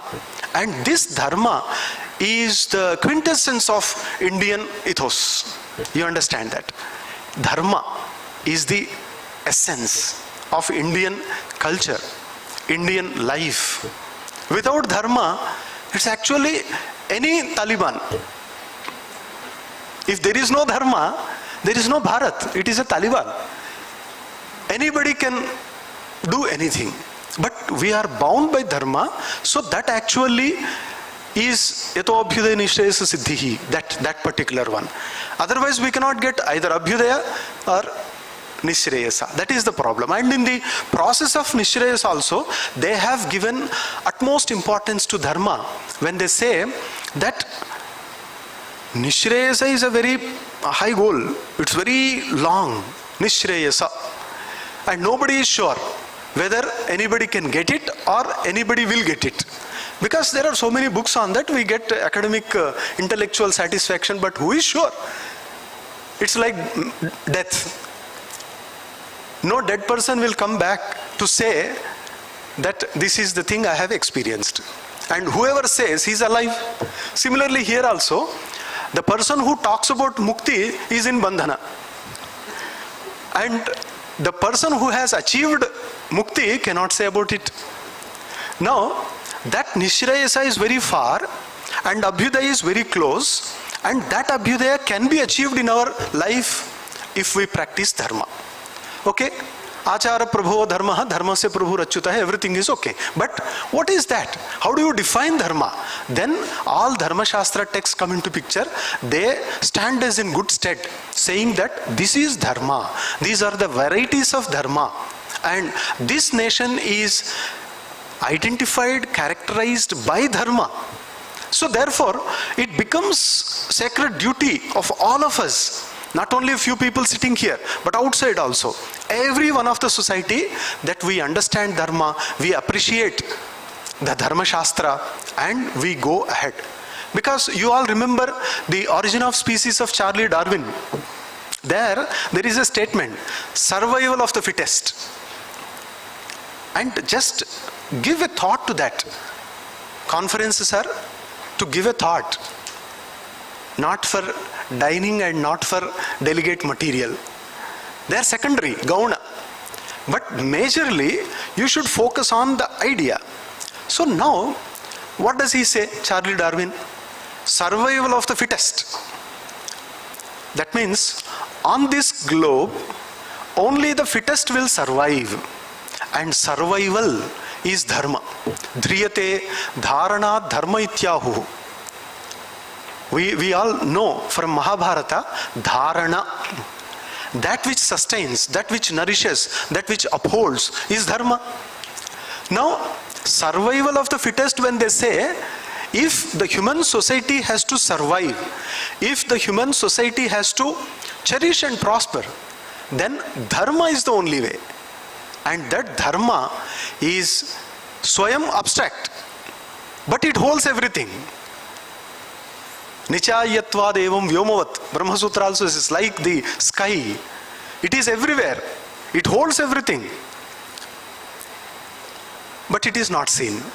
Similarly, dharma is there, and that dharma should be understood as the sustaining force of humanity. If we fail in doing that, then we become adharma. That adharma will definitely lead us to final collapse.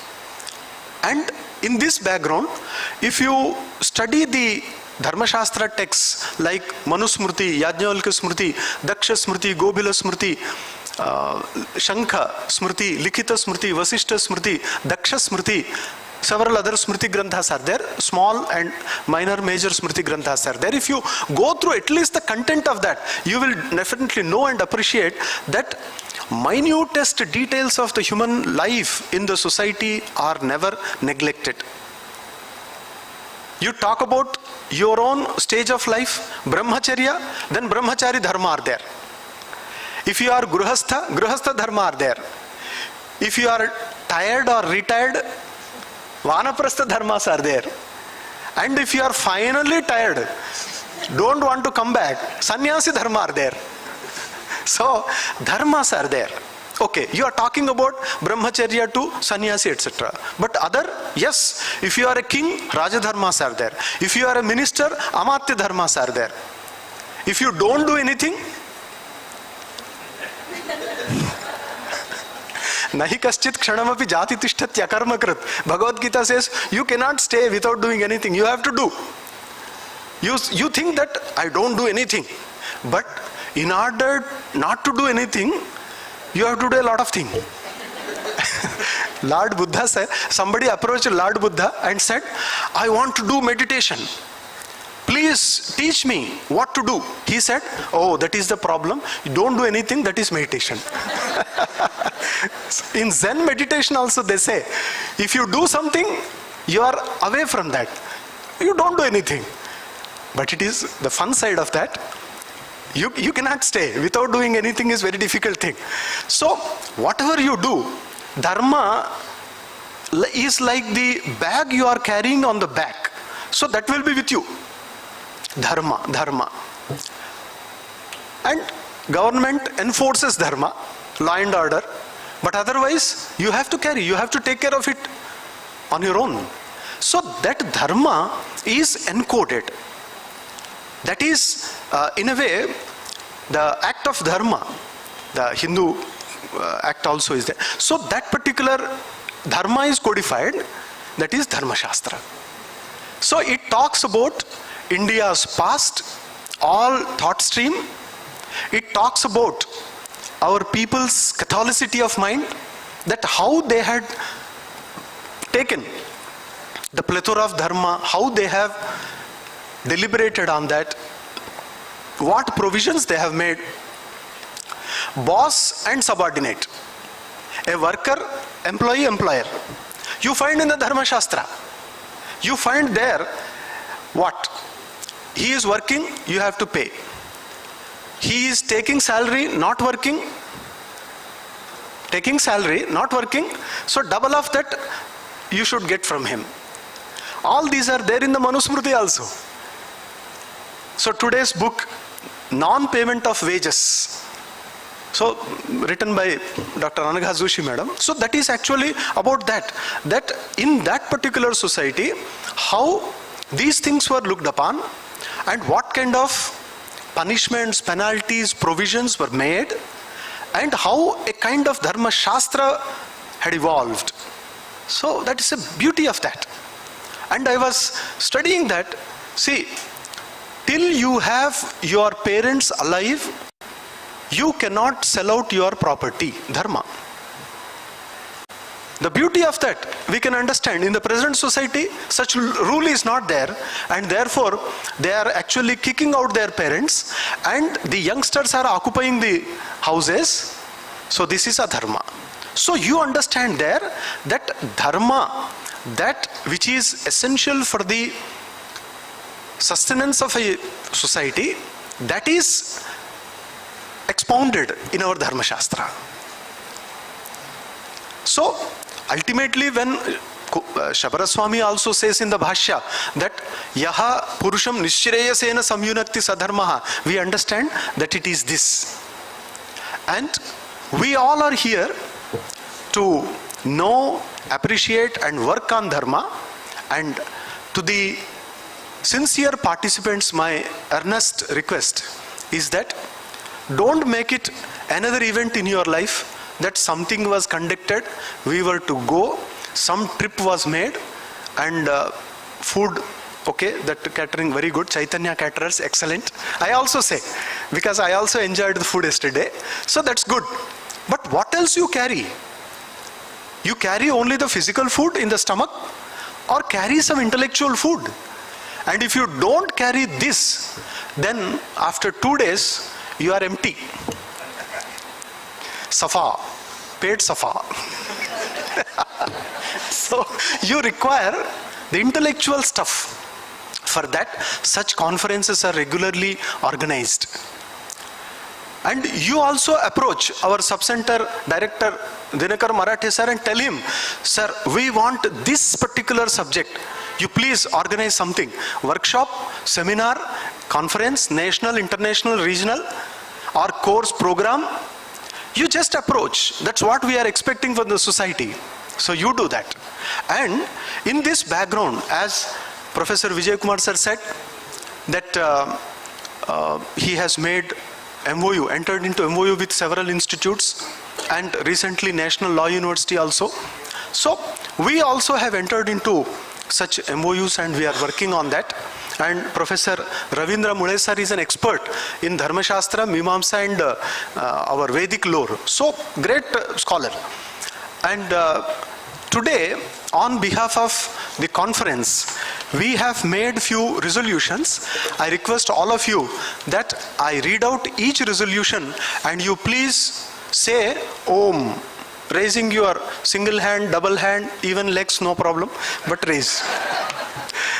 The first thing is we should submit a referendum to the governor, honorable governor, requesting him to incorporate Dharma in LLB, LLM texts. So this we will be sending on behalf of all of you. 2. The Sub-Centre in Ratnagiri will start new projects on Dharmaśāstra. 3rd, this Sub-Centre of Ratnagiri will publish unpublished manuscripts on Dharmaśāstra. He should say. We all say Om, but he should say. And yeah, you are his strength. Then Dharmaśāstra lecture series will be regularly organized. And lastly, in order to work upon this Dharmaśāstra, we will enter into MOU with foreign institutions. Wow, wonderful. Thank you all, and you made it great success. Thank you, and thank the Gogate College because it has given us great opportunity. Right from the beginning, it has associated itself with us. Then our Ratnagiri Society, Education Society, really sir, thank you very much, because of your that timely assistance, timely support, the Sub-Centre has been established here and the international conference is organized. So I really thank the authorities. The principal sir Kulkarni is not here, but still sir, principal sir and Atle madam, and from Pune, Thite sir and Mule sir, they have traveled over here, and I really love their commitment, their dedication, their affection for us, and they have showered their blessings. And I really thank from the bottom of my heart the foreign scholars who have endured all kind of difficulty in coming over here. But in the yesterday's lecture itself, I told you that Dharma is not easy, very difficult. So, in order to get the fruit of Dharma, you have to undergo difficulties. Here also, Ratnagiri, it is Ratna, not simple thing. So, you have endured all this difficulty, but still, you are here with us. I appreciate, thank you from the bottom of my heart, and whoever is associated with the success of this conference, I really thank you all. Namaste.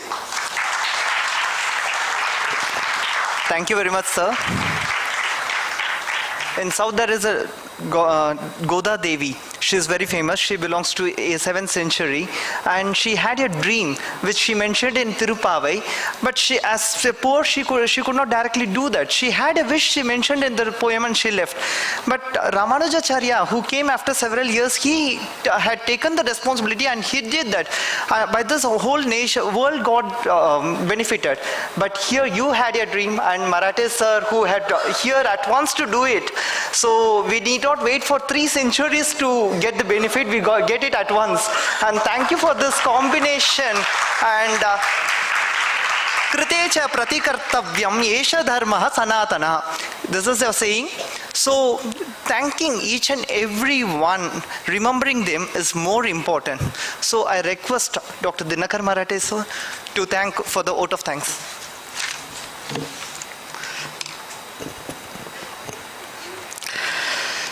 नमस्ते भाई. वस्तुतः आचार्याणां मार्गदर्शनानन्तरम् उपदेशानन्तरं किमपि न वक्तव्यम्. एतदेव स्वीकृत्य गृहं गन्तव्यमिति भासते. तथापि कृतज्ञता ज्ञापनमिति मम धर्मः. अतः धर्मानुष्ठानार्थं सर्वेभ्यः कृतज्ञता ज्ञापनार्थम् अत्र स्थितोऽस्मि भवतां पुरस्तात्।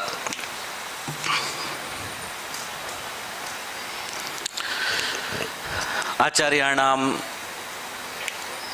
भारतरत्न डॉक्टर पांडुरंग वामन काणे वर्याणाम् आशीर्वादेन एवञ्च अस्माकं विश्वविद्यालयस्य कुलगुरूणाम् आचार्याणां पेन्ना मधुसूदनवर्याणां मार्गदर्शनेन तथैव विविध संस्थानां सहकारेण भवतां सर्वेषामपि साहाय्येन एतद् दिनद्वयात्मकं चर्चासत्रं सुष्ठु सम्पन्नं सफलं जातमिति वक्तुं नितान्तम् आनन्दम् अनुभवामि। आचार्याः पेन्ना महोदयाः उक्तवन्तः, वस्तुतः तेषामेव अयं सङ्कल्पः।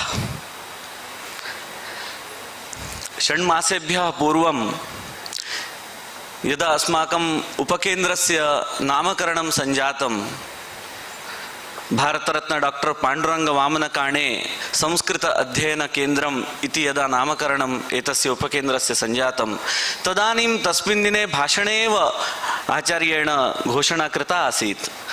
तदनन्तरं मत्कृते सूचनापि प्रदत्ता आसीत् यद् एतस्मिन् विषये अस्माभिः चर्चासत्रमेकम् अन्तर्राष्ट्रीयस्तरे आयोजनीयमिति। तदनन्तरं लाक्डौन् इत्यादि कारणतः अस्माभिः तद् न साधितम्। अनन्तरम् आचार्येण पुनः सूचना प्रदत्ता, यदि आफ्लैन् न शक्यते तर्हि आन्लैन् माध्यमेन करणीयं। तेषां दृढः सङ्कल्पः। तदनु गत मे मासे आन्लैन् अन्तर्राष्ट्रीयचर्चासत्रम् अस्माभिः आयोजितं। तदनन्तरं पुनः अहं शान्तः जातं, सङ्कल्पः समाप्तः इति नास्ति, पुनः सन्देशः प्राप्तः। इदानीं सन्देशः एवम् आसीत्, अग्रिम अगस्ट् मासस्य 17-18 च आफ्लैन् समारम्भः अत्र रत्नागिरी मध्ये भविष्यति इति सन्देशः आचार्याणां। तदानीम् आरभ्य अस्माभिः कार्यम् आरब्धं। झटिति अत्र किमपि मम कष्टं भवति, किमपि भ्रमः भवति चेत् अहं मम धावनं महोदयायाः समीपे। झटिति मया तत्र पृष्ठं गत्वा एवम् एतादृशं सम्मेलनम् आयोजनीयमिति आदेशः प्राप्तः। झटित्येव महोदयया अङ्गीकारः दर्शितः। तदनु रत्नागिरी एजुकेशन् सोसैटी तथा गोगटे जोगलेकर महाविद्यालयेन सह सम्पर्कः कृतः।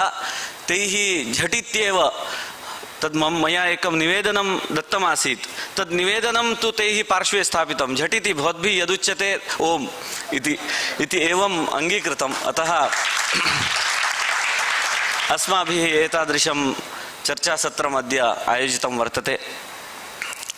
बहवः विद्वांसः दूरदेशतः अत्र समागताः। भौगोलिकदृष्ट्या रत्नागिरी मध्ये किञ्चित् लिमिटेशन् अस्ति, तथापि एवं 150, 200, 250 मम भीतिः जाता 15 दिनेभ्यः प्राक्। इतोपि यदि जनाः भवन्ति तर्हि व्यवस्था कथं करणीया इति। तर्हि रजिस्ट्रेशन् पञ्जीकरणं स्थगितम् अस्माभिः। अनन्तरम् आन्लैन् पञ्जीकरणम् आरब्धम्। एवं व्यवस्था कृता।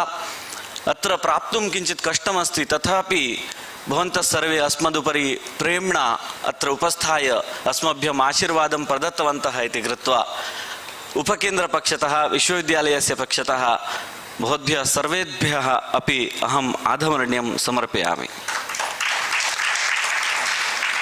समापन उत्सवसन्दर्भे ज्येष्ठाः विद्वांसः मञ्चे विराजन्ते इति आनन्दस्य अयं क्षणः। अत्र अद्य मुख्यातिथिरूपेण आचार्याः प्रोफेसर् विजयकुमार महोदयाः मध्यप्रदेशे स्थित पाणिनि संस्कृत एवं वैदिक विश्वविद्यालयस्य ते कुलपतयः भवन्ति। ते अत्र आगत्य बहु दूरतः ते समागताः, तेषां प्रवासे कष्टमपि किञ्चित् आसीत् इति मया ज्ञातं। तथापि तत्सर्वं सोढ्वा ते अस्मदुपरि मदुपरि प्रेम्णा अत्र समागत्य अत्र मार्गदर्शनं कृतवन्तः। उपकेन्द्रस्य अभिवृद्धिनिमित्तं शुभेच्छामपि दत्तवन्तः। तैः सूचनाः अपि प्रदत्ताः एतत् कथम् अग्रे नेतव्यं केन्द्रम् इत्यादि विषये। अतः तेभ्यः अस्माकम् उपकेन्द्रपक्षतः, विश्वविद्यालयपक्षतः, गोगटे जोगलेकर महाविद्यालयपक्षतः, सिद्धांत नॉलेज फाउंडेशन पक्षतः, संस्कृति संवर्धन प्रतिष्ठान पक्षतः तथा भवतां सर्वेषां पक्षतश्च अहं कार्तज्ञं विनिवेदयामि।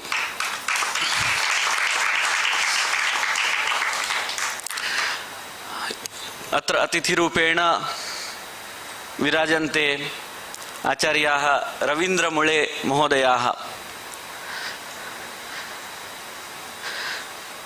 मदुपरि प्रेम्णा एते दिनद्वयं यावत् अत्र स्थित्वा अस्मभ्यं आशीर्वादं दत्तवन्तः। यदा एतस्य केन्द्रस्य उपकेन्द्रस्य स्थापना जाता तदनन्तरं किञ्चित् एकसप्ताहानन्तरं मम तैः सह मेलनं जातं पुण्यपत्तने।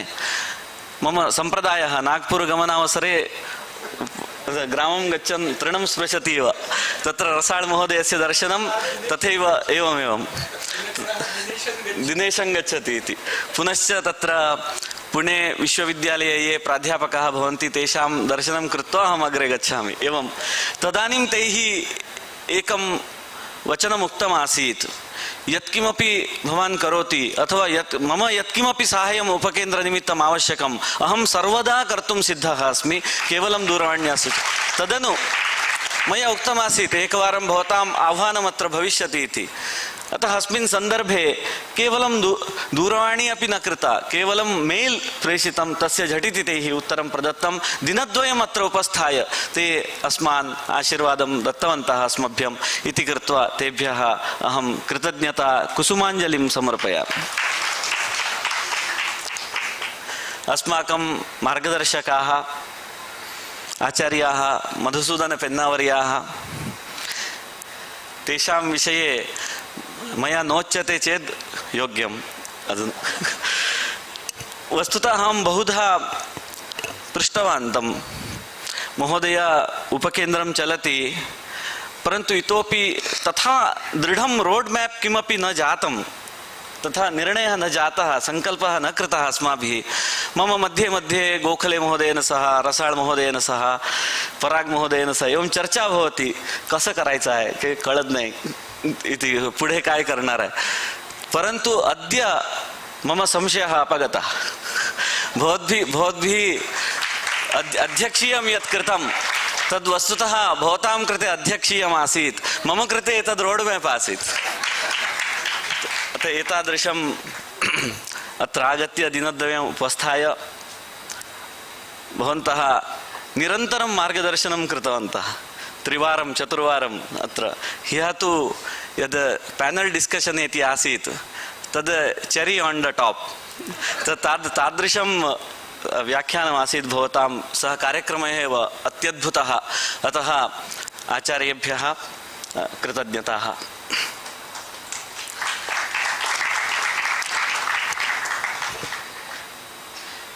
एवञ्च अत्र मञ्चे विराजन्ते सतीश शेवडे महोदयाः रत्नागिरी एजुकेशन सोसाइटीतः। तेषां भाषणे अपि तैः उक्तं, इदानीं तु तैः साहाय्यं कृतमेव, अग्रे अपि ये केपि कार्यक्रमाः भवन्ति उपकेन्द्रपक्षतः तर्हि तेषां सर्वदा साहाय्यमस्ति इति। तैः सह अस्माकं MOU इति उच्यते, शैक्षणिक अनुबन्धः अपि सञ्जातः अस्ति।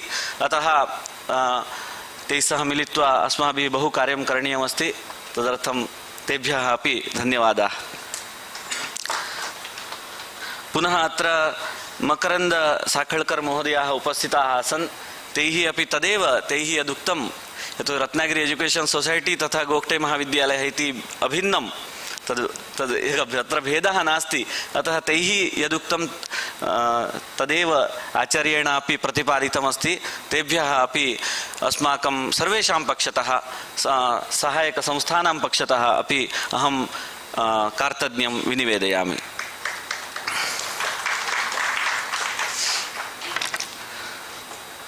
अत्र दिनद्वयं यावत् बहूनि सत्राणि जातानि। एकत्रैव एतत् सम्मेलनं नासीत्, एतद् 22 नम्बर् इति उच्यते, एतद् अत्र आसीत्, पुनः इतोपि स्थानद्वये एतद् प्रचलितं सम्मेलनं। तत्र अध्यक्षपदं भूषितवन्तः बहवः विद्वांसः, तेभ्यः सर्वेभ्यः अपि अहम् आधमर्ण्यं प्रकटीकरोमि। यतोहि तत् कार्यं बहु सुलभं नास्ति। तत् सर्वे तत्र घण्टाद्वयं स्थातव्यं तद् आदौ, अनन्तरं सर्वेषां श्रुत्वा साररूपेण स्वव्याख्यानं प्रकटीकरणीयं भवति। अतः तत् कार्यं सुलभं नास्ति, तथापि भवन्तः सर्वे सहकृतवन्तः तदर्थमिति भूरिशः धन्यवादः। एतद् आयोजनं केवलं रत्नागिरी उपकेन्द्रेण तु कर्तुं न शक्यते, सर्वैः मिलित्वा सम्भूय एव एतद् आयोजनं कृतं। बहूनां संस्थानां तत्र साहाय्यमपि अस्माभिः अधिगतं। तत्र विशिष्य सिद्धान्त नॉलेज फाउंडेशन इति संस्था अस्ति, तया संस्थया सह अस्माकं MOU पूर्वमेव वर्तते। तेषाम् एका परियोजना अपि अत्र उपकेन्द्रे प्रचलति, शास्त्र मैपिंग इति।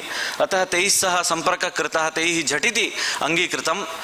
एवं धनराशिं दत्त्वा ते सम्मेलननिमित्तं साहाय्यं कृतवन्तः इति सिद्धान्त नॉलेज फाउंडेशन एवं तस्य पदाधिकारिणः ये सन्ति तेभ्यः सर्वेभ्यः अपि अहम् आधमर्ण्यं प्रकटीकरोमि। एवञ्च संस्कृति संवर्धन संशोधन प्रतिष्ठानमिति मुम्बै मध्ये संस्था वर्तते। तत्र मुख्यतया अस्माकं सम्बन्धः कला आचार्य महोदयया सह आसीत्। स तया तु वैदेशिकानां इंटरनेशनल कॉन्फरेंस भवति, तर्हि वैदेशिकानाम् अत्र आगमनं भवेत्, तदर्थं तया महोदयया सम्यक् साहाय्यं, तया संस्थया सम्यक् साहाय्यम् अस्माकं कृतमिति तेभ्यः अपि अस्माकं सम्मेलनपक्षतः अहं धन्यवादान् विनिवेदयामि। यत्र यस्मिन् स्थाने एतत् सम्मेलनं सम्पन्नं तत् स्थानं गोगटे जोगलेकर महाविद्यालयस्य एतद् हेरिटेज भवनं भवति महाविद्यालयस्य। तद् अस्मिन् स्थाने दिनद्वयात्मकम् एतत् सम्मेलनं सुष्ठु सम्पन्नमिति आनन्दः अस्माकं सर्वेषां, ये बहिस्तात् आगताः तैः अपि अत्र आनन्दः अनुभूतः।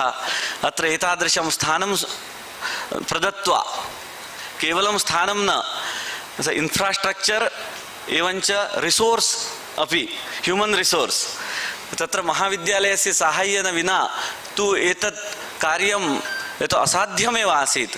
अतः महाविद्यालयस्य प्राध्यापकाः बहवः अत्र साहाय्यं कृतवन्तः, टेक्निकल टीम तेषाम् आसीत्, सेशन् इत्यादि सर्वं तेषाम् आसीत्। अतः गोगटे महाविद्यालयस्य सर्वपदाधिकारिभ्यः पुनश्च रत्नागिरी एजुकेशन सोसाइटी पदाधिकारिभ्यः अहं सर्वेषां पक्षतः धन्यवादान् प्रकटोकरोमि।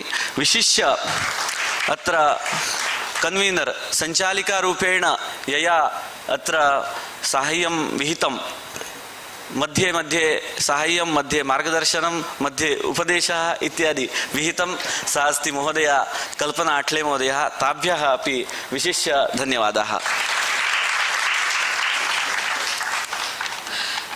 नवलाई प्राइड इति होटेल उपहारगृहमपि अत्र वसतिगृहम् अत्र वर्तते रत्नागिरी मध्ये। तैः सम्यक् अत्र वासव्यवस्था अस्मभ्यं कल्पिता आसीत्, तदर्थं नवलाई ग्रूप इत्यस्य कृते अपि विशिष्य धन्यवादान् अहं समर्पयामि। पुनश्च अत्र फिनोलेक्स इंडस्ट्री इति वर्तते बृहत्काया, तत्र तेषाम् अपि वासव्यवस्था अस्ति, वसतिगृहं वर्तते, सुष्ठु सुन्दरं वसतिगृहं, तत् पूर्णम् अस्मभ्यं प्रदत्त्वा तैः साहाय्यं विहितम् इति फिनोलेक्स इंडस्ट्री अनन्तरं तेषां पदाधिकारिणां कृते अहं कार्तज्ञं प्रकटीकरोमि।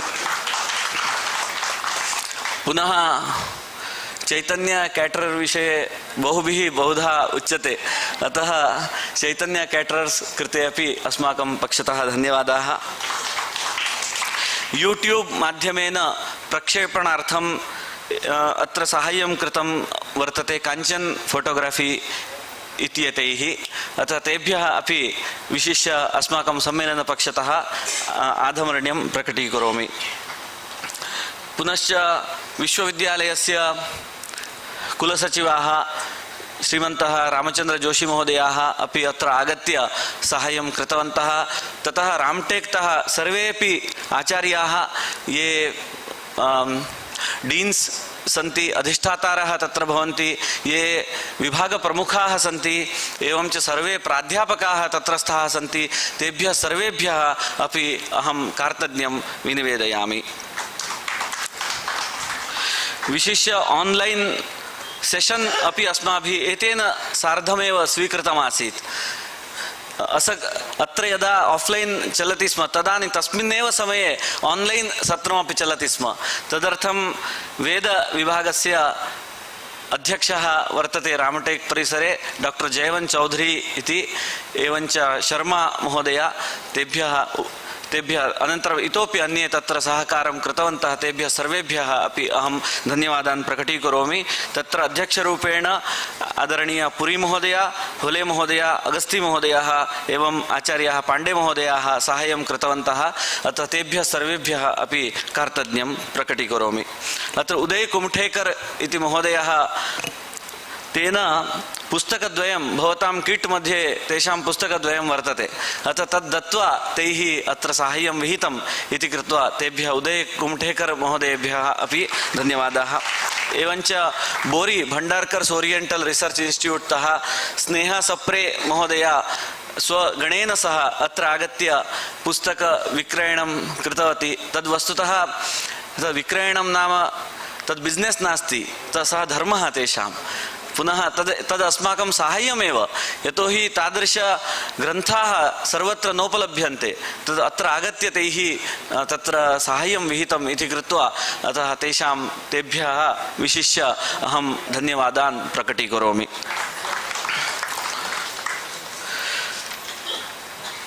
अस्माकम् उपकेन्द्रस्य सर्वे प्राध्यापकाः एवं कर्मचारिणः, तेषां तु अत्र महत् साहाय्यं वर्तते। तेषां नाम न स्वीकर्तुम् इच्छामि, नाम न स्वीकरोमि, परन्तु तेषां साहाय्येन एव एतत् चर्चासत्रं सफलं जातमिति अहम् अत्र घोषणां कर्तुम् इच्छामि। वस्तुतः तत्र पिलर्स् रूपेण, स्तम्भरूपेण इति तदानीम् उक्तं। बहवः स्तम्भाः एतादृशाः मम कार्यकर्तारः सन्ति, तैः सम्मेलनम् अत्र न दृष्टमेव, वो यहाँ आए ही नहीं, वो नहीं आ पाए, तो बहिः एव तेषां कार्यं चलति। तेभ्यः सर्वेभ्यः अपि धन्यवादाः।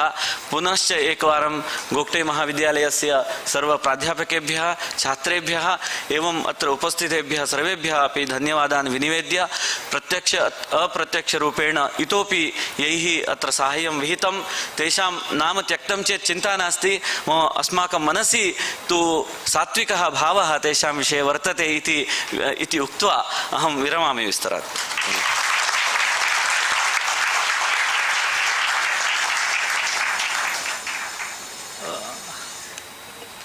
मम अत्र आगमनं भवेद्वा न वा इति विषये ममापि संशीतिः। बहुभ्यः तत्र कारणीभूताः मराठे महाभागाः। ततः परं मया पृष्टं CL तु प्राप्तुं बहु कठिनम्, अतः DL अपेक्षितमिति। तर्हि तदर्थम् आवेदनं कृतं कुलपतिमहोदयाय, तैः अङ्गीकृतम् इत्यतः अहम् अत्र प्राप्तः। इत्येवञ्च एवंकारेण बहवः अस्मान् अत्र सहकृतवन्तः, तेभ्यः सर्वेभ्यः अपि धन्यवादाः। निर्वाहकत्वेन कार्यक्रमस्य अस्य समापनकारणर्यमपि मम अयं धर्मः, अतः अध्यक्षाणाम् अनुमत्या मङ्गलेन अस्य कार्यक्रमस्य समाप्तिः भवतु इति सम्प्रार्थये। सर्वे भवन्तु सुखिनः, सर्वे सन्तु निरामयाः, सर्वे पश्यन्तु मा कश्चित् दुःखभाग् भवेत्। ॐ शान्तिः शान्तिः शान्तिः।